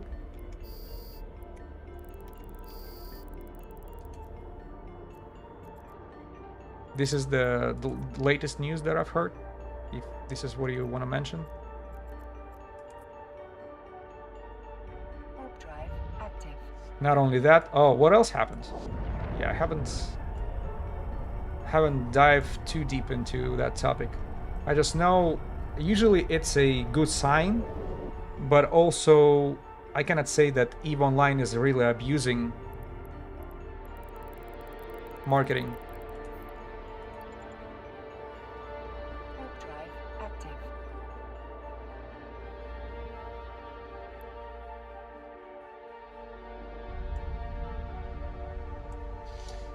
CCP Games was acquired by Pearl Abyss in 2018 for 225 million, but April 26, Pearl Abyss sold CCP Games back to its management team for 120 million.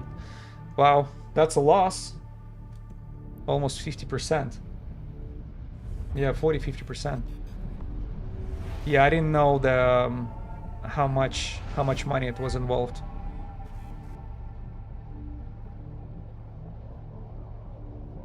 CCP did some sick market PvP, exactly. Very well said. Warp drive active. Classic Jita scam, I'm telling you. Jita is scary place in game. See, they learn, but where they learn it from? They learn it from you in Jita. Bunch of scammers in Jita. And they applied the same logic.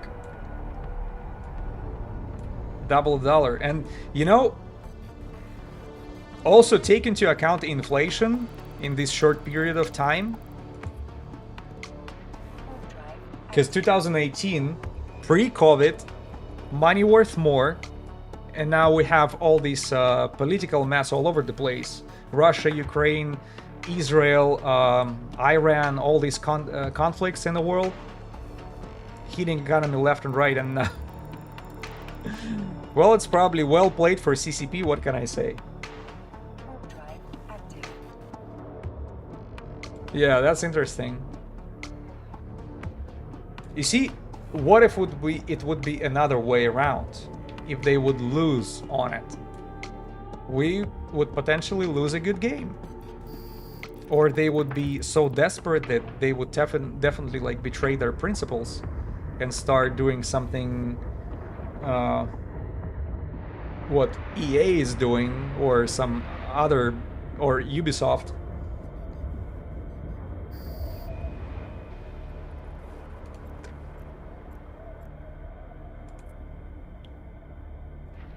Drive active. Imagine 10 or 15-year-old players being exposed to Jita market, especially in the contract market. Yeah, they're gonna be going back crying to their mama. Oh, the big guy abusing the child right here. Welcome to the adult world. That's what I can say.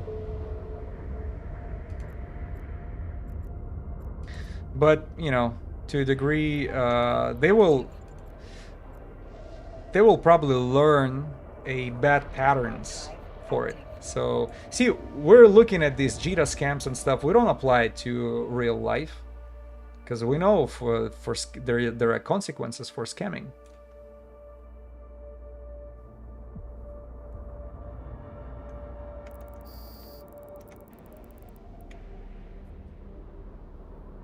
Yeah, but it's better than being abused by insurance companies by fine prints. Yeah, better to learn about scams though in a video game than the real world. That's also true.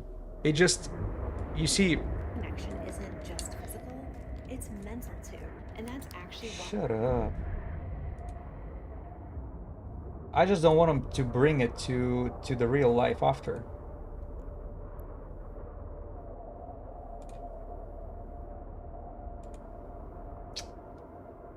Shoot, 1 second. Let's go to the next one. 6. See, reading fine print is a habit. Let's take a look at take a look for once what those contract documents says. Yeah, but you know, reading it is one thing and understanding it is another one. The insurance companies, don't even start me, because I'm about to freaking lose it. I'm in the middle of the claim with a State Farm for like a year and a half now. This is freaking ridiculous.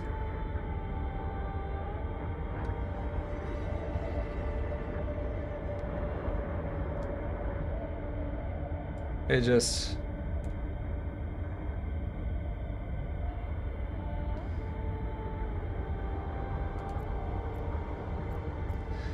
Yeah, it can be written in English, but the language is still used. The documentation language, so-called. The definitions part, right? So I'm just giving you a little example. Like, for example, you have a property insurance, right? Which you're supposed to get a protection against hail and storm here here in Texas.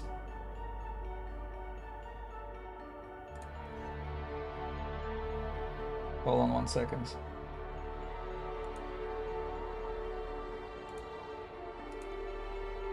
Yeah, just a quick example I wanted to bring here. The property insurance against hail and storms here in Texas. This is something which is not mandatory, but I think it's common sense for everybody in Texas to buy, because this stuff happening a lot over here. So it's a big peace of mind, you know, buying this type of insurance, which I purchased from. I decided to go for a big name, right? State Farm. They did a quick evaluation, like whatever they have to do, gave me a rate and quote. No problem, start paying for that. No biggie. So far so good. Now, the hail and storm actually happened, as well as damage to the property. So now it's time for me to come to insurance and tell them, hey, there is a damage. You know, I'm willing to pay the deductible. So let's go do the appraising, and we'll take care of the roof. They're sending their appraiser, and I'm bringing the company who's gonna taking care of that for me. So they're doing the appraising together. Dude, these appraisers from insurance company, they're just using every freaking letter on the book and even making shit up just to avoid these payments, no matter what. And even though it says in plain English on the paper that, hey, this house roof is protected from hail and storm happened on that day. This is what kind of damage was done. This is the pictures. Everything is appraised. Everything is fixed and documented by another licensed company here. And yet they sending their appraiser. This appraiser kind of confirms eventually that everything stated on this report is true. But guess what? They're sending their report back to the State Farm office, and they say, well, we took a careful what they call it, like oversight of all the paperwork. We looked at everything, and we came to conclusion not to satisfy your claim for the reason that your roof was too old. Things like that. So, main reason for not paying the claim, the roof is old. Why did you sell me this protection in the first place? There was nowhere in the terms of conditions in this of this contract where it would say if the roof is older than, let's say, 7 years or 8 years, now it's considered old and needs to be replaced before it can be protected. That didn't stop you from collecting premiums. So it doesn't matter what they write in their freaking paperwork right there. It just if the paperwork will allow them to avoid payment, good. If that same paperwork tells them to pay the claim, they will just say, oh well, the roof is too old. Well, the roof was not too old for the premiums, right? For collecting premiums, but somehow the protection all of a sudden. And by the way, it's not the bad roof, right? Roof was okay, well maintained, everything is good, no leaks, no nothing like this. I take a good care of it, but because it's not brand new or it's older than 5 years old, now it's considered a old one. And if hail or storm damage happens to it, the motherfuckers just decided to, oh, you know what, it's too old, we're not gonna pay it for you. Sons of bitches. Yeah, pardon my language, but I'm losing my patience with this. And it's been going on for, like, as I said, a year and a half. They decided to deny the claim. not as satisfied, and I brought appraiser, adjuster, and I decided to go all in with this company. And you know, if somebody thinks, oh, it's a small company with a bad reputation, no, the big freaking company, the big State Farm, I think that's as big as you can go in U.S. market. And the money we're talking about is, you know, that's significant. You cannot just grab it out of your pocket, because I think the whole roof replacement for me would be like 18 grand. I don't have this money just to throw on a project like this, and I'm definitely not taking a freaking credit from them. Oh, we have a low APR of 6% a year. Fuck you. No, I was paying premiums, and you know, when all terms are satisfied and everything is by the book, why don't you do the part of where are we at? Okay, we're coming back to another. All right, sorry, I was complaining and just turned off the comments here a little quick. Let me come back to it.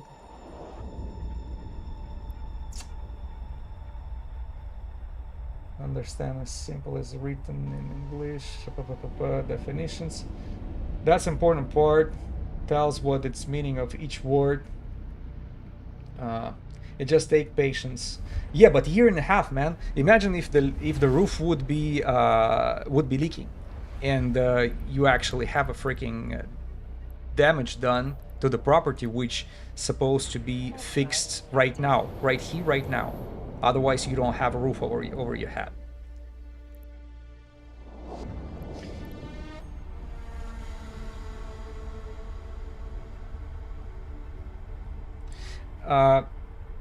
You can ask them for their general policy wording and look at the criteria they state on which they can deny claims. Okay, see, we're already getting into some lawyer's territory, I guess, when I have to freaking go to every single ward and ask him to provide me this proof and that proof, when, you know, the deal was I'm having storm and hail protection of my roof for this type of payment, and it's not a small payments, by the way. Get a strong house with a strong roof that's insured. That's correct. Well, the house is still standing.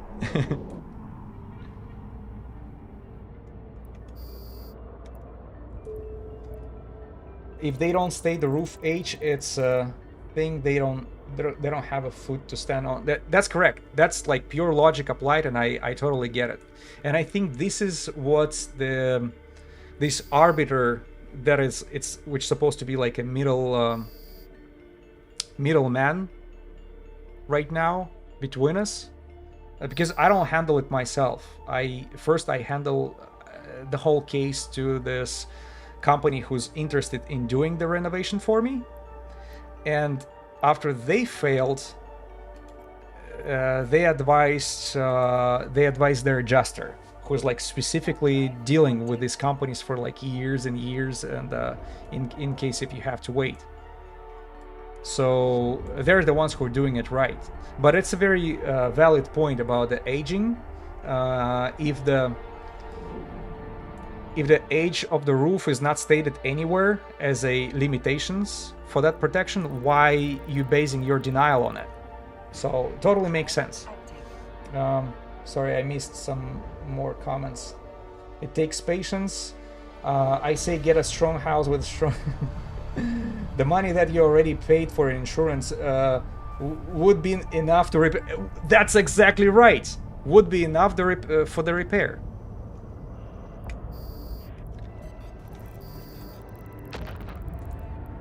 We have true Sansha. Hey guys, the first commander just spawned. That's a good sign, right? Let's see what the true Sansha has for me.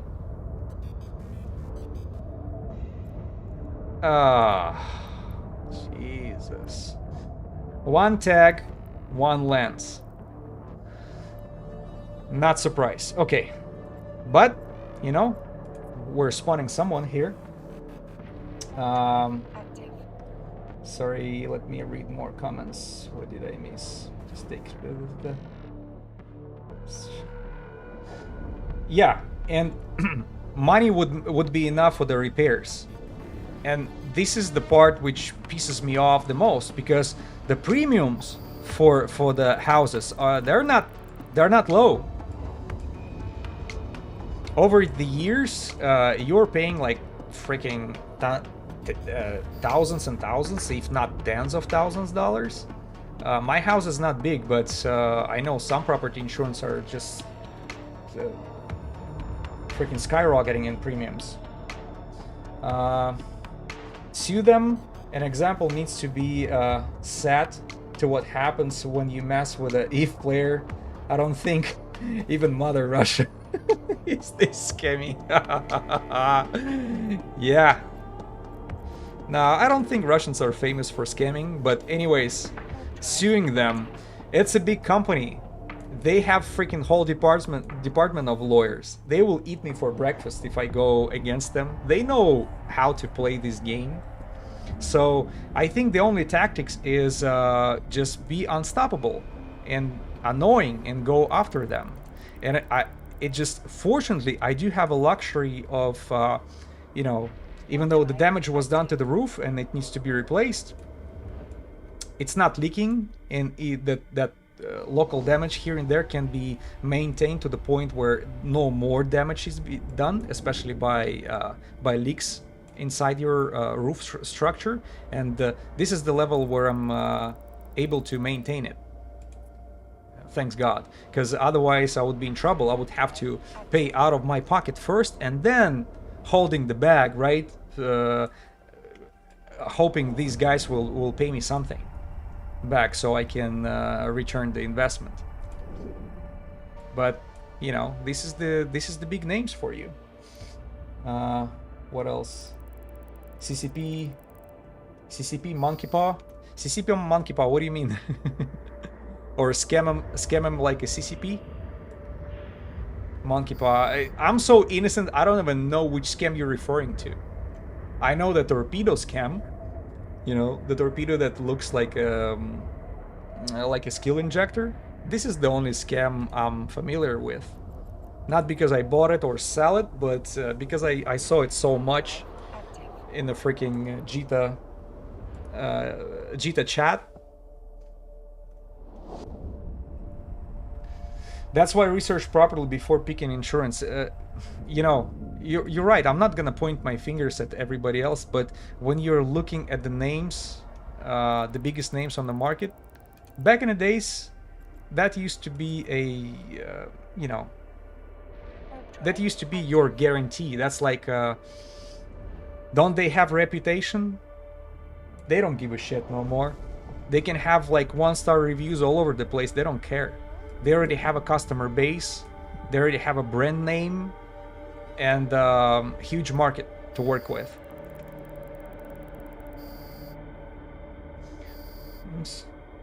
Look at comments, reviews, bad stories. Yeah, you're right. You're right. It's my fault. At the end of the day, I'm the one who who purchased the contract with them, right? Who marketed. But here's another thing: you might pick a good company, right, or somebody reliable. And what happens now, year after year, if you're a homeowner in the U.S., these premiums are going up and up and up. And even though there was no damage done to the house, or even the car insurance, the same freaking shit, then they become bum. Then they become that's exactly right. You found a good company, start dealing with them, and while you were dealing with them, they become bad. You cannot protect yourself against it. This is their freaking reality.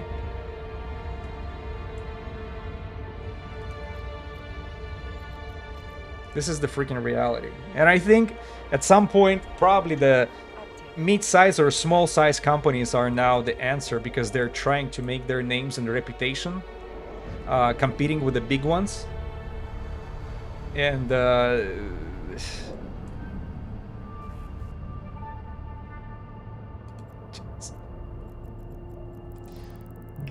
reality is good. Get good roof on car. Well, thank you. It just, first of all, it has to be affordable. Then you want a peace of mind. Then what's gonna happen if tomorrow you're not here? Like, can I deal with this remotely, for example? Right? Because I was buying these insurances when I would be on the road a lot. So a lot of stuff I would dedicate to my wife. Like, let's say I take care of the phone calls, and then she's the one who has to, which don't get damaged easily and can be maintained easily. Well, there is like standard freaking roof here is in Texas, which is not handling hail very well. Right? Load hail, never fail. Freaking. That's exactly what happens to the roofs here with the hail damage. And the shingles on the roof that they're using, it's just American way of building houses is really something. I'm still not used to it. It's made of freaking wooden paper. Yeah, I'm too used to these freaking panel houses of concrete and stones. He'll never fail. In and out game, yeah. Yeah, so there is almost no roof that can handle hail damage without harm at all. It's gonna be some sort of marks. Well, maybe you see, Las Vegas do not use shingles, for example. They were using this expensive damn, how you call it? Shoot, forgot the name for it.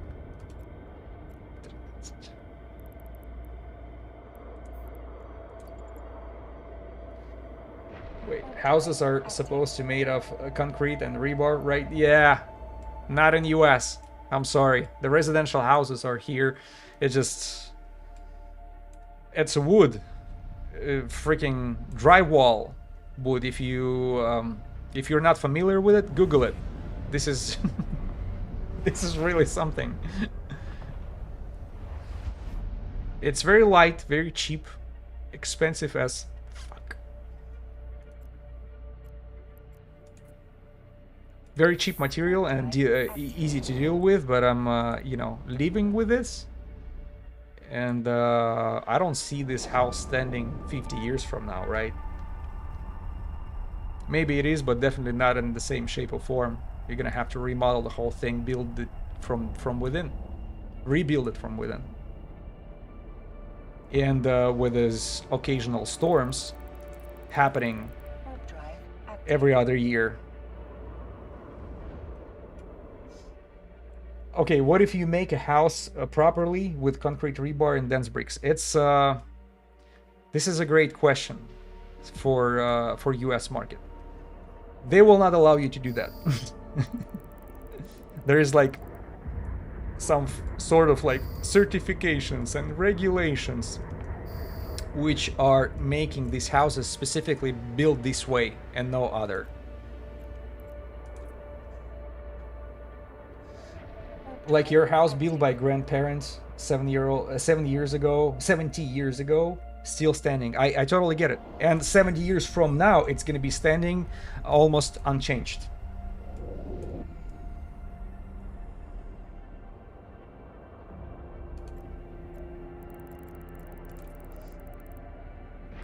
And then you pay as much for the wooden house as you would pay for the brick and mortar house anywhere else on a planet.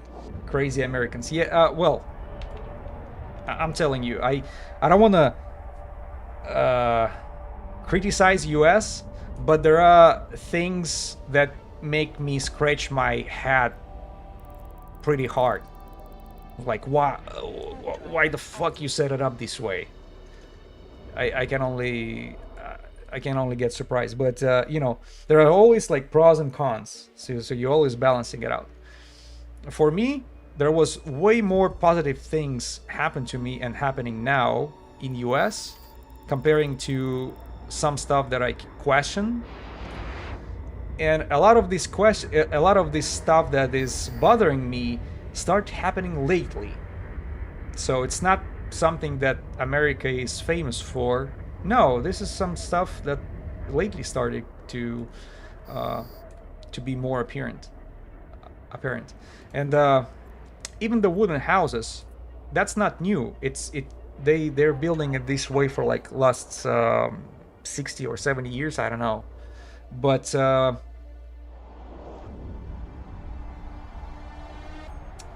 the modern buildings, you don't want to buy whatever is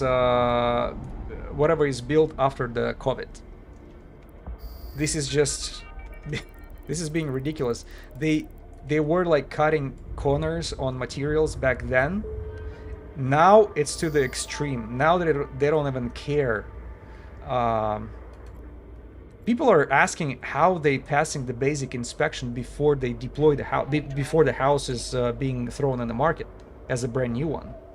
Like, builder is done, you know, house is ready for the residents. How does it pass inspections? There was some YouTube crazy videos where inspectors are coming over, looking at the brand new house, nobody ever lived there, and he's just freaking red flagging one page after another. Sinks freaking leaking, door hinges are all loose, the house roof, don't even get me started on this shit. It's like either leaking or the structure built wrong. Piping is a Mickey Mouse job. Smaller decorative stuff is weird, and even though they're trying to kind of make it as simplistic as possible right now, they still fuck it up. And even if you go deeper, what kind of materials they use, these materials are not designed to be around for like 10 years from now. So oh shoot, they're like exposed to elements outside, and after 10 years it's pretty much turning into pumpkin. That's what we're dealing with. And housing market, I don't see house prices are going down too much, even though everybody were predicting it. No. Secondary market, boomers are refusing selling their house for the real price, what it's worth today. They won the prices that they were predicting back in the days, and they will not give up. They just won't give up.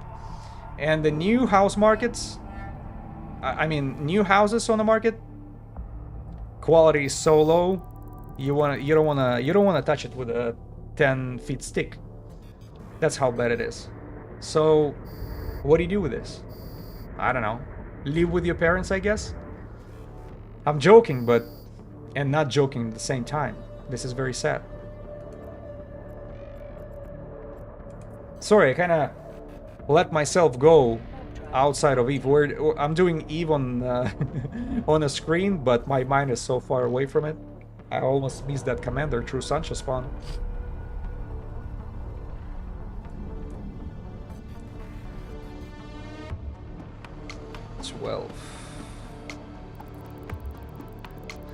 By the way, how many rockets did we spend? Man, it was over 6,000 when I started. Now it's under 1,500, and I still have 3,000 from previous stream, the Legion auto-targeting, the expensive ones. Alright, let's go shoot him out.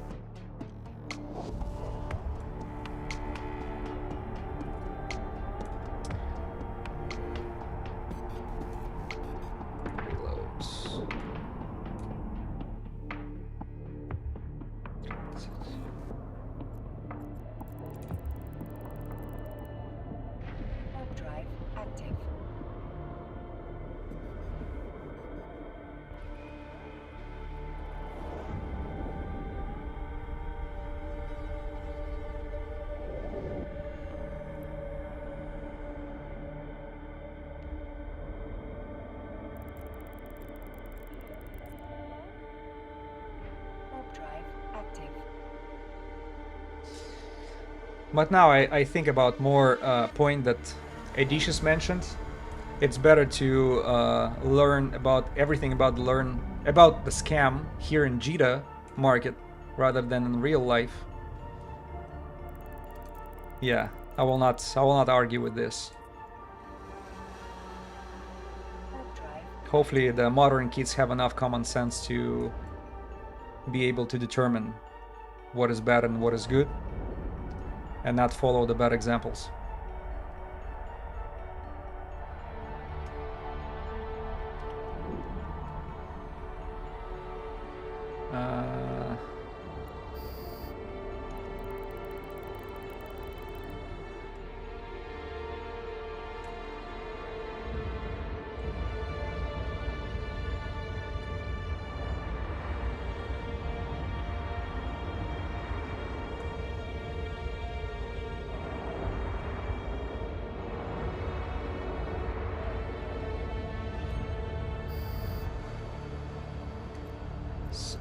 Here. Next system. Warp drive active.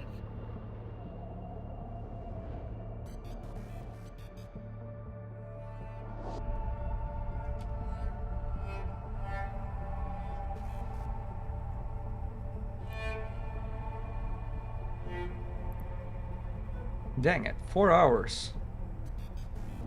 Almost 4 hours. Where is my officer?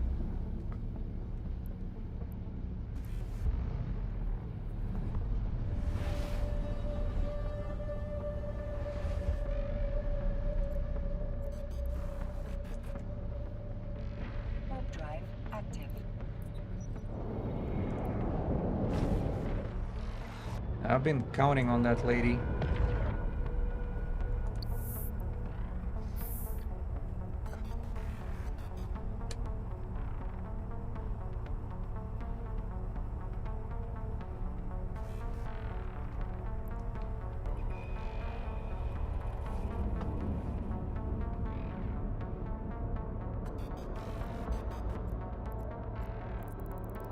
Warp drive active. Alright, chat got quiet a little quick. Everything is okay? I'm just checking if it's working. 2, 3. Warp drive active.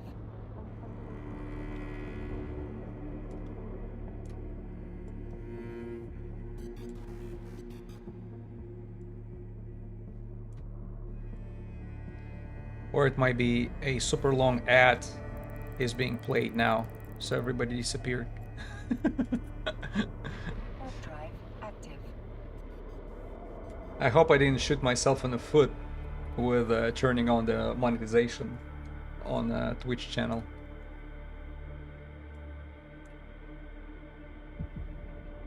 Ah.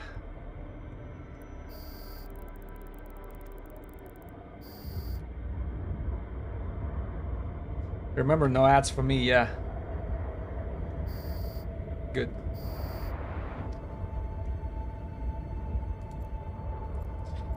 Good for you, man. Warp drive active. By the way, remind me which country you live in? I forgot. Did I ask you before? Definitely not US.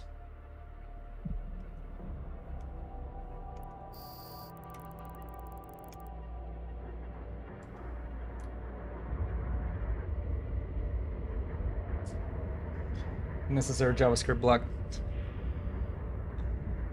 Block those ads. As I said, don't blame you.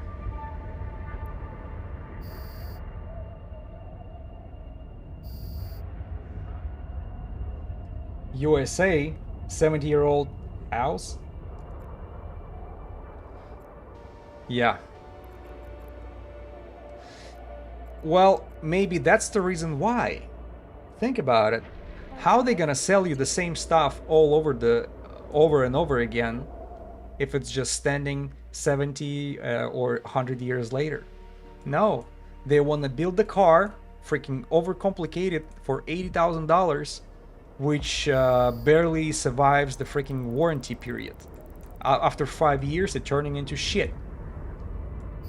You know, you cannot fix it yourself. You need a specific tool sets from dealership. Dealerships are want to take you for a freaking ride every time you up there. They're upselling you with the services you don't need. You don't know who to trust. You're trying to go to regular mechanic. They cannot work with your complicated car because modern cars will require either software or special tools. Yeah. And after 5 years, you end up buying freaking another $80,000 car, which is, you know, another piece of shit. Yeah, it looks beautiful, slick, and stuff, and maybe it sounds good, or I mean, maybe it doesn't because it's gonna be all electric or hybrid. But here's the thing: they want to sell it to you as many times as it takes. iPhones. That's another freaking example. That particular technology can be reliable and work for 10 years in a row, but they want to sell you new iPhone every year.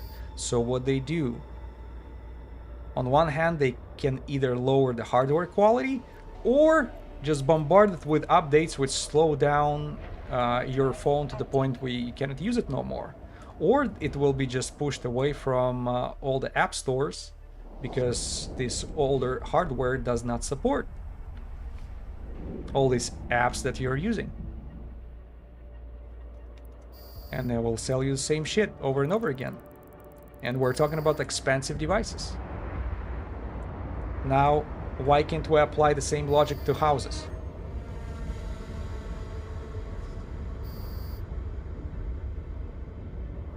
See, not getting scammed is acquired, is a skill and it's acquired. Yeah. Yeah, but how do you acquire it? by being scammed a few times. Yeah, unfortunately, negative experience. That's what.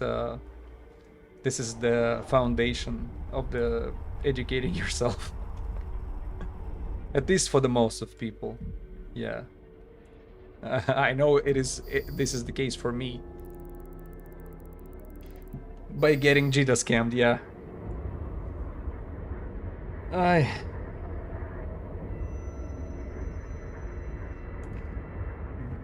Much more cost effective, yep. Agree with you.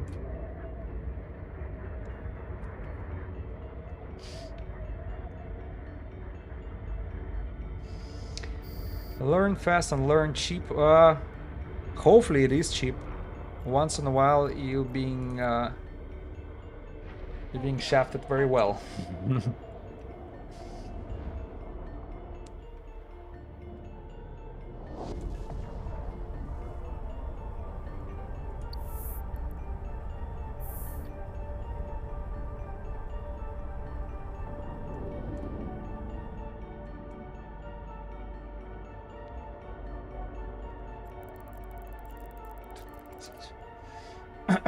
Like, will you get rounded because you lost 1, 2, or 5 billion ISK? How about losing? Oh Jesus!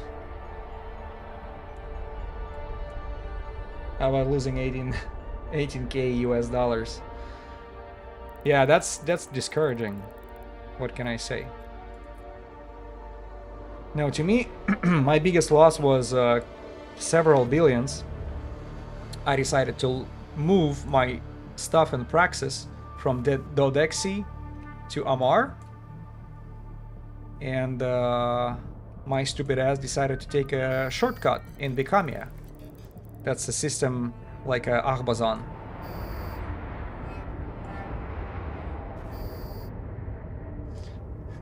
Jita scam is a service to humanity, actually. Was the Jita scam ever so bad to take $18,000 from somebody? This is something I haven't heard of. $18,000. Shit.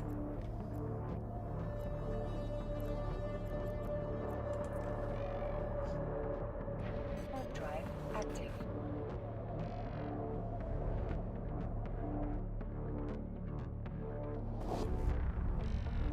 No, never, that's why.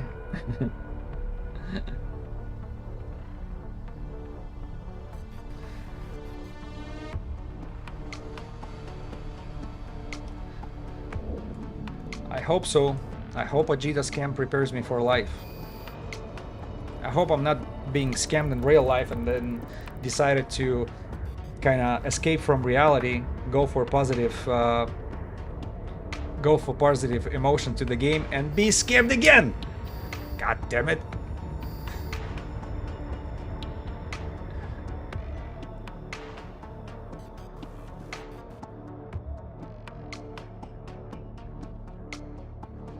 $7-0, yep, exactly. Are you about to leave Wonderlands? Drive active.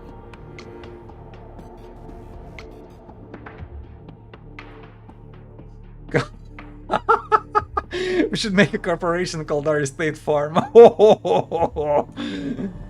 Wow. That's rude. That would be like... Exactly. So everybody like, oh, those scammers.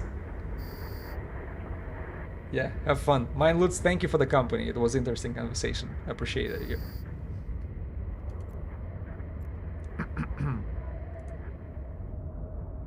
So we're done with this cycle, right? Yeah, let's go back. Yeah, have a good rest of your weekend. But corporation called Caldari State Farm. Man, put a trademark on it. This is a great idea.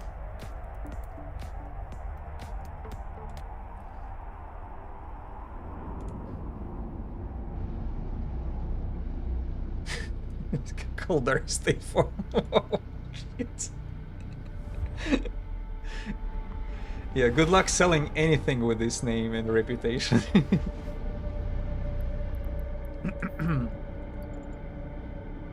There are insurance companies in the stations, right? Remember how we were putting insurance on our ships? The only thing is, it's a term insurance. You're buying it for some short term, some period of time, and then when it expires, you're on your own. So you gotta keep an eye on things like this. Like, I didn't insure this ship, but see, the ship itself is I think 250 for the hull. Drive active.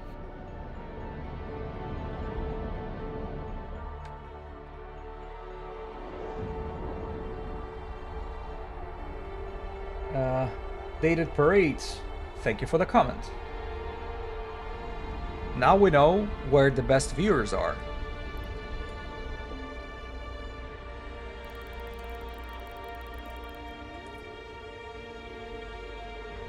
Drive active. Yeah, the thing is, 250 million for the Tango hull. Right, because when you equip it, it makes no sense because it's very expensive fitting. My fitting is way more expensive than the hull. Yeah, T2 and T3, I get it.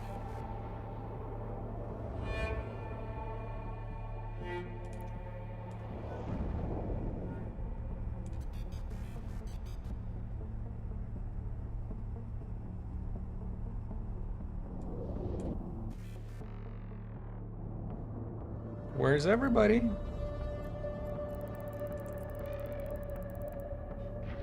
Drive active.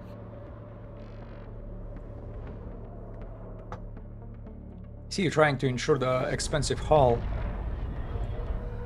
but unless you're fitting it with T2, also, which, you know, it's not gonna be a lot of money on fitting. If you put faction or, God forbid, officer modules in there, that's it, you're screwed. Your insurance is a joke. You'll get compensated, what, like 50-60% of that hull?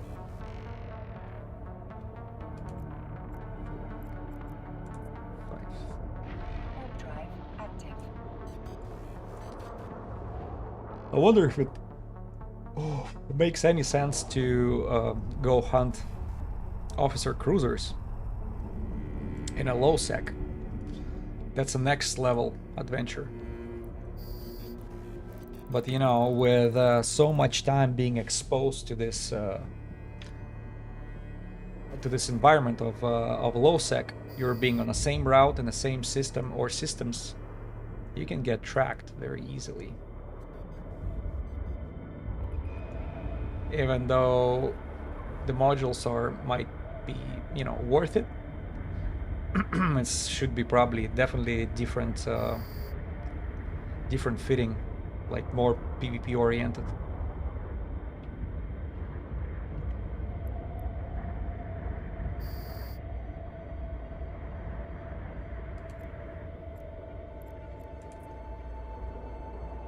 But it's not gonna guarantee.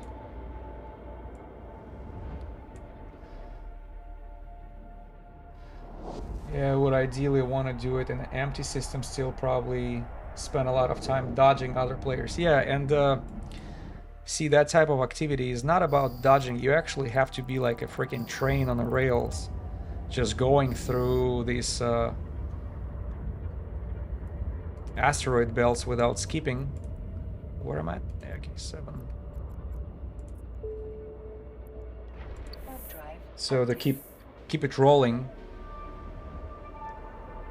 Man, I have so many racks at almost every single one of the asteroid belts now.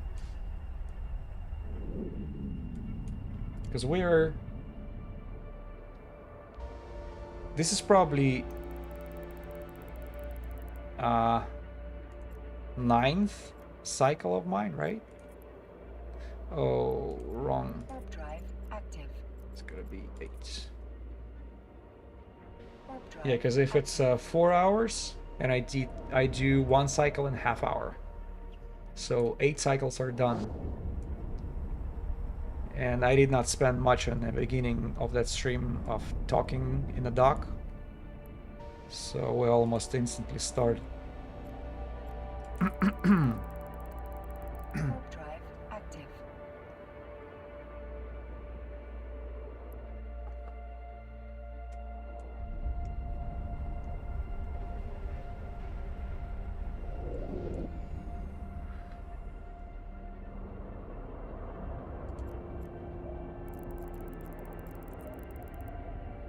Warp drive active. Come on, Usaras, why you do it to me? Makra was not like that.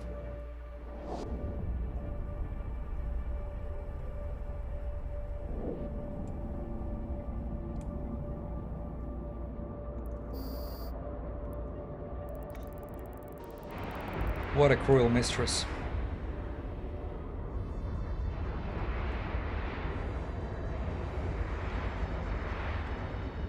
But when she get caught, she better drop something good for all that effort.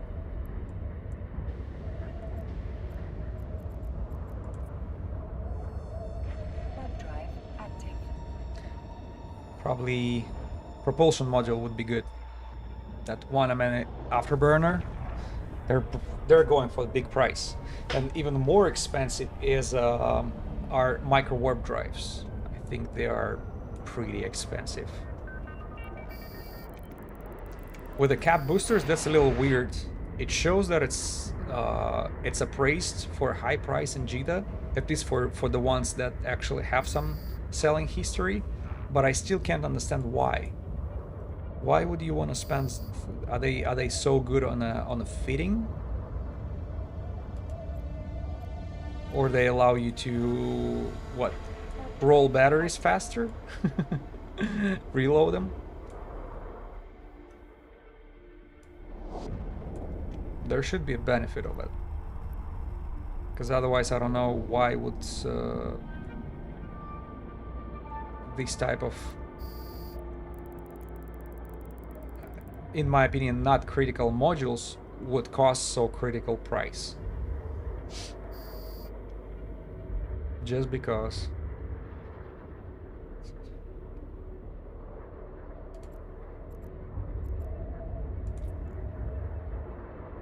Warp drive active. Are you exploding or not? No. Jesus. I don't know. I'll go back to it. Because the roll is not finished. Have 13. Okay, oh yeah, we're done with this system. It's just one more NPC, Active. which decided to hold pretty strongly. And then we jump to another system. Yeah, boy. He's on fire.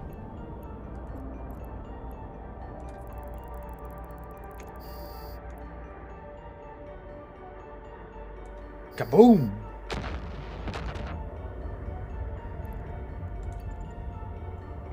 Warp drive active.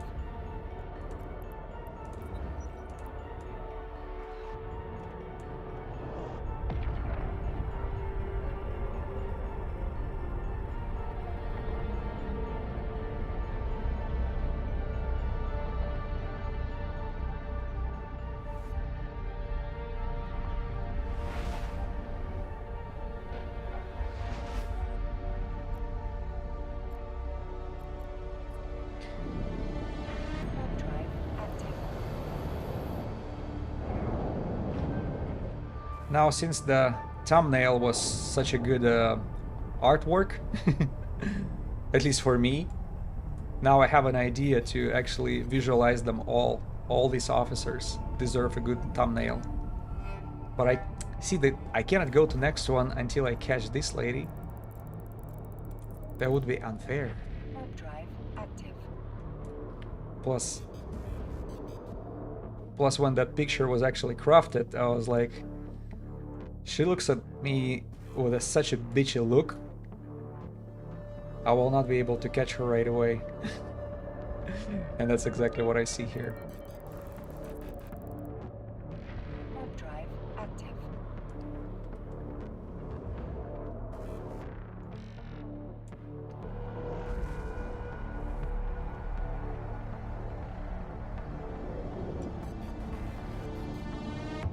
Okay.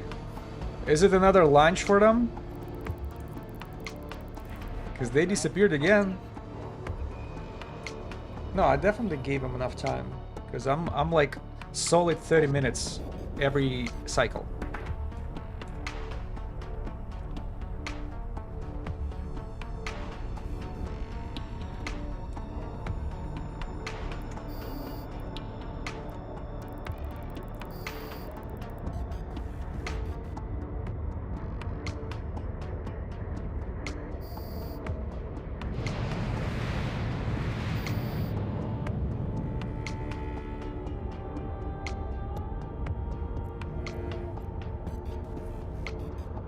Warp drive active.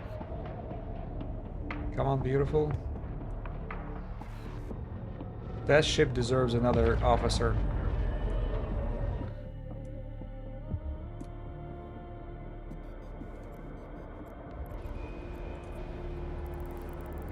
Warp drive active.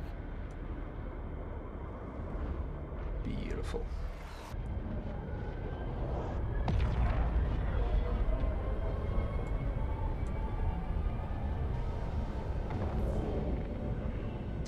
The wrecks are there.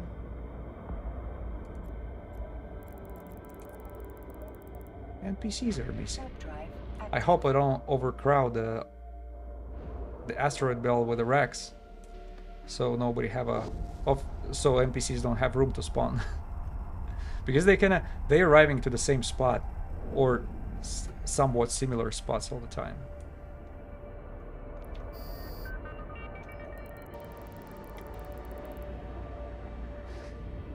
See, if only I could add a kill mark on an officers you destroy. You know, I was thinking the same.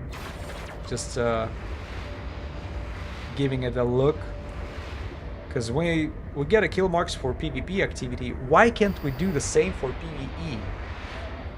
Listen, that could be a good idea to mention in front of somebody from CCP. Because technically, this is a visual specification, right? Or You're making your ship individual, not just skin, but also the kill marks, not just alliances. Hey, Ryan Reynolds here from Mint Mobile. Now, I don't know if you've heard, but Mint's premium. No.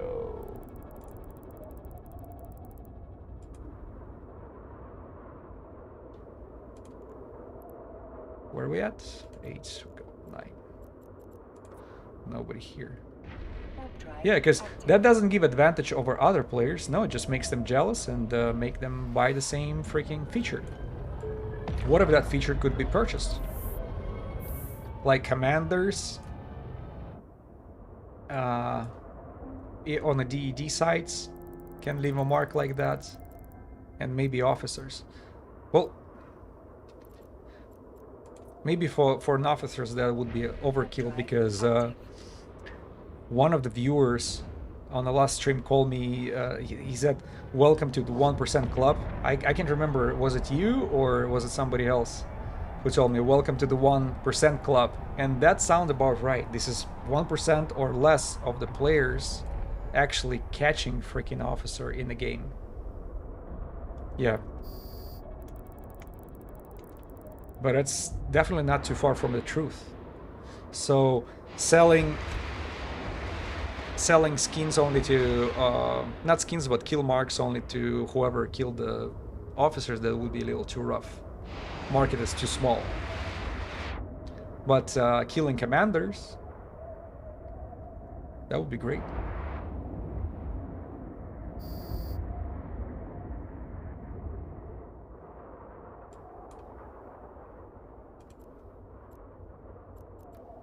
Where's music? Warp drive active. Oops. Music disappeared for a little bit.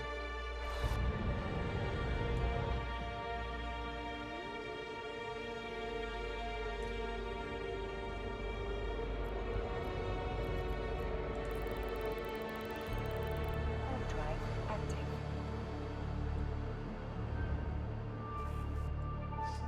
Yeah, it seems like ore mining, they don't interrupt with the whole process, because I've seen whenever you see ore mining fleet, NPCs are still spawning. It just, as I mentioned before, I hope it's not gonna happen. The officer spawn will not happen where the ore mining fleet is. Then it turning into a risky situation where you actually can lose the grip on the officer. You definitely don't want to fight where that escort fleet is there. They will pop me pretty fast. But you also don't want to leave for too long, because I think all it takes for you to despawn the escorting fleet is you to go somewhere else, to next belt and back. But officers they're sticking out, right? They're staying at this belt for quite some time. Not for a very long time, but definitely not just 1 minute or so. Oh, this one decided to escape. Shit. That's interesting. We haven't seen that since last stream. Blood Raiders were doing it all the time. Sansha, that's probably the very first one who decided to escape under the fire. Maybe that's a sign, right? Maybe officer is near. If the NPCs are getting smarter little by little. Let's hope so.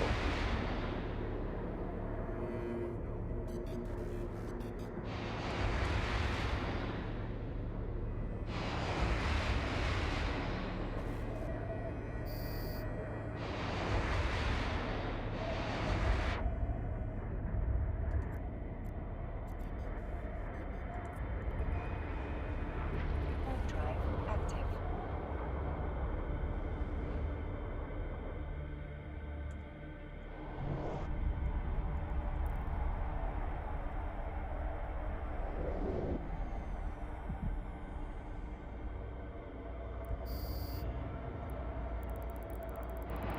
Oh, and Salvation Angels are coming over. Well, I'll have enough time, I guess. 15, we aligning to 16. What if I decide to kill one of those guys?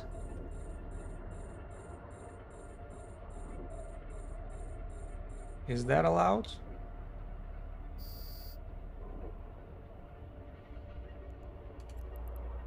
Kaldari Navi Scorch, Kaldari Navi Scorch, Kaldari Navi Scorch. Are you flying away, buddy?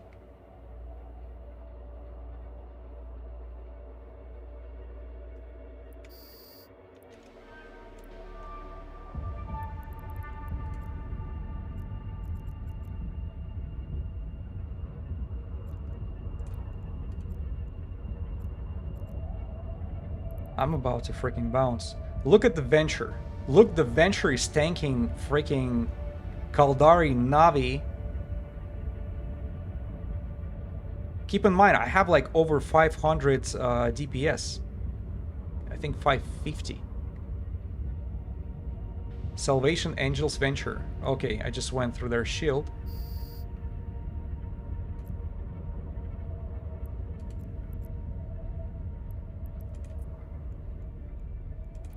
I'm gonna save the location here. These guys are flying away or no?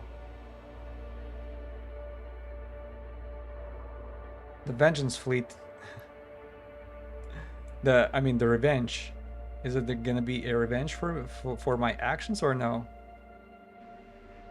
Because they have to leave first, right?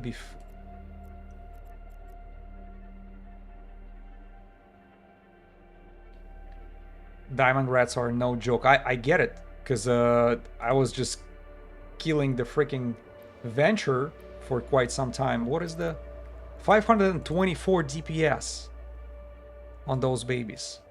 Well, should we check what they drop? Okay, let's risk it.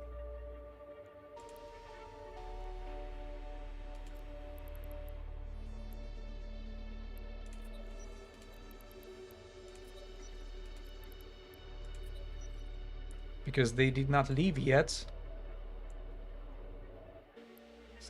15.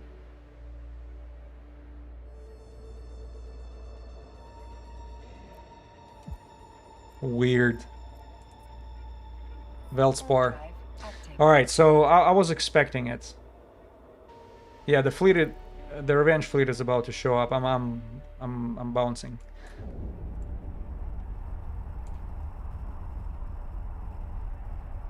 Salvation Angels. Holy shit. Did I mess up? I thought it's like Angel Cartels. When I saw Angels, my stupid ass thinking it has something to do with the Angel Cartel. Oh shit, I probably messed up with the wrong corporations. Well, we're gonna see the standings drop, right? At some point. But you know, typical EVE player, I see a red color, I see a red cross right there, put it in target, freaking shoot it. Scourge out of targeting, scourge out of targeting, yeah. Don't blame me. You're red on my overview. I could not resist.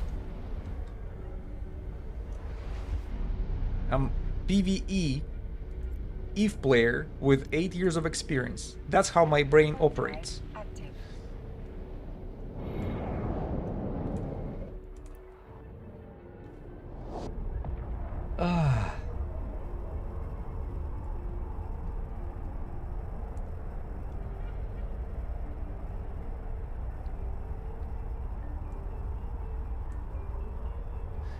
EVE Online website.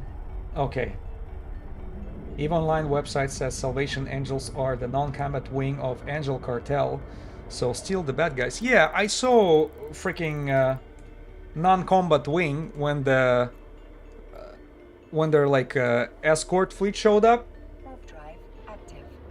and I could not get through the tank of even one freaking frigate there. Yeah, I would have no chance. Even fully tanked, I don't know, you're probably gonna have to, you're gonna need the Marauder or something in order to get through these guys. In even the Marauder, you gotta use it wisely, you know, you gotta probably jump 100 kilometers away Maybe they define non-combat very loosely. That's exactly what happens here. Non-combat, I guess, that means they will not attack you first. Right? But even though I did not attack these ventures, right? As soon as they saw me, they decided to fly away. And right after them, escorting fleet showed up. I was not doing any harm to them, and yet when they showed up, they were angry as devil.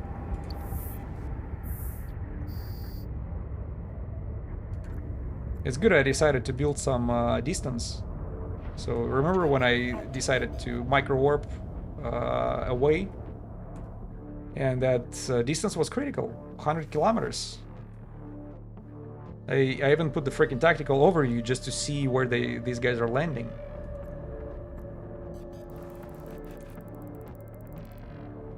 Warp drive active.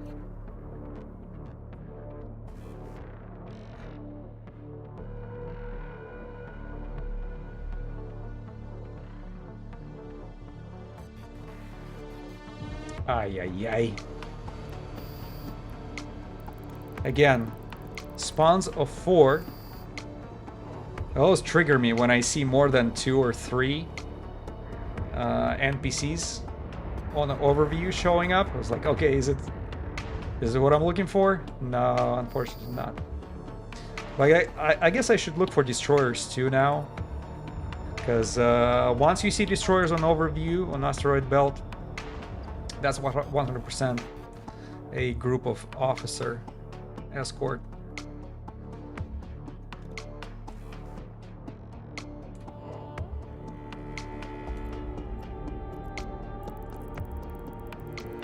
Warp drive active.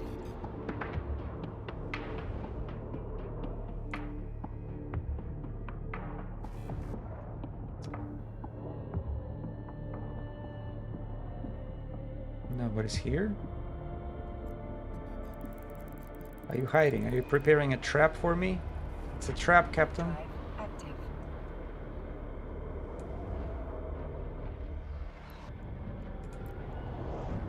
Damn, I'm going through these rockets. I have like 600 left and a cargo.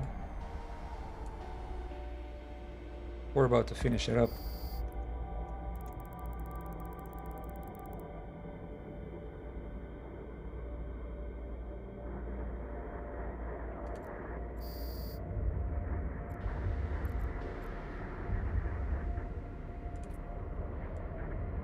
Warp drive active. Are you dying yet? Freaking not. Autopilot disabled. Again, I jumped earlier again. You know what it seems like when you activate jumping, your rockets are no longer doing the damage. Warp drive active. Helping geek streamers grow faster. Real support plus real engagement. Thank you. I'll keep you in mind. Yeah, he's still there. Yeah, I've noticed when you warping away, even though you still have like 3 seconds, 3-4 seconds until your ship aligns, your rockets are no longer doing damage. This is a very interesting mechanic. I don't know why they did it that way, Warp drive active. but probably you're no longer in the combat mode since you're leaving the battlefield. Yeah, they're no longer counting damage, even though as I was... Turns out the government tracks a lot of data. And it's Yeah, tell me more about it.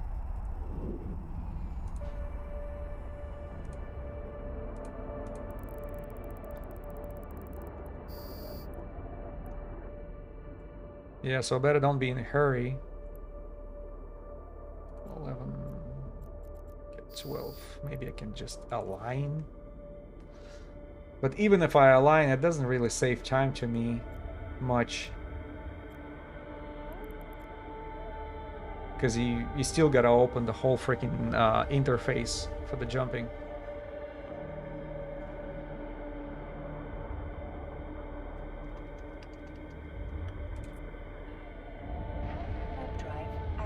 Yeah, makes no sense.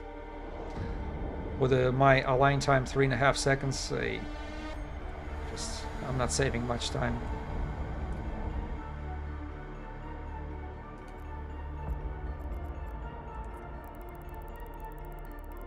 Warp drive active.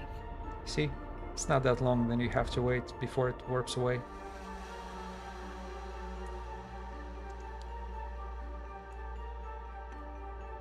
Oh.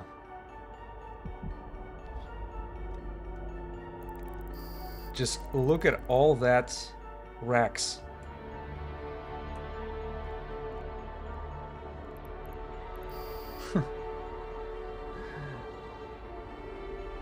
They don't have enough time to despawn. I'm already here with the next.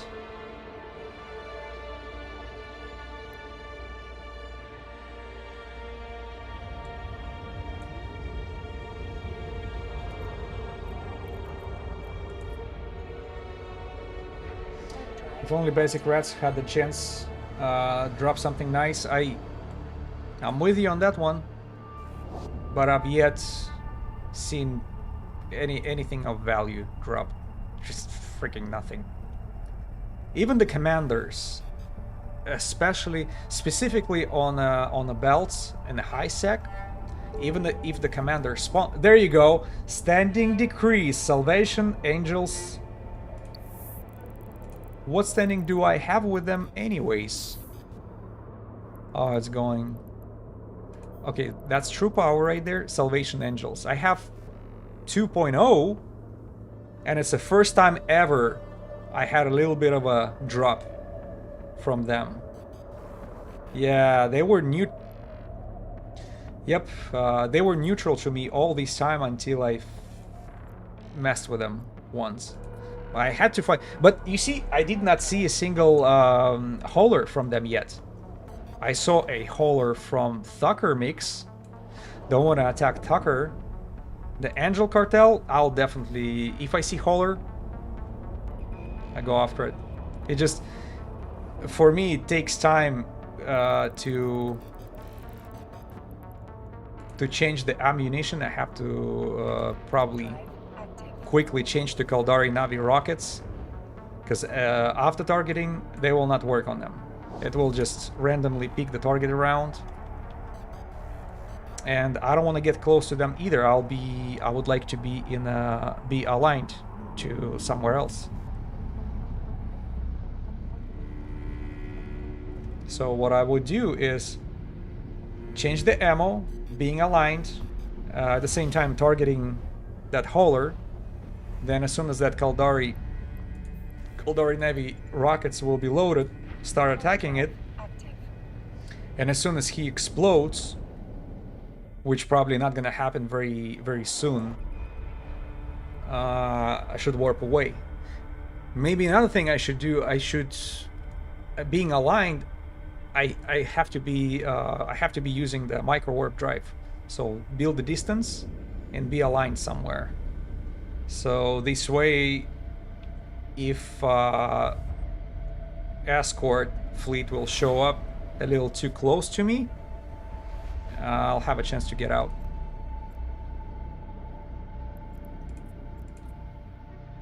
Warp drive active. Right, 30 minutes. No, 31 minutes this time.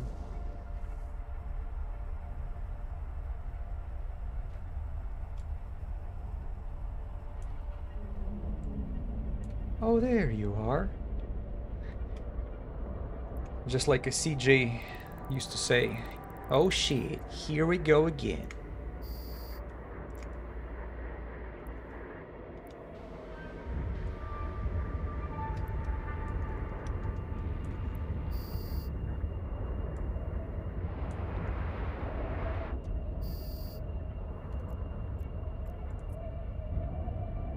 Warp drive active. Usaras,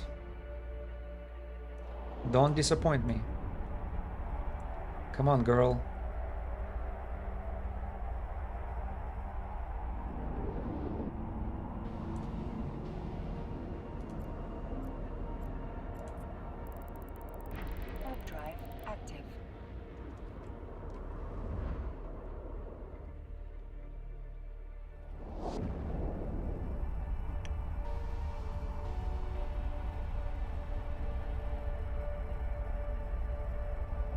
Oh, someone is here.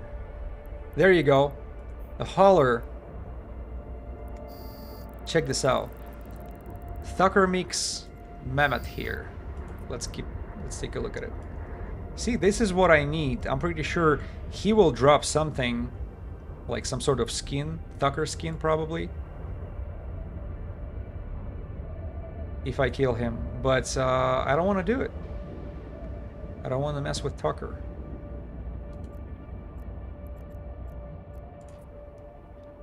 Warp drive active.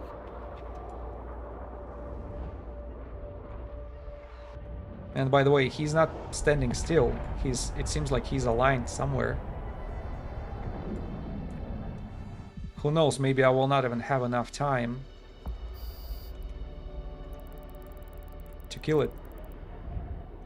To kill the hauler. If the Venture is tanked so hard, imagine the hauler. And it's Mammoth.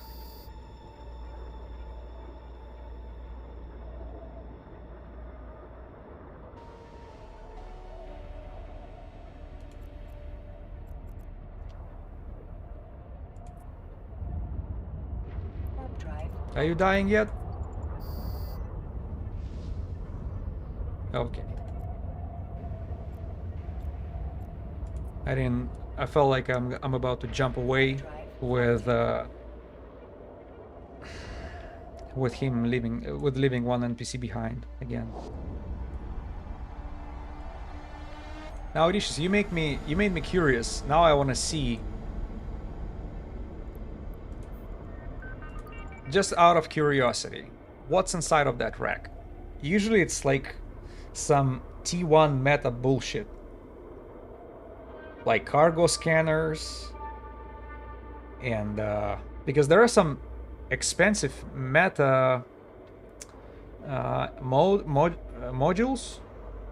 See, 37,000. Just the lens and freaking meta scrambler. Yeah, it makes no sense to check it. I don't think it even has any chance of dropping, how you call it, that heavy interdictory scramblers, the one that's working on a long distance.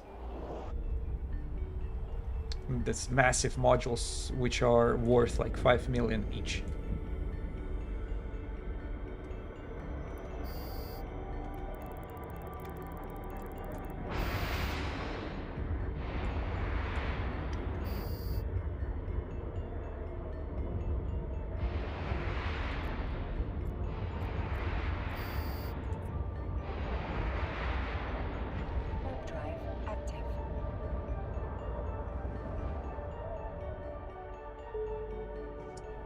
Probably not. Guessing the better stuff only drops from cruisers battles. Yeah, makes sense. This is probably the case. From frigates. Yeah, I doubt that. You're probably gonna need the destroyers, because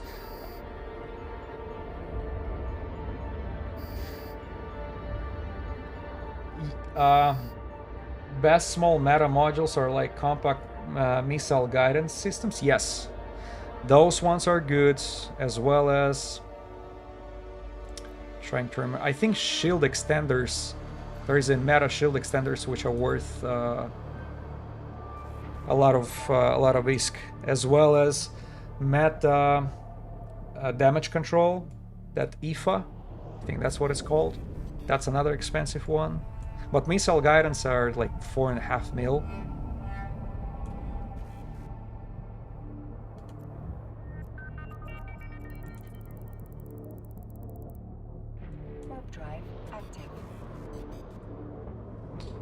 Oh man.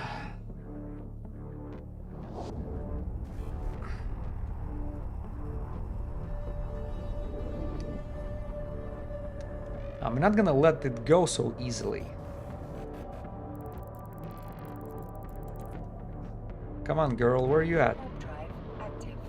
I've been rolling these systems for so long. Imagine me giving up.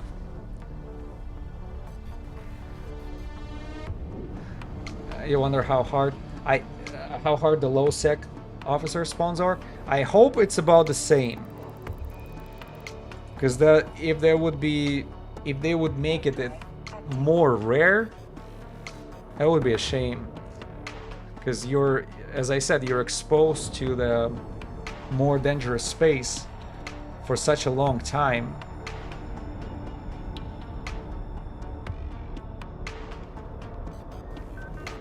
Killable using a sneaky ship like Recon.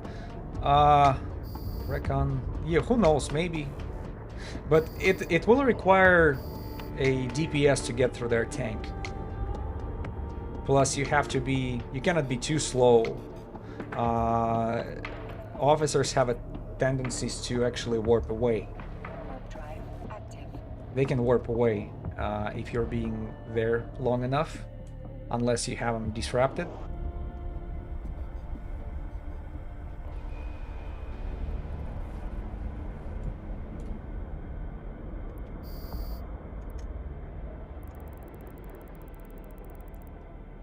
Yeah, but even with a frigate spawn, look at that. It takes forever, and I consider it extremely lucky on a last stream when only after 2 hours we spawned Makra. I thought it's how it's gonna be from now on, but you know, on another hand, I kind of read online that some people can spend 8 hours in a row and not freaking being able to spawn anything at all. So these stories feel a little bit more real now.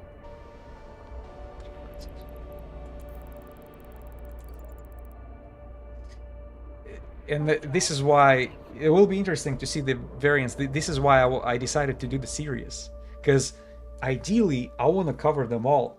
I want to get them all, even if they don't drop me officers modules. It don't matter. It's gonna be such a big achievement for me personally to cover all the frigates officers, which you know, it used to be unachievable target before because you had to be in null, right, and very particular systems and shit, but now it's available to everybody. You just have to be consistent enough to do that type of activity. And now, you know, I do have time, proper ship, and consistency. Yeah, I'm saving the footage. It's all on YouTube. If oh, take a look at, oh, it's just the haulers. This is haulers. Let's take a look if they have anything of value inside.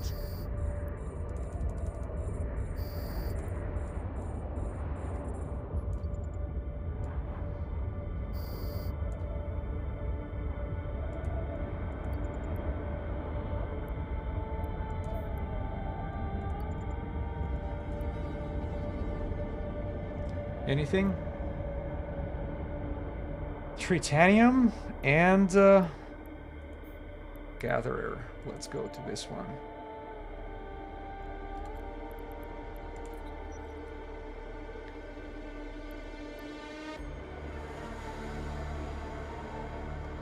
Maxalon. See, Maxalon is at least it doesn't take much space. It's only 37 cubic meters. I'm taking it with me. Not worth much, but it seems like Maxalon is the best, or you can actually pick up after these guys in a high sec. Warp drive active. Because so far I saw Tritanium, Pirates or Pirates, and Maxalon. Nothing else.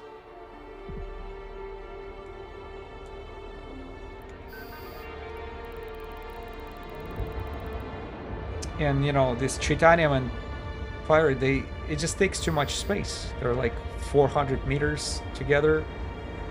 I'm not taking it with me.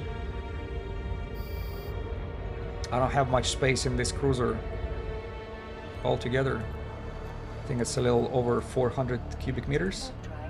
Yeah, oh no, almost 500 cubic meters. We have 490.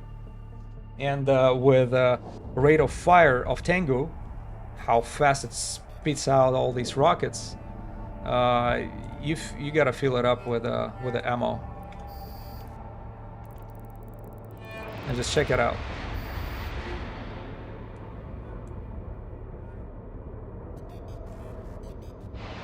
Spits it right like crazy. 3. Let's go to 4. Warp drive active.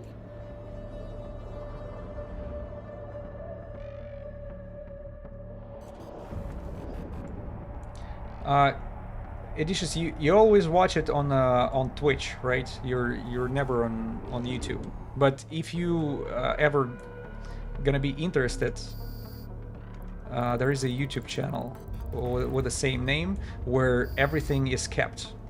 So it just streams are being saved under the live tab right there. Not regular videos, but the live streams.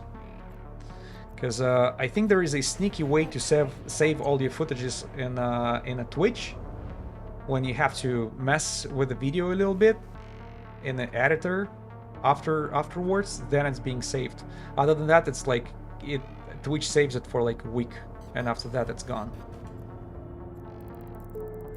And since I already have it all on YouTube, I don't bother with saving it on Twitch.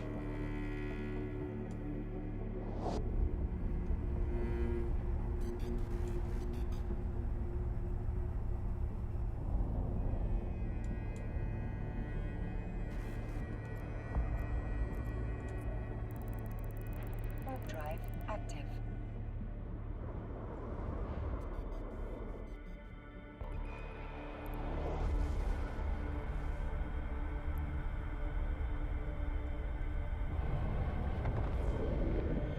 Oh, when I arrived, one of the wrecks just disappeared. It just happened. I guess the timer expired. It was 5, and as soon as I was landing, one just like it wasn't here. Oh, another one just disappeared. There you go, and another one. Perfect timing. That was probably, I think we found out last time it had a timer of 2 hours, right? Each wreck.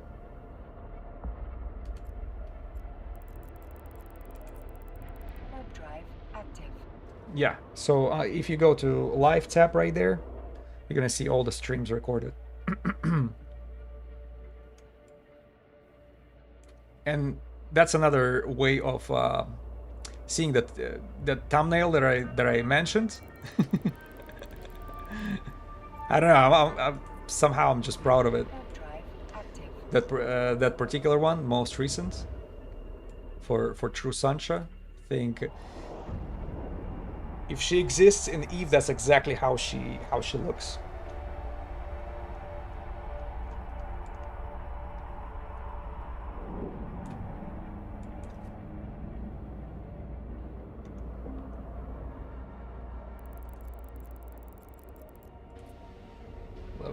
Warp drive active. Oh, you just saw it? She looks mean, and she has that bitchy look from the top to the bottom, right? That's what I wanted to look like. Oh no, Slave Hunt, that's just a regular one. Yeah, having this look full of audacity, like very daring.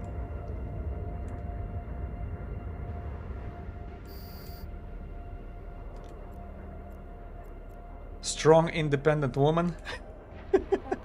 Some might say. That's exactly how strong, independent woman looks. Watch and learn.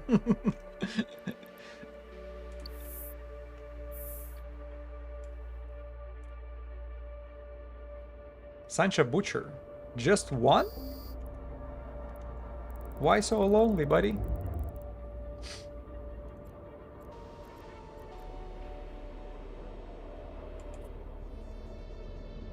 Warp drive active. Oh, and now he explodes. Okay. Because it seemed like I was about to leave, and he was still freaking tanking with his face.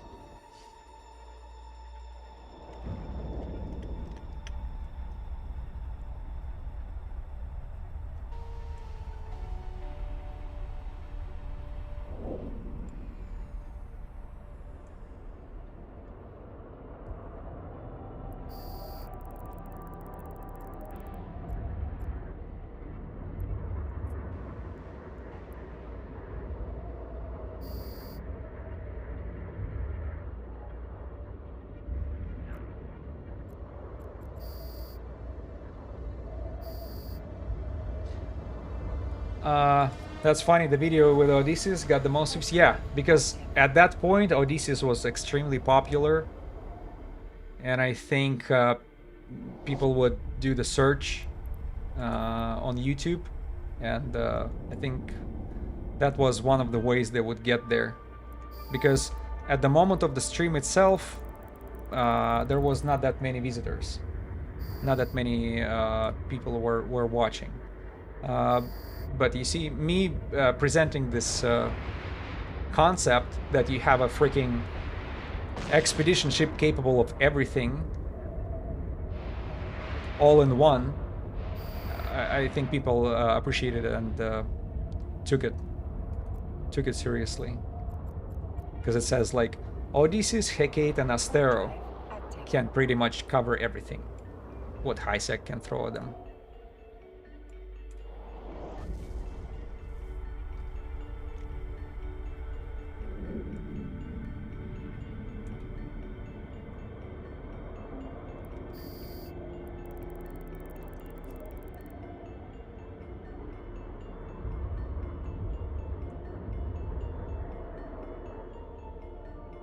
$15, $16.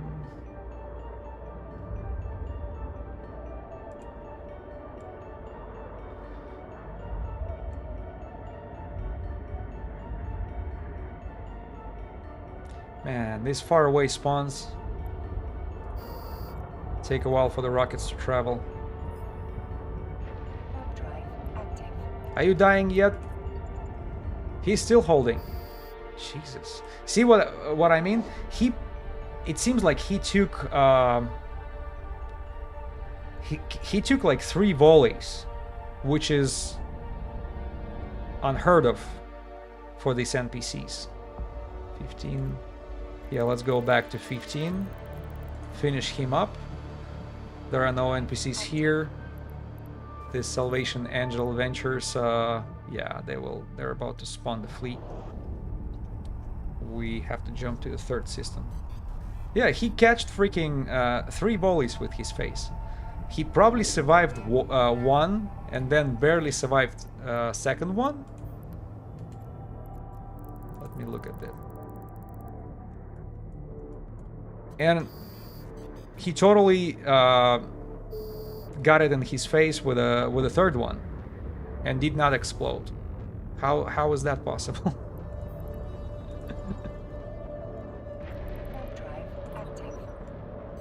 Yeah, don't click warp away until he actually explodes, or you hear there is a sound effect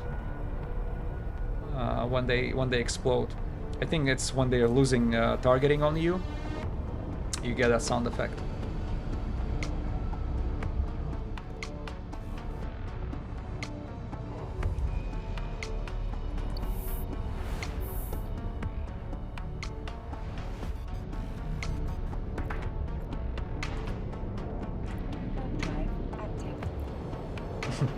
I have 66 rockets left.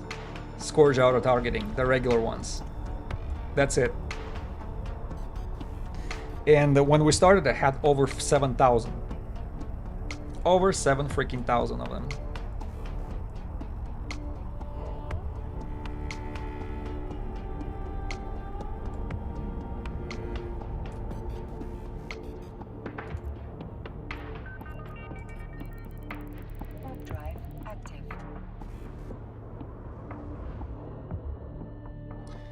Don't care.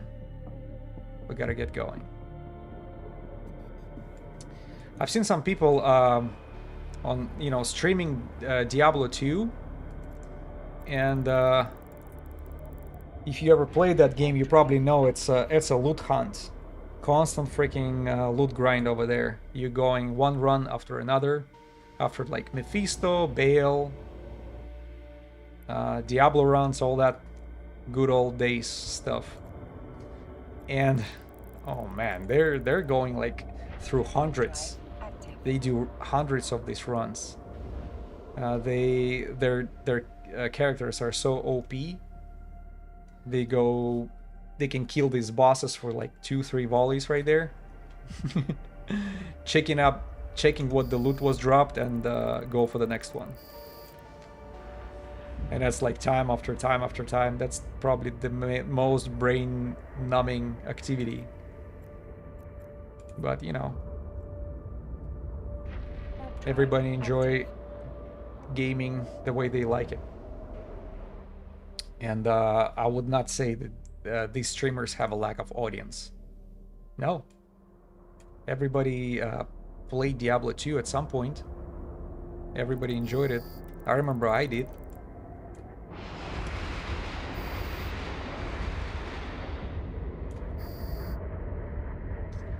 So, and that's what reminds me of a little bit of what I'm doing right now, only it seems like I feel like I'm still a little bit more involved. There is always a risk your ass being handed to you.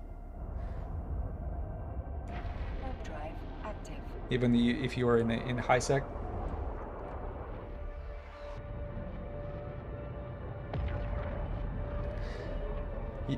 Wasn't allowed to play Diablo serious when you were growing up. Was too evil for parents. Oh, parental control. Well, did you try to make an argument that, hey, I'm actually fighting the evil? I'm fighting the powers of evil. I'm on a good side. The Archangel Tyrael right there is my teammate pretty much.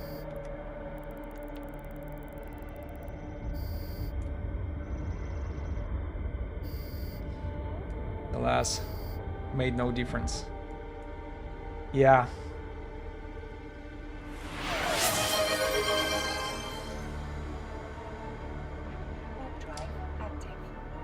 Finding aliens was fine though. Playing StarCraft instead. Well, you know, when you were watching these Marines exploded and like all these guts and blood splashes all over the freaking ground where one of those units gets killed. Hopefully you didn't show it to your parents. Or, you know, playing as Zergling or against Zergs all the time. You know, that's a lot of blood right there. Plus sound effects. Scary Carl, thank you for following. Appreciate it. We're trying to catch an officer here. It's a lady from True Sansha. And she gives me a hard time. The guy from Blood Raiders was not like that at all on the last stream. But this girl doesn't like me.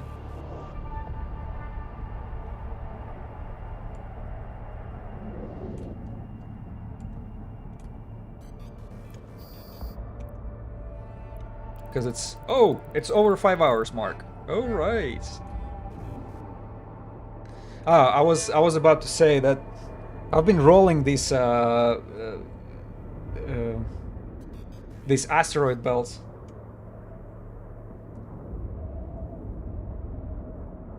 Insert 6 she's probably still getting ready to go.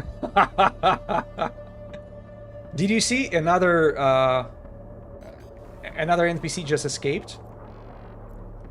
As I said, I hope it's a good sign. They're being smarter. Yeah, she's probably still getting ready to go out. Now, I can take a sexist joke on this channel, but it goes both ways. Because when we joke like that, be prepared for the girls, Fayas, with the same joke, and be grateful for it. Laugh about it.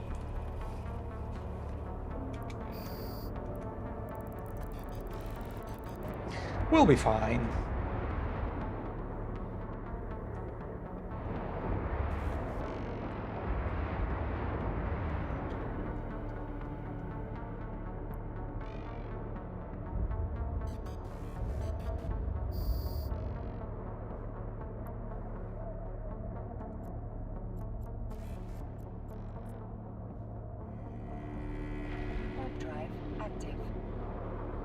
I killed a lot of guys trying to chase one girl. That's what it seems to me. Because all these butchers and slave hunts and what else they called? Enslavers, plagues. Seems like there's a bunch of dudes on the frigates.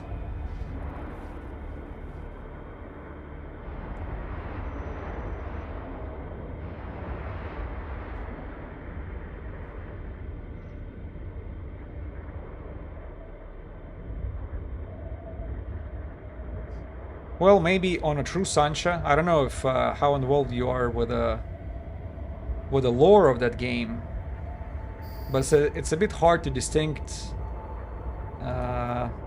their genders since they're all being like turned into cyborgs, right? They augmented to degree they're like hard, you know, barely considered human beings.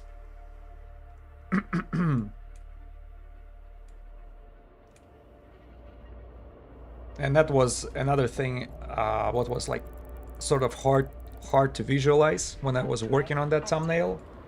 I was thinking, I don't want to make her too ugly. I don't want to look her like a falling apart zombie. Or like barely visible skin there because all the implants would be all over her face and stuff. That's why I made her a little bit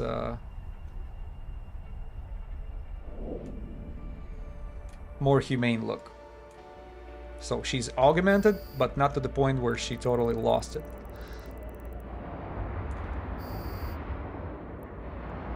Well, probably just like to a degree, maybe like my character, because that's an implant sticking out, right? From his forehead, right there. Of course, it's all just a cosmetic, but. Alright, we'll go to the last one. Man, another cycle. 28 minutes, 50 seconds.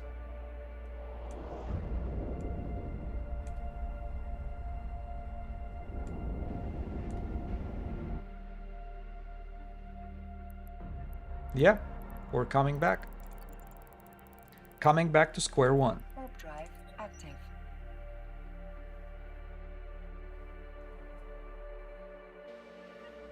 Oh man, because I've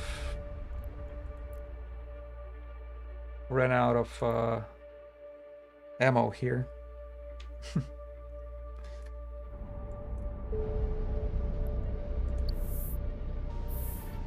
I know what to do.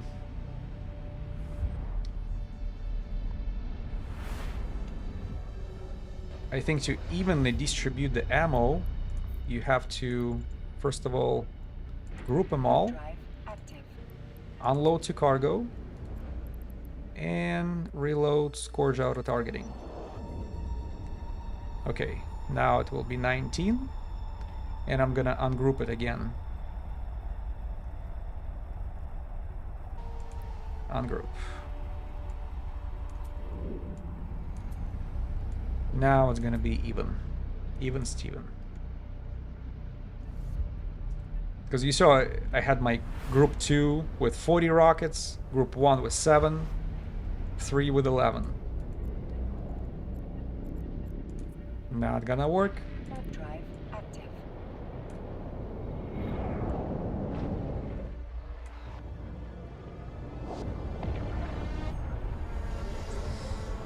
Alright, what do you think? How many more runs we should give it?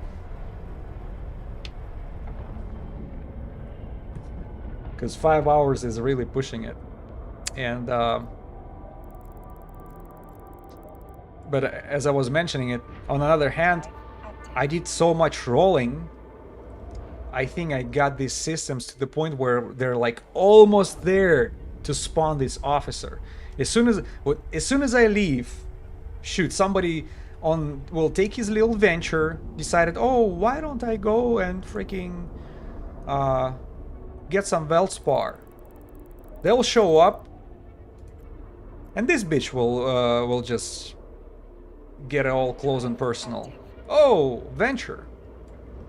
I'm gonna kill you right now, and if I see her on a kill mail, I'll be pissed for today, because it's not. There is not like daily mails. daily kill mails. They don't happen very often. You know, there are, I think, like weeks apart, all these kills. When you go to the kill board, you can see all these kills would be happening kind of pretty far from each other. Is it the third one? Yeah. Because not only officer spawns, it actually have to kill Capsuleer to produce that kill mail to be registered in the kill board. Probably all other times they either nobody noticed the officer spawn and they despawn, fly away, or they're being killed. And if I know how it works right, you can only see the kill mails on the kill board only when that officer killed the Capsuleer, not when the Capsuleer killed the officer. That would be probably a long list.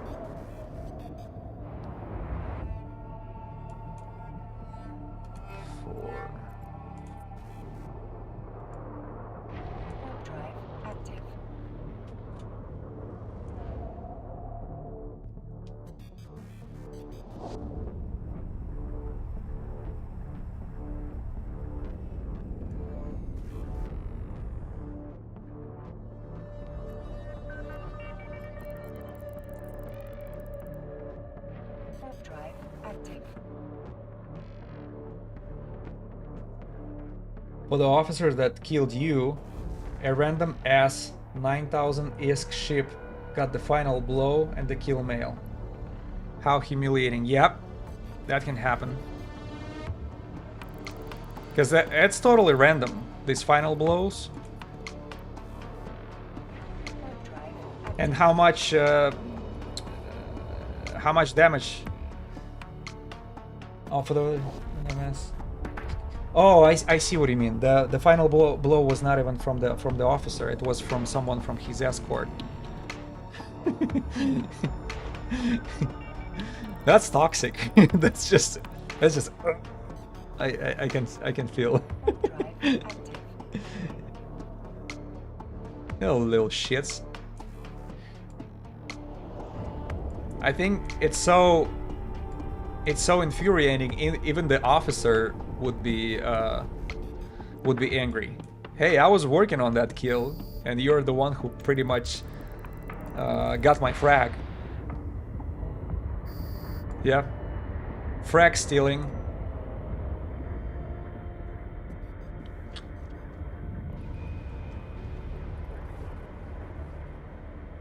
Damn kill stealers even in EVE Online, even among the NPCs.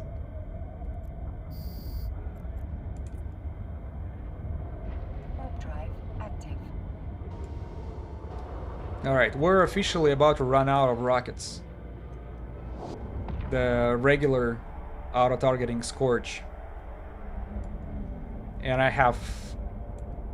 Oof. Damn it.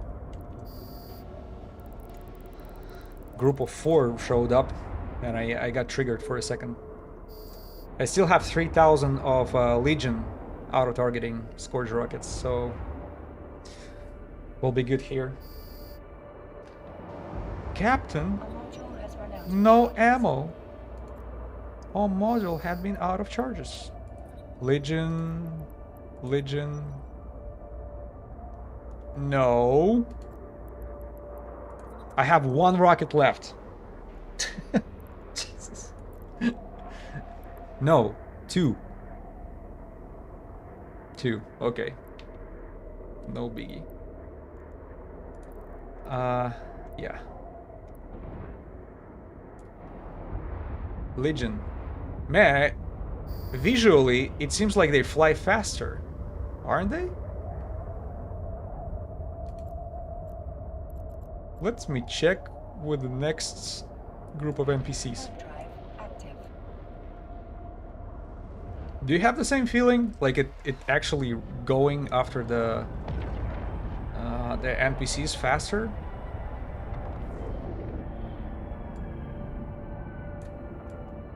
Let's see if I'm right.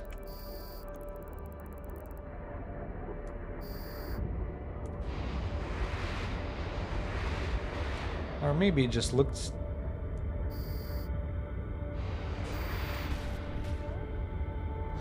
You know, it feels like it's slightly faster.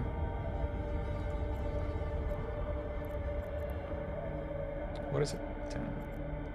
Damn, it's better be. 83 ISK per regular rocket. Auto-targeting. Comparing to 1700 for the Legion auto-targeting. Yeah, it's better be freaking more effective. Faster, more damage.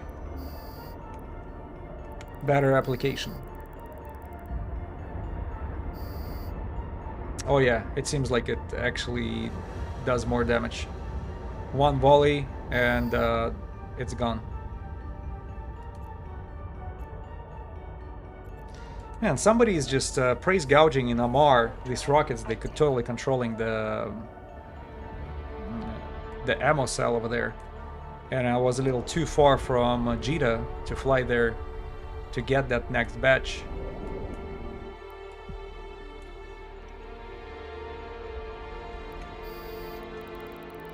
Because I can pay 50% more, or maybe the double the price. But when it's like triple and quadruple, I start feeling a little bit of a Amar scamming. we have Jita scam for all this stupid shit, but Amar scam is a price gouging. I'm guilty too over there, because there are some things in high demand, but not enough support. I'll take advantage of that, so cannot really blame them. Drive active.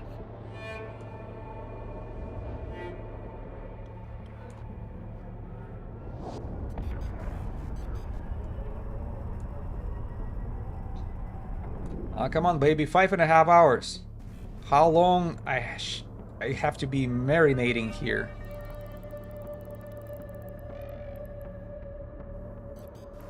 I'm gonna lose my temper soon.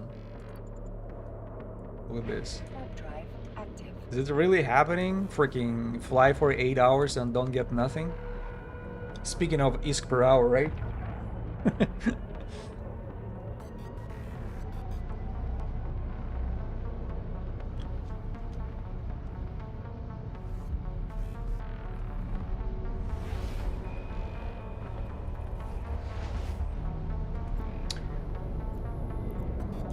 I hope the Amatar Mandate's territory is not a mistake.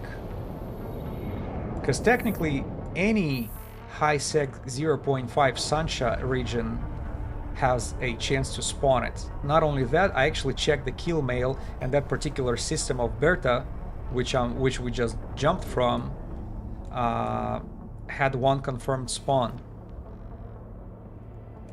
of the officer. Butcher, wakey wakey. I gotta activate my rockets and it don't work until you start being harmful. Okay, now we're talking.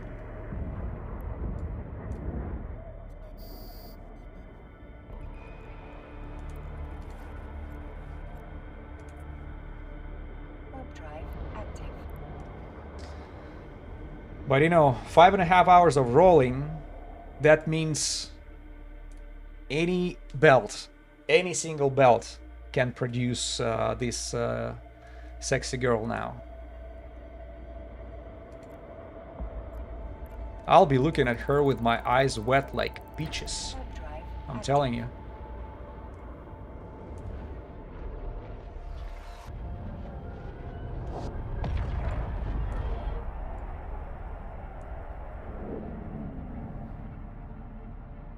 Nobody's home. Warp drive active.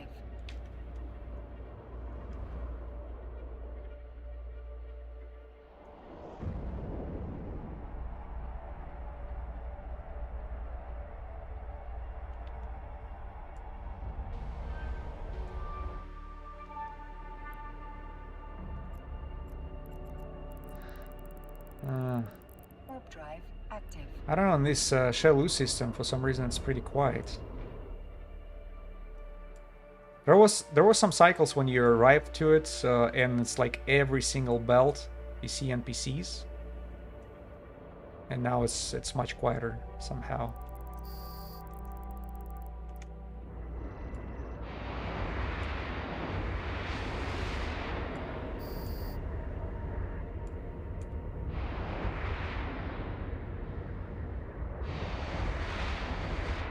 You know what?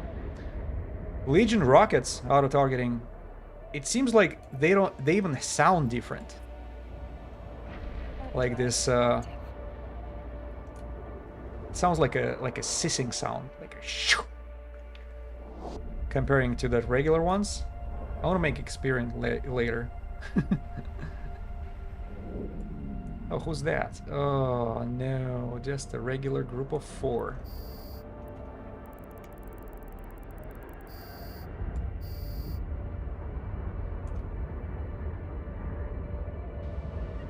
Yeah, see, one volley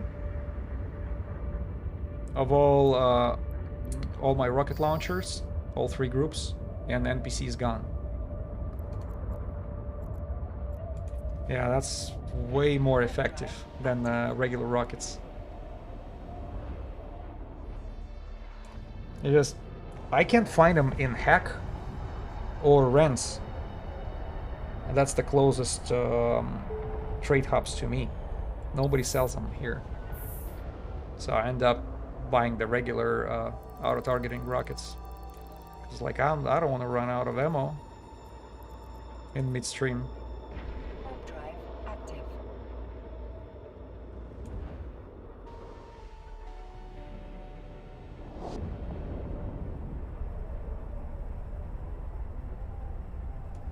So over 7,000 rockets I used to have.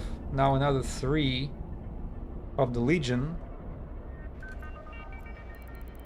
is being used. Warp drive active. So freaking 10,000 rockets. I'm about to speed out 10,000 rockets. Oh. All that for a girl. You see what females are doing to us? Warp drive active. Yeah, jokes aside, I was actually surprised to see when I looked for a description of the officer. I found some very brief description of true Sansha officer, and it was referring to officer as a lady. That's her. I was like, wow. So girls are flying it.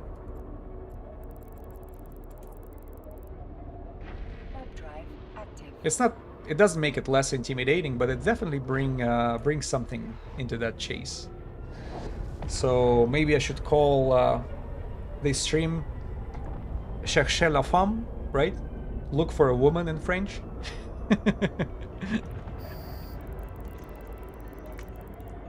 Puts like hearts all over the freaking thumbnail. Maybe that will make her heart melt towards me.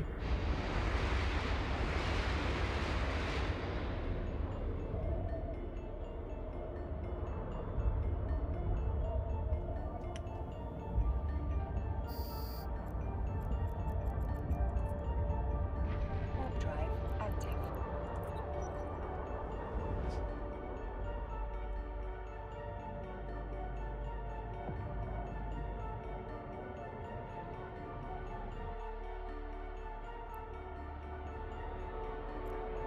Oh, almost left. That was a late spawn.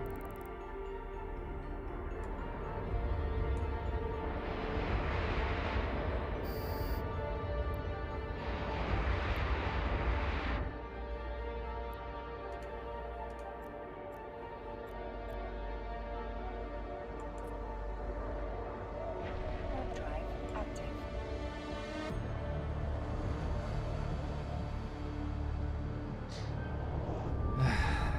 I was just looking towards these 2 rockets are flying to the wreck. One heel's already exploded. That's 3,500 ISK. Flew away.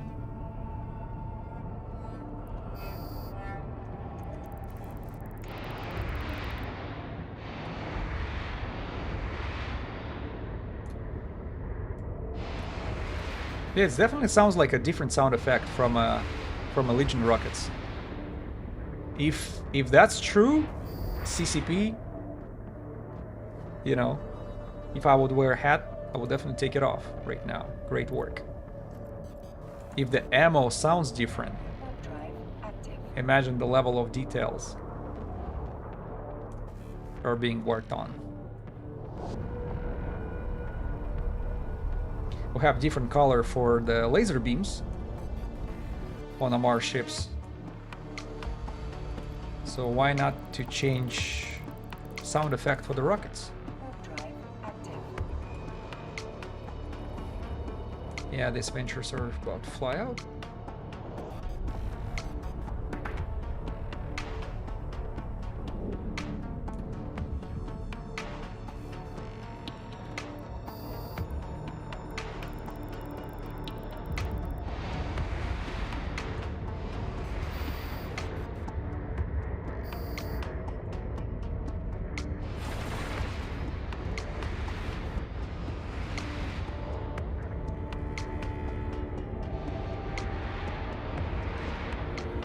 Noticed lately that some ships make different sound as they fly, like their engines are turned a bit different.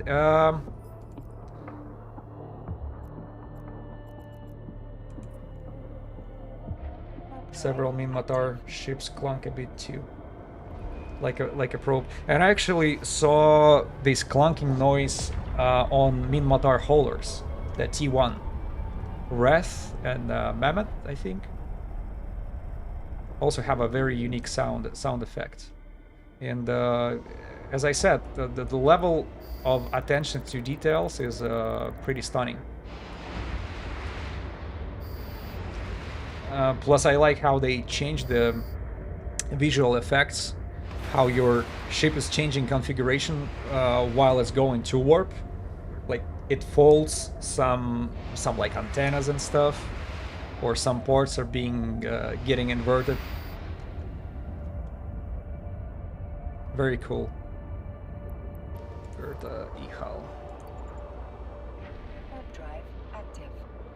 Next cycle. Oh no, not next cycle. We have one more system to cover.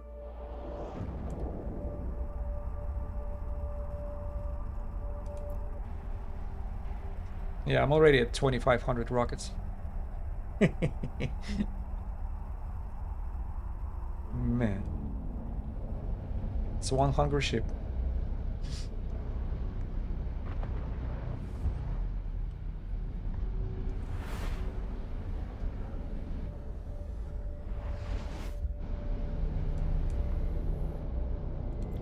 From what I've heard, every update, every small patch, CCP are actually adding some ships.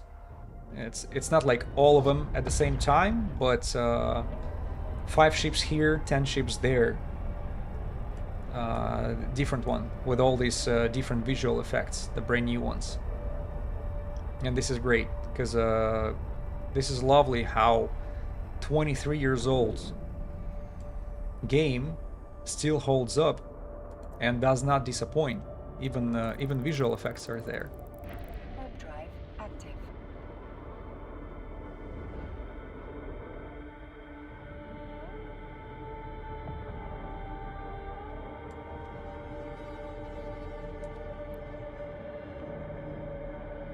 Nobody's home.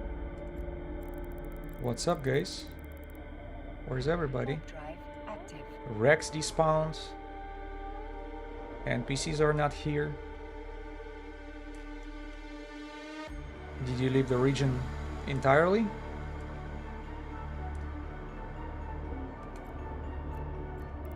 Shoot, that's the, like, 3rd system in a row. Drive active.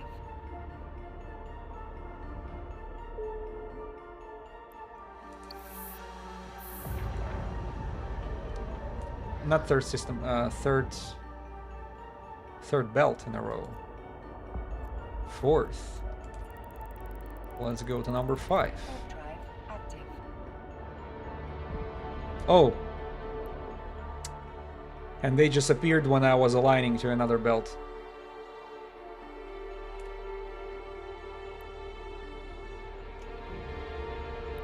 Okay, let me cover those guys and we come back.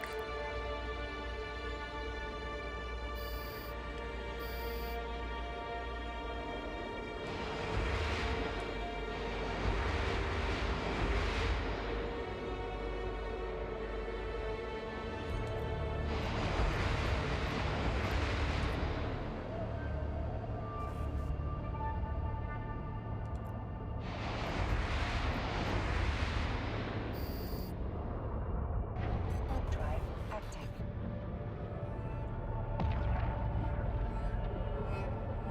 See, these guys, late spawn.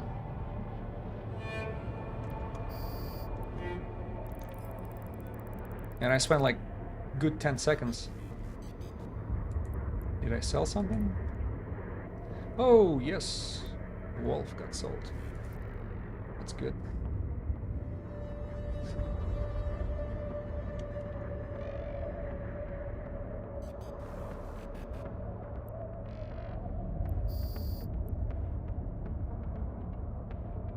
Four. I covered 5. Let's go 6. Drive active.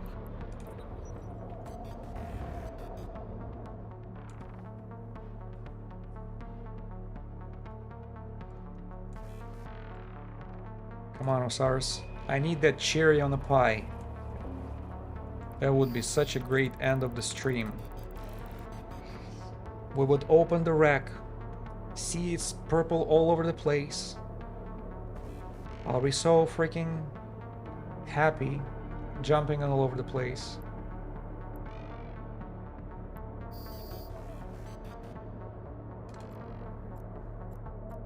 I've heard the theory when you have to visualize something in order for it to happen, before it happens.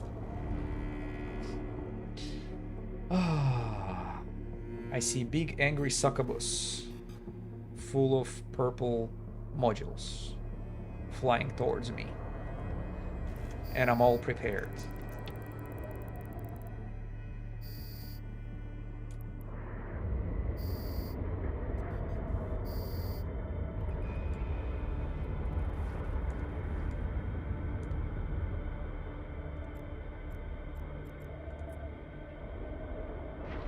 Drive active.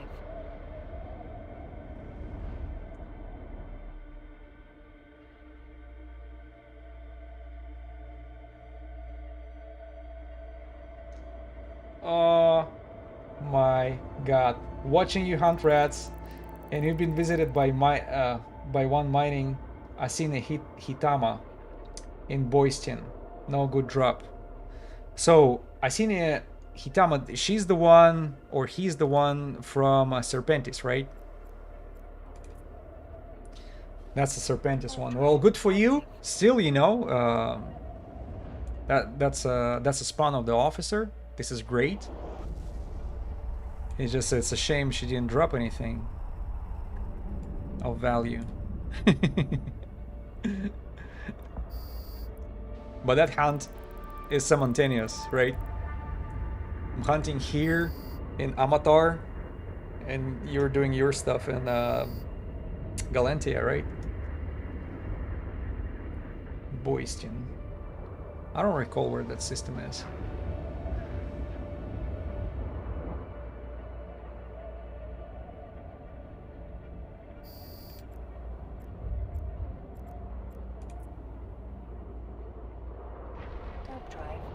Maybe that's why I didn't ring the bell. If it's in Solitude, then it's then I definitely don't know. There were some Solitude spots for Sansha officers, but I decided not to go there. I'm like, it doesn't seem like Amatar is a high traffic area, or like people would do the same thing here. Usually, it's probably one of the most overlooked areas. Besides Solitude, the Amatar, nobody's here. Ever. Drive active. Solitude. Okay, so it is in Solitude. Well, good catch. Good catch. Wish you more luck next time.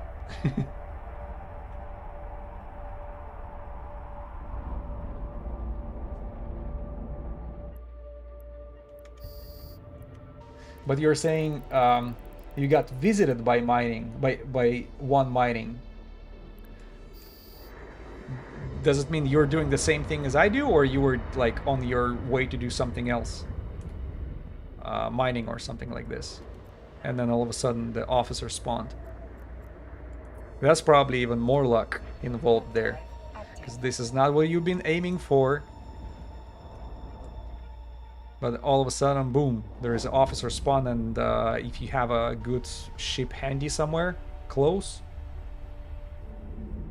that's an absolute blast.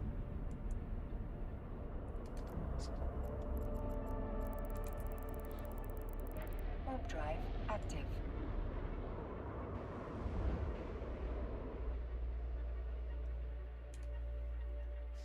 Just belt mining.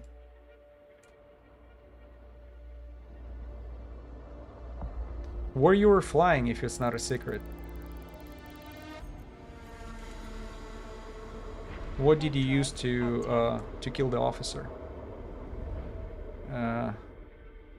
Officer flies Daredevil, right? It's a Daredevil, I believe.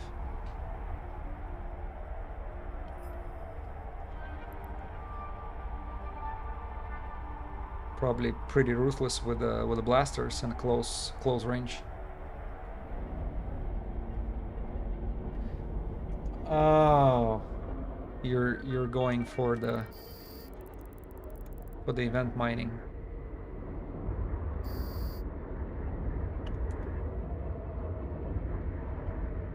But I see a lot of mining ships being taken down by these officers. They're not prepared.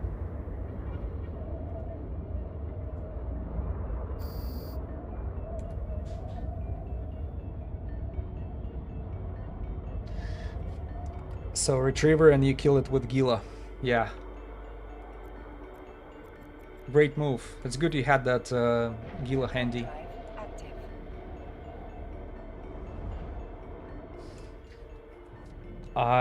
Did the officer showed up with a big escort of destroyers or frigates only?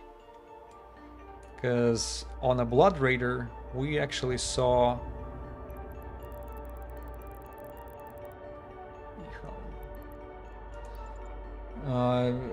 he showed that Makra Osman, he showed up with a bunch of destroyers and frigates all mixed up. Pretty big group, like 7 or 8 NPCs.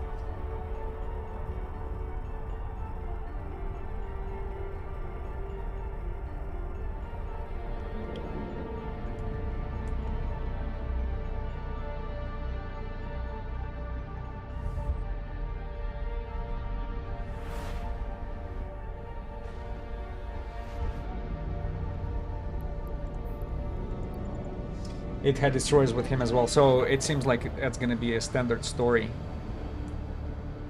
Even though 7 or so gang, yeah, exactly what happened with me on a previous stream.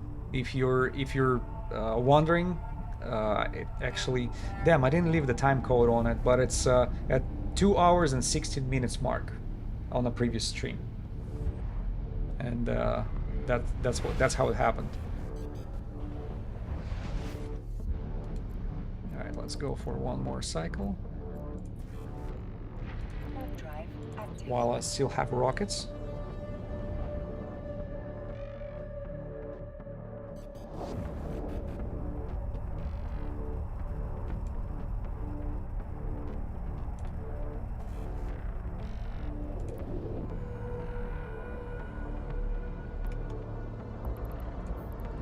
$59 kilometers away. What the hell is going on?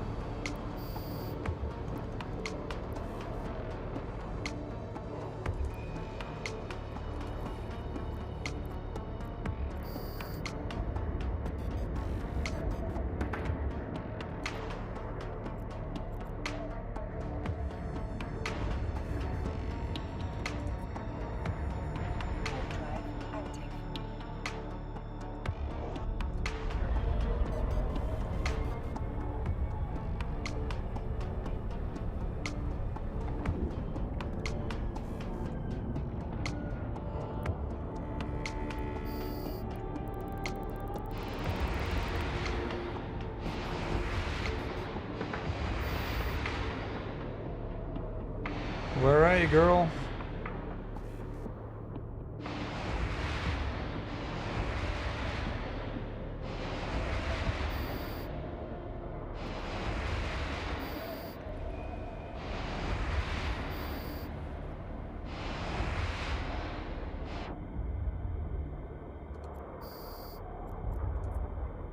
Warp drive active.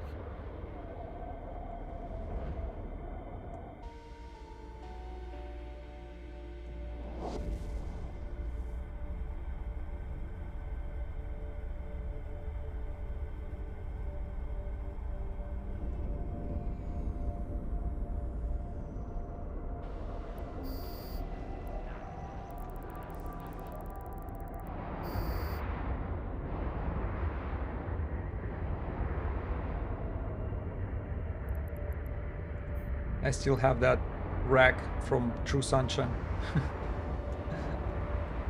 Yeah, one commander, that's it.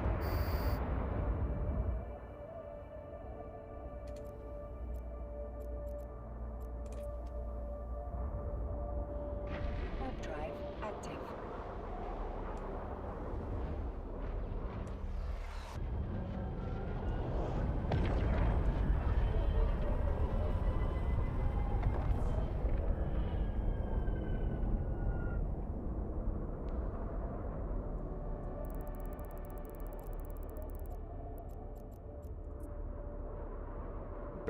Come Warp on. drive active.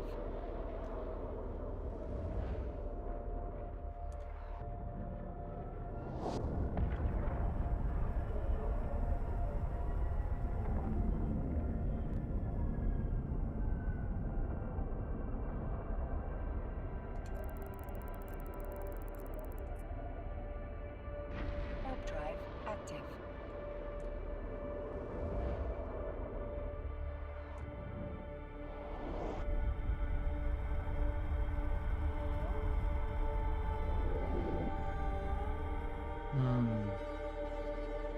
They're hiding again.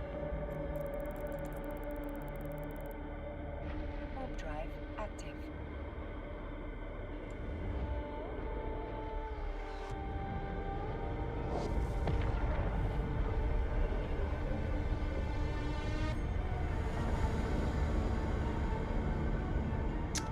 Why so shy?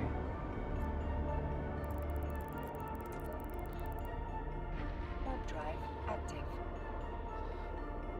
With that speed, we're probably gonna cover the whole system in 5 minutes.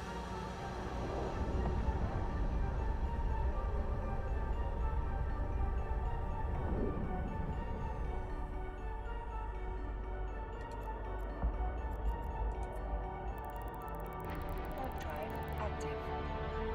Ugh. My ears hurt from a headset. That's a long stream.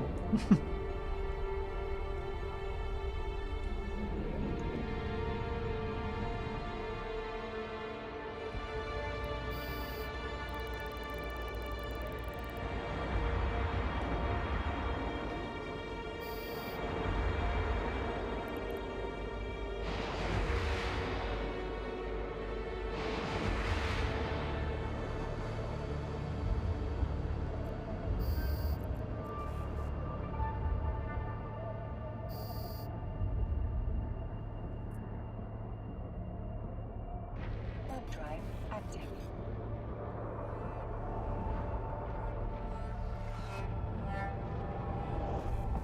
I feel I'm so close. I'm so close. Should be like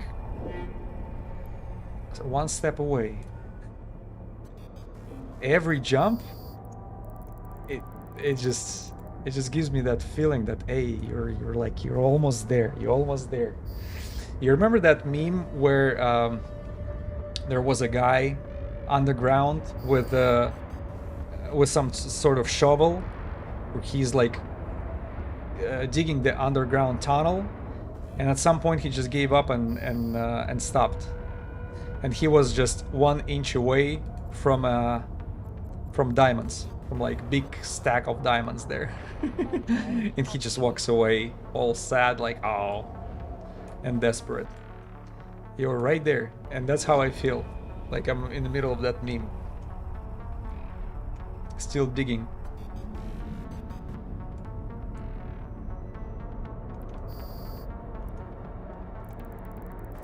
Yeah, imagine doing like 0 effort in order to spawn the officer. All you do, just mind your business, mind the ore for the for the special event, and all of a sudden, there you go, the officer spawns. Drive active.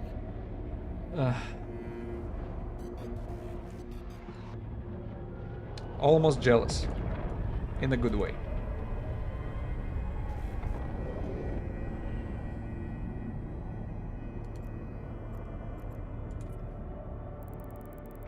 Warp drive active.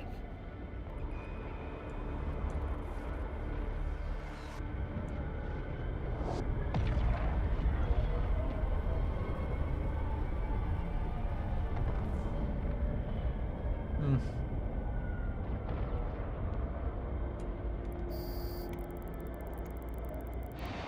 Just the regular NPCs.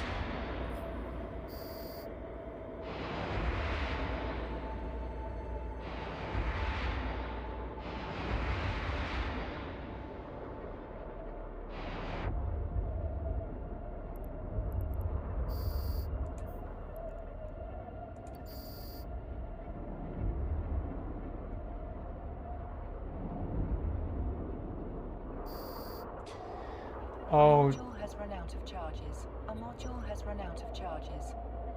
just 131 mil Warp drive in Shadow Serpentis modules. Oh, that seems pretty small. Did it drop a BPC for Daredevil or no? Because that's what happened to me. The Osman, he dropped a Kruer BPC for me, besides bunch of Dark Blood modules, which altogether came to 312 million. So it was a heatsink for over hundreds, and Dark Blood Webifier 182, I believe. Pretty good, very long range stasis Webifier, 15 kilometers standard.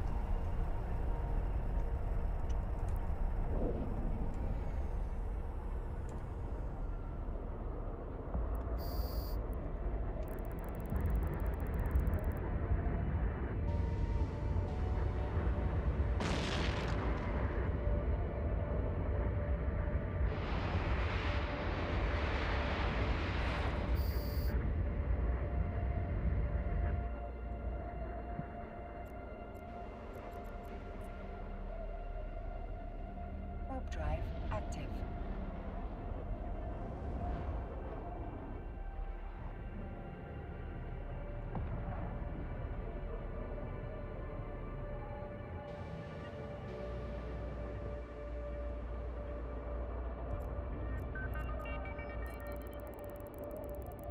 Warp drive active. Man, when she spawns, she made me wait for so long. I'm gonna make something special over there, to her. I don't know. Maybe load different ammo in every single group. Warp drive active. Make her exploding wreck look like a fireworks. Because I have not just Scourge with me.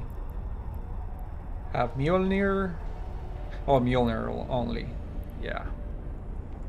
EM damage.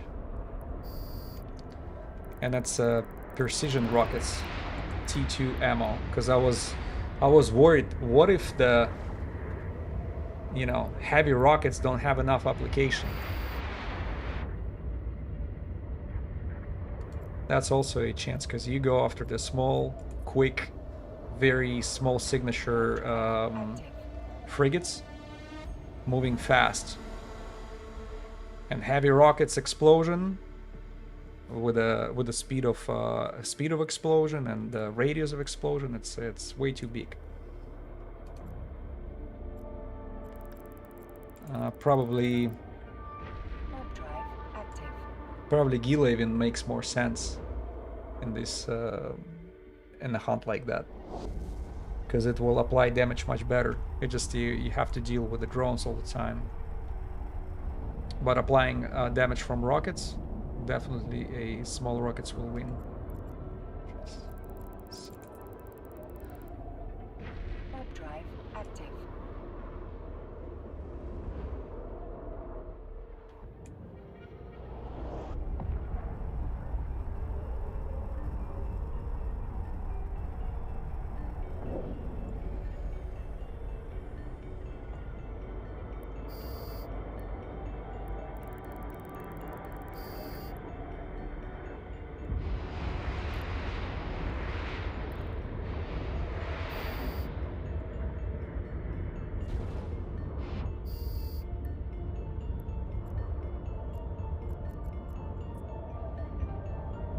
Warp drive active.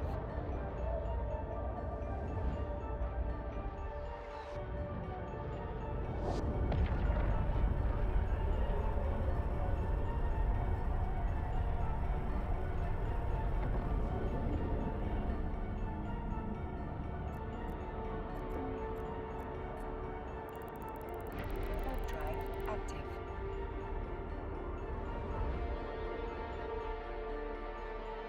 I'm looking at all these Athanors all over the place, and I think we discussed it last stream that there is a chance of their officers spawn at Athanors as well. Not sure if that's true, but there are so many points in there.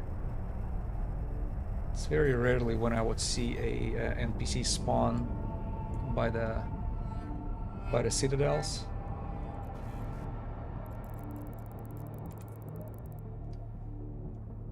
Warp drive. And the Salvation Angels, they're not bringing Holler with them. I have no idea why.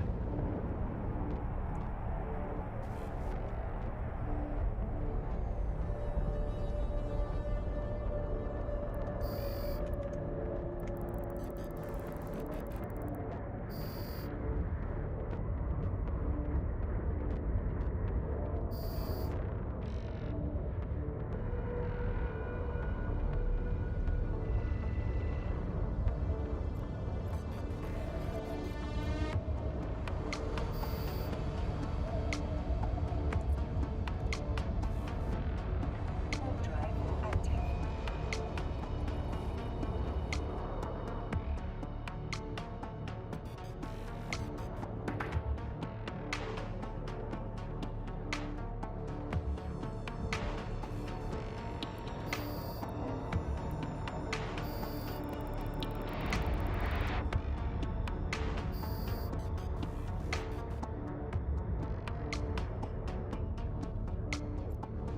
Yeah, the big groups are spawning, but not what I look for.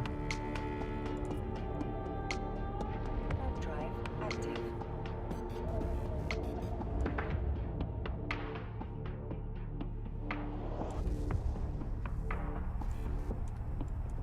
We still have, yeah, 2,000 rockets to go through. I think that's the aim. I'm not stopping until I'm running out of ammo. Warp drive active.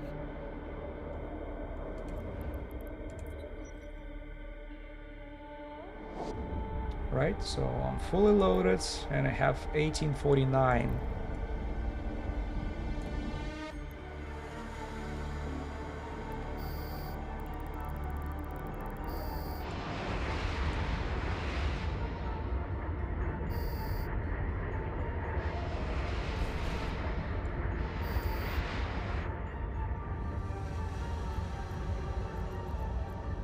That would be, Warp drive. it would be funny if I'm running out of ammo and the officer spawns.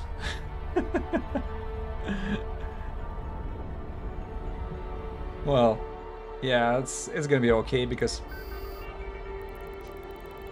yeah, but keep in mind, I'm not killing the officer with the auto-targeting.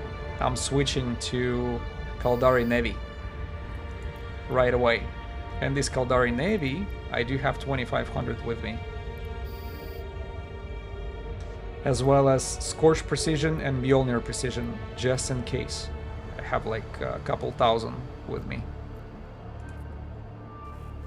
So Mjolnir, Scorch, both of them like, since it's a precision, that's specifically against frigates.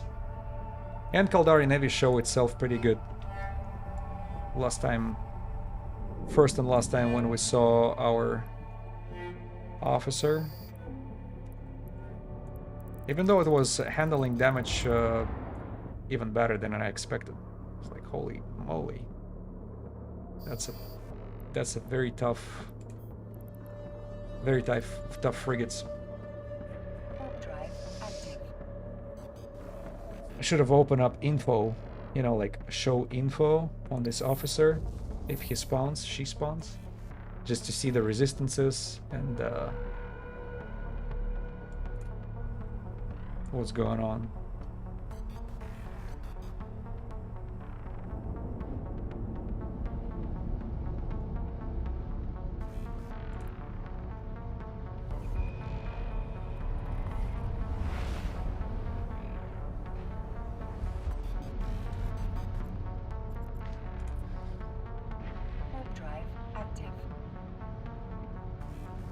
But just running out of ammo, like regardless if you don't have ammo you're actually using, that's a disastrous. And even if we look around, there is nothing in the system. You gotta go somewhere to buy stuff. See, not even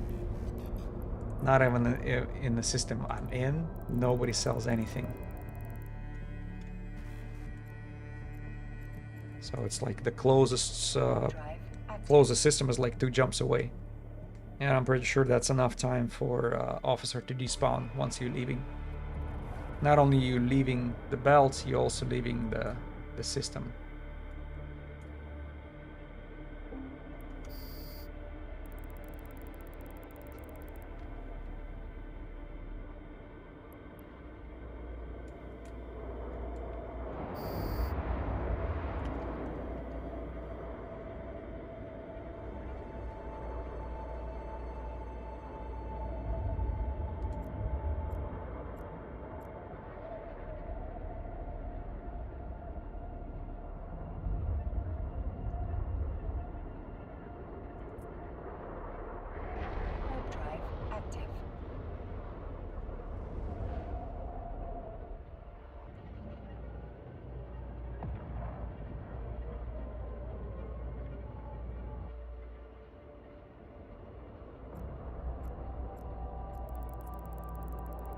Edicious, you actually, there is a bits symbol right next to your chat right there. There is a Twitch symbol, and I think as soon as you drop the bits, it actually changed. It says number 1. Yeah. Yeah, that's unique. Since you're the first one to do that, this is cool.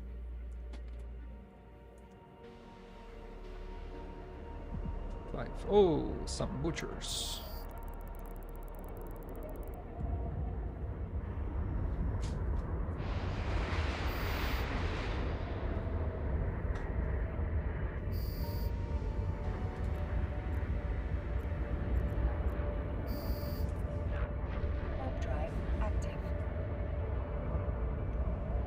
Next. I wonder what else can be done with this emojis. I'm gonna play with this interface.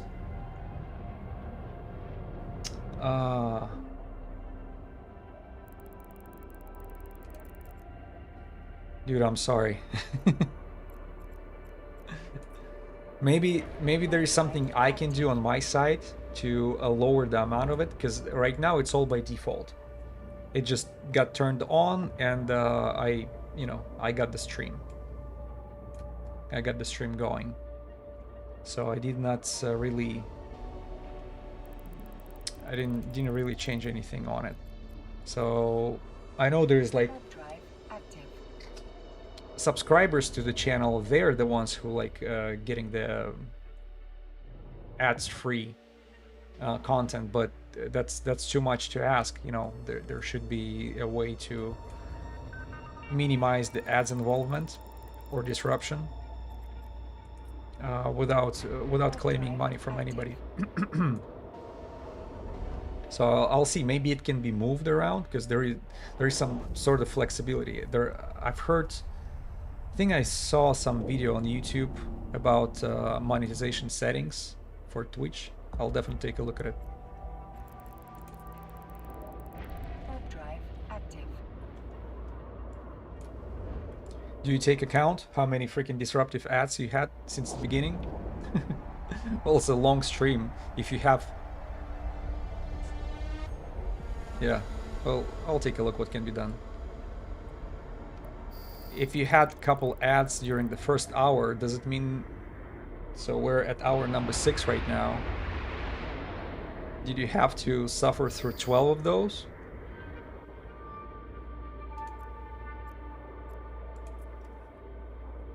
Warp drive active. 90 seconds of ads every 15 minutes? Wow.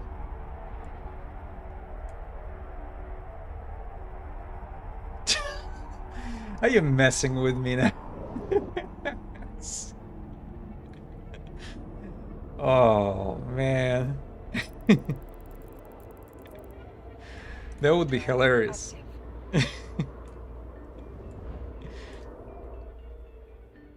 You have a beef with something, and like imagine AI listening to your stream and just to mess with you, throw the ads just to piss you off of that particular brand you have a beef with.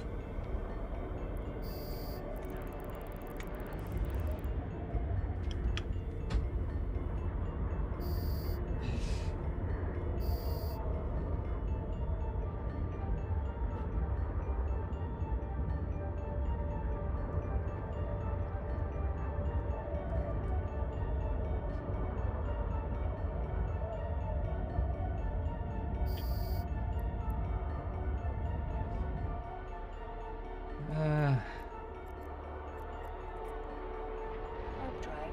Okay, we're almost done with the cycle, right? Yeah.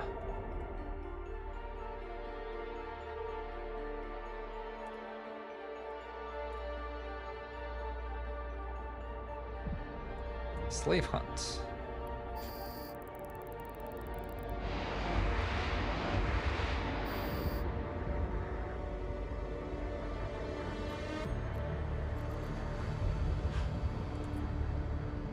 Warp drive active. Alright, go to next one. How many rockets? Well, yeah.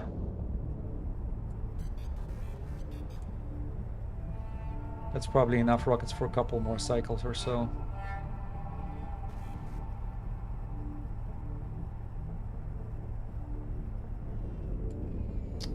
Sansha Savage, alright.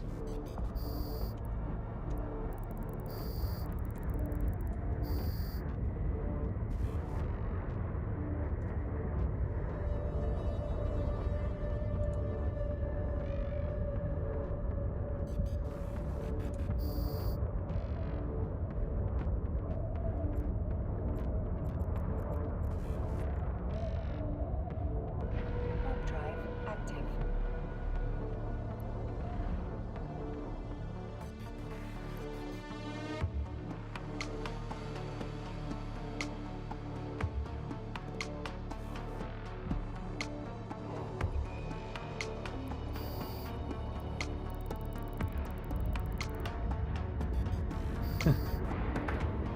Their spawn closed.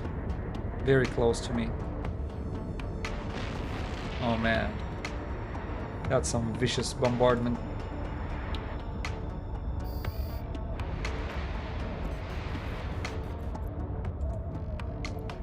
Okay, so cycle is done. Warp drive active.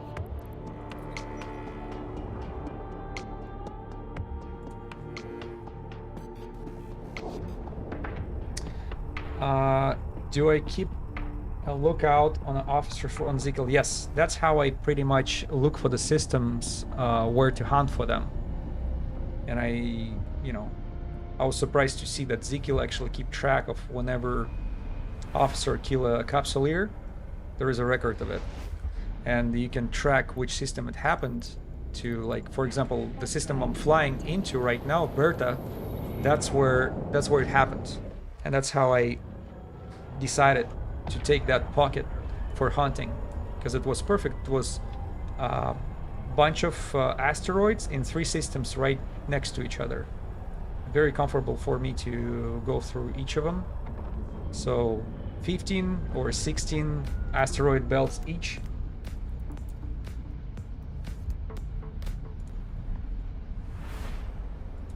$15 or $16 asteroid belts each, and we're gonna be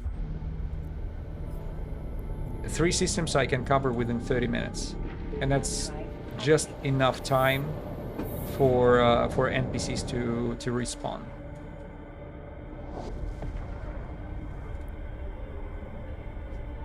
But if you actually keep looking in Ezekiel, you can see some funny kills.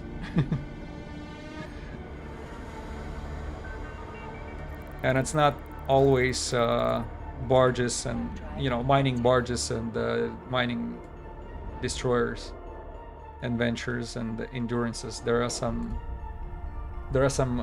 combat ships too.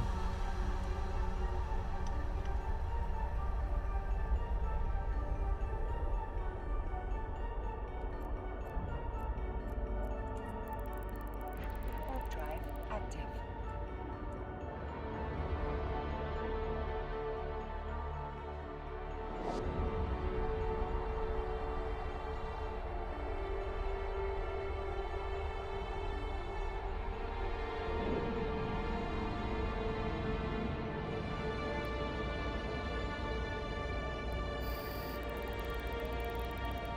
$54, 59 kilometers away. Oh man. How many rockets will be wasted just because of the travel time?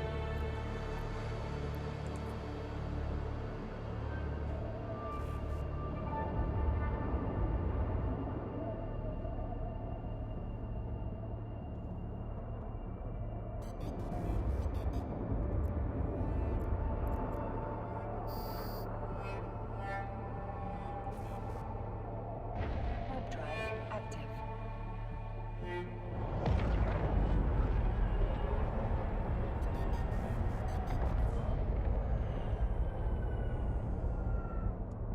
Nobody's home here. Warp drive active. Haven't been watching that much, and sorry if this sounds bad, but you can stream to multiple platforms and have multiple platforms chat merged into using Restream. Sorry if I sound like a... thank you for advice, I appreciate that. I do stream to multiple platforms at the same time. I'm on YouTube, Twitch, and Kick right now. The only problem is, I think Kick is being not very stable for some reason. So, but about the super chats, I do have everything in a super chat. Like, I have one chat for me personally, but the problem with bringing it to Twitch, I think there is a specific EULA rule against it. Active. You cannot bring super chat of other platforms to be visible, so it's visible in a on Twitch, so you can get banned or get in trouble for it. Even though I do see some streamers disregarding that rule, and they still stream and showing super chat in their on their stream, so you can see whatever people on YouTube have to say, or on Kick. But from what I found out, that's against Twitch policies, and it can have some consequences, which I would rather avoid. I don't wanna take chances. but bringing everything to one chat is absolutely extremely useful for streamer for sure. And I think for stream audience, they would be much more comfortable to have everybody chatting in one window. So I don't know why Twitch is being strict about it. To me, it's just a bad practice of business. You know, restricted just because for what bad feelings against other platforms.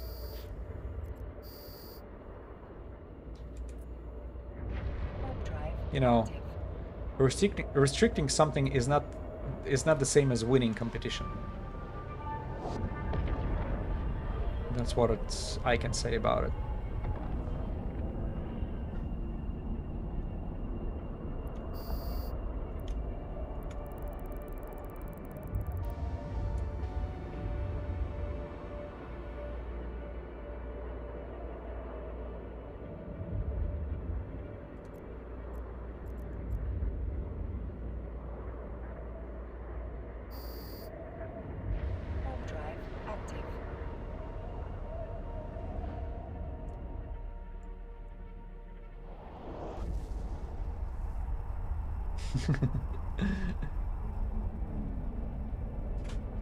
Is it too much to get to ask auto-targeting lasers that are good close and long range at the same time?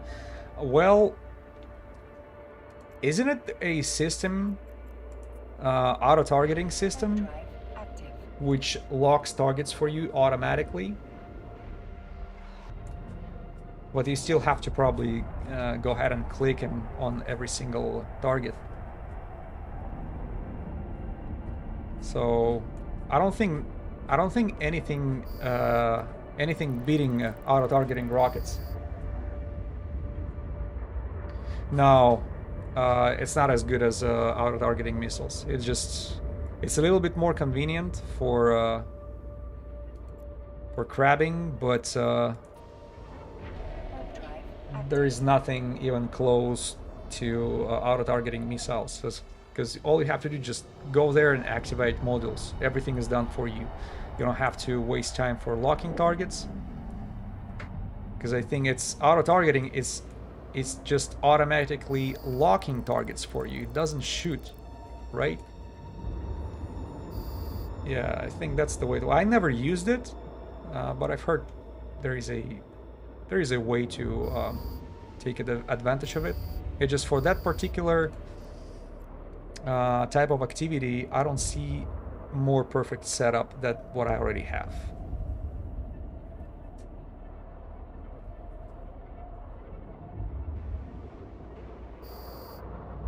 And with lasers, auto-targeting lasers, they would be pretty cool looking feature.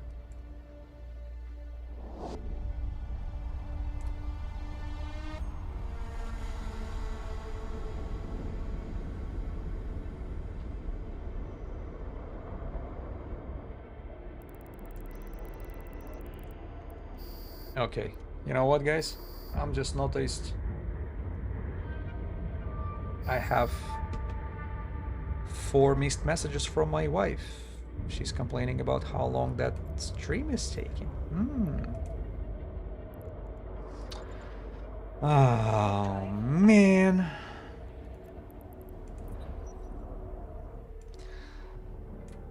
One girl did not show up today.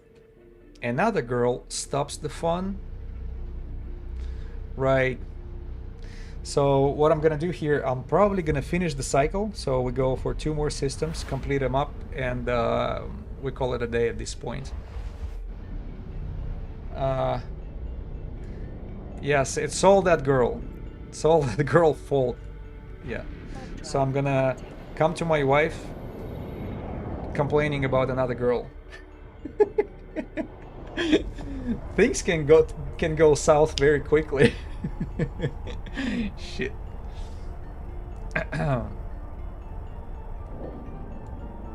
Man.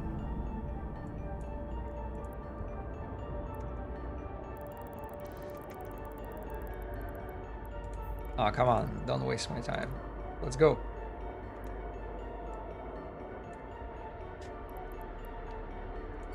Do I have to lock you?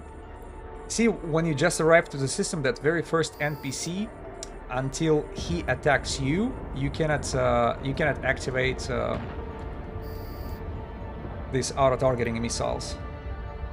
This is the only bad thing about it. That also causes another trouble. When you show up, let's say you're clearing the combat sites. If you show up to some combat sites where somebody already started, you know, they're like killing NPCs all over the place, and you show up with your auto-targeting missiles, they will not lock to the targets. They will not do any damage to anybody. They'll just set still. At this point, you have to switch them to regular ammo, and then one by one, you're gonna have to kill them.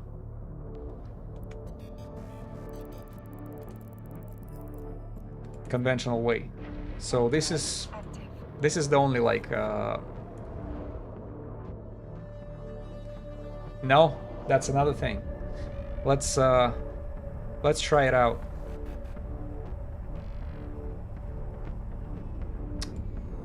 Yeah, this is something I was learning about auto missiles, because I've been using missiles before, and then I start using auto target and I was like, why it doesn't work? They don't work. So if you lock up the target, just like you do on your, you know, normal red hunting, and that target doesn't, that enemy doesn't do anything to you, so he's not being threat, the auto-targeting missiles are not working. Yeah, that's just something good to know. Luckily, once I arrive to the very first belt and somebody attacks me, from that moment it's like gloves off, I activate it, and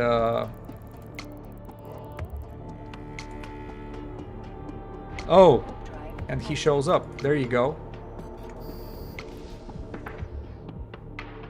Oh, they're flying away, right? They're flying away. Let's go to 7. Yeah, the escort fleet is about to arrive. We're leaving. We're leaving. Yes. Yeah, and there, you see the salvation angels. Bye bye. I don't want to lock up. I don't want to be locked up by these guys. 7. Let's go. 8. Yeah, but still, you know, it's very comfortable. Once that first enemy in the system, in the whole system, you go to the very first combat site, or belt for that matter, that very first NPC attacks you, from that moment, your rockets will pretty much go like full savage mode on everybody, berserk. But before they attack you, you cannot activate them. Good question, you brought it up. I already forgot how I was learning it, and since, you know, I so got used to it that I didn't even bring it up before. But, you know, some people don't even know. If you never use it, how would you know? Because I do not recall people explaining that on the guides. Yeah, that's something I learned myself.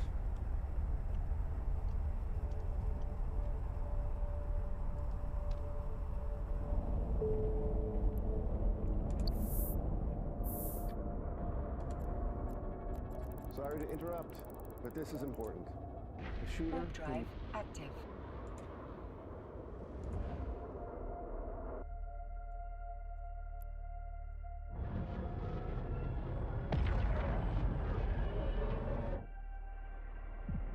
No, regular ones.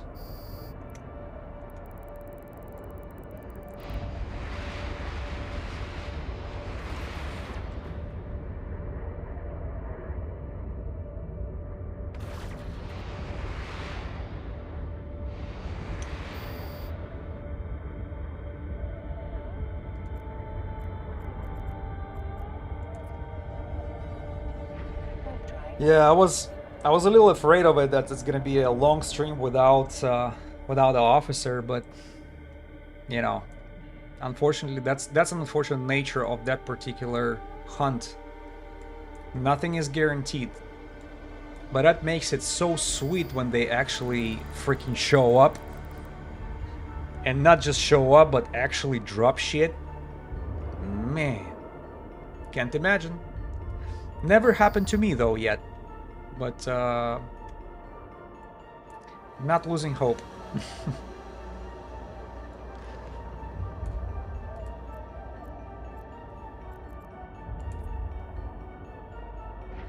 Drive active. So after this one more system, and that's it. And we were getting pretty low on rockets anyways. All I have is 1300 in a cargo with me.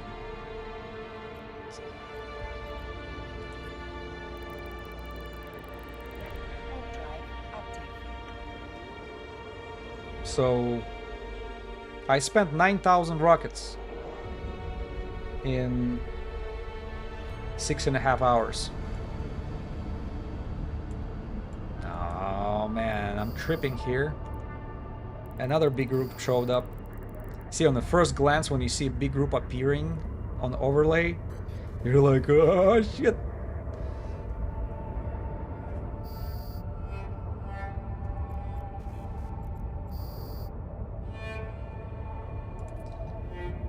And you flinch. Drive active.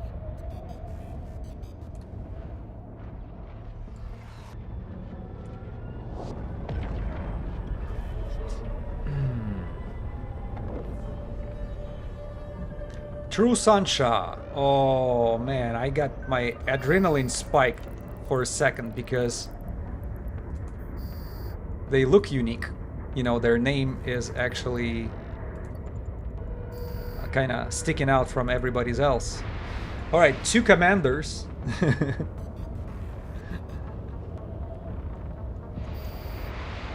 Yeah, just a lens and a tag. That's it. Shit.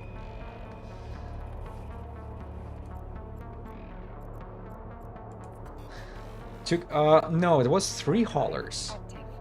I think you missed. It's probably because of these annoying ads that you had to deal with.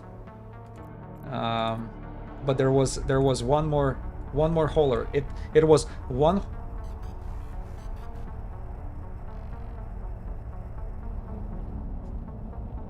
Amu saying it. Ammo. Yeah, ammunition.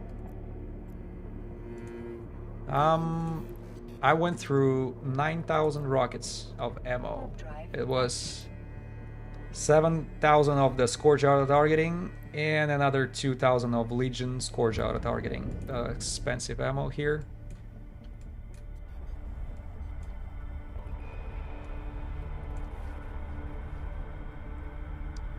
Yeah, but if you have a chance and you have an opportunity to buy a Jita priced Legion ammo, it's perfect. It's absolute optimal for it. It's probably can save you a little bit of time in the long run, and the long run is what we have here. Drive active. Yeah, so 1,200 leftovers. All right, one more system. Come on, Eve has a chance to rehabilitate right now. In my eyes. And that cruel mistress, that lady who decided not to show up, still getting ready. One more chance. She still has 14 more belts to choose from. Am I asking for too much? Just appear one officer in 6 hours, please. Even the commanders decided to show up. Shit.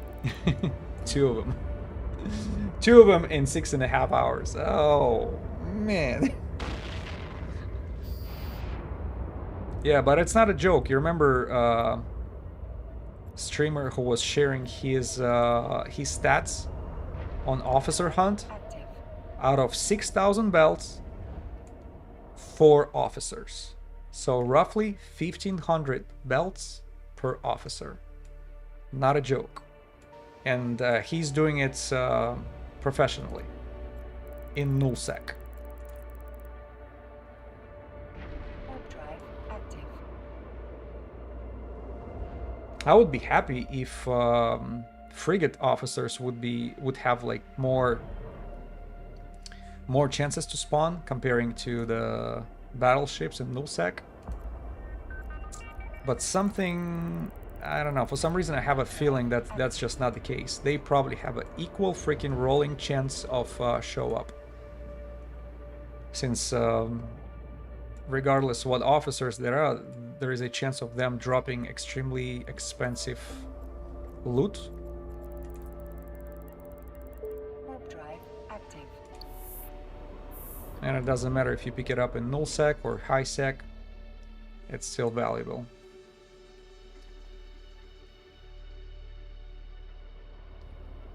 Ah. Another 4. They're getting on my nerves.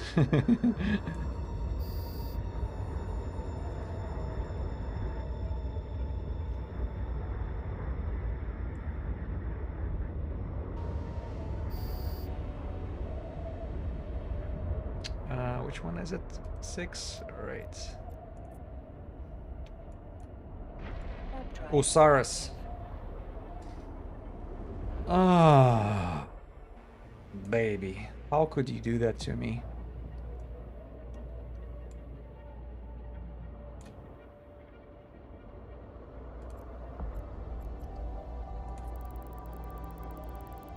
Warp drive active.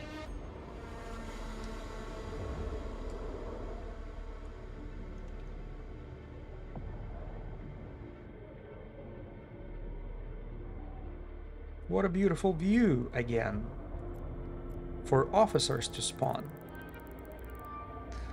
Warp drive. Unfortunately, the girl decided to give me a hard time today. Well, at least somebody got lucky today. We have one person from the audience mining the events and actually spotting the freaking Serpentis officer there. So go figure how it works, CCP.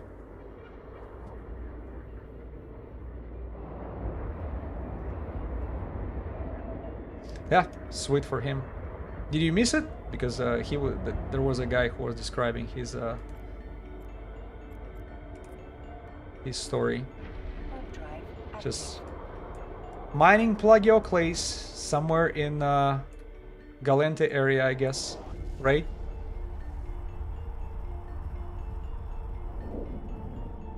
And this Serpentia officer shows up. It's good that he had an alt.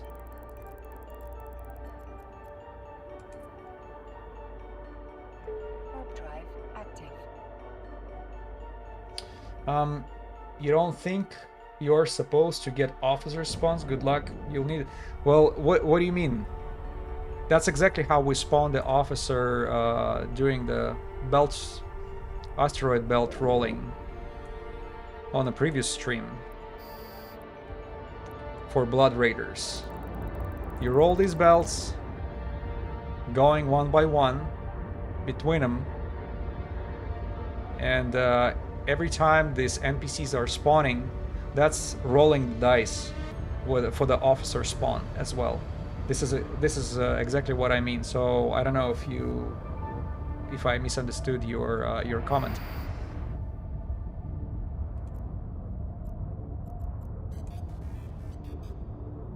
Warp drive active. You just have to.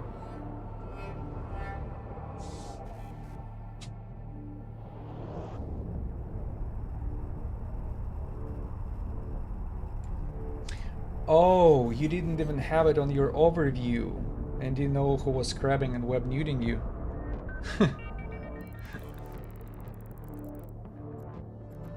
That's interesting. Did you have your overview tweaked to the point where nothing extra shows up?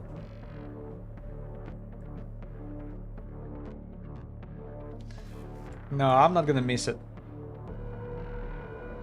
Because I have it on a general view. I took only absolutely unnecessary things away. But I can check there is a navigation, mission, PvP, mining, loot, and just general view right here. That's my personal overlay.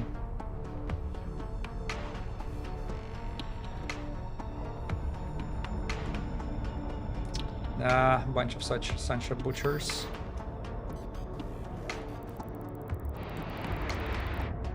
So that's 14. We have one more asteroid belt. One more. What are the chances?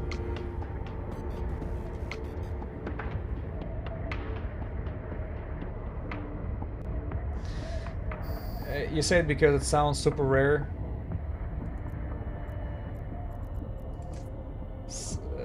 Because it sounds super rare, so rare that you aren't supposed to get it. We aren't supposed to get it, but I got it off, you know, on the last stream. Only after 2 hours of doing exactly what you've been looking at me doing for the last 6.5 hours. So there is nothing special here. It just, for me personally, I bookmarked the asteroid belts for easier navigation and you know, look for the proper 0-5 system or cluster of systems. It's better when they are all together with at least 15 belts in each of them, preferably more, so you have plenty to work with. Docking request accepted.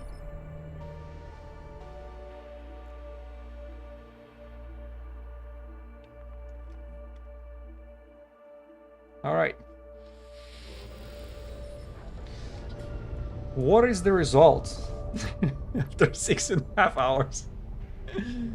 We have couple tags and couple lenses. 115,000 ISK. That's it. Oh, let's not forget that I actually grabbed the Maxalon from one of the haulers. 344. Plus all these garbage models which don't even pay attention to. Out of 10,000 missiles, I have only 1,000 left. So, see, at least I grabbed the Maxalon from the hauler. See, you helped me to find some positive in the whole situation. This is, trust me, I'm trying to be positive, but it's hard, man. It's hard. But I'll tell you this, I'm not giving up. I'm not giving up. Congrats. Thank you. See, there is something about the girls all of you should know. They like persistency. So you should not stop, you know. She thinks I'm gonna give up easily and let her be. No. That's not how it works. That's not how it works. I'm gonna be stalking her until she drops everything from her. Alright guys, despite we didn't get the officer today, shit, I'm still happy I did it. It was a good experience. It was pretty good pace, and the audience, absolutely the best. I think, you know, when the stream is over and I start looking all these shadows, like holy moly, it's a lot of talk I did. Plus, I actually freaking first time I ran out of water because how much I was talking here. Yeah, thank you for the company, Adicious. Always a pleasure. Now you have a unique nickname, and I'm gonna tweak this monetization on a dashboard for Twitch. So see what I can do to make sure the ads are not so annoying. But guys, enjoy the rest of your weekend. Thank you again, and until next time, Noblish out.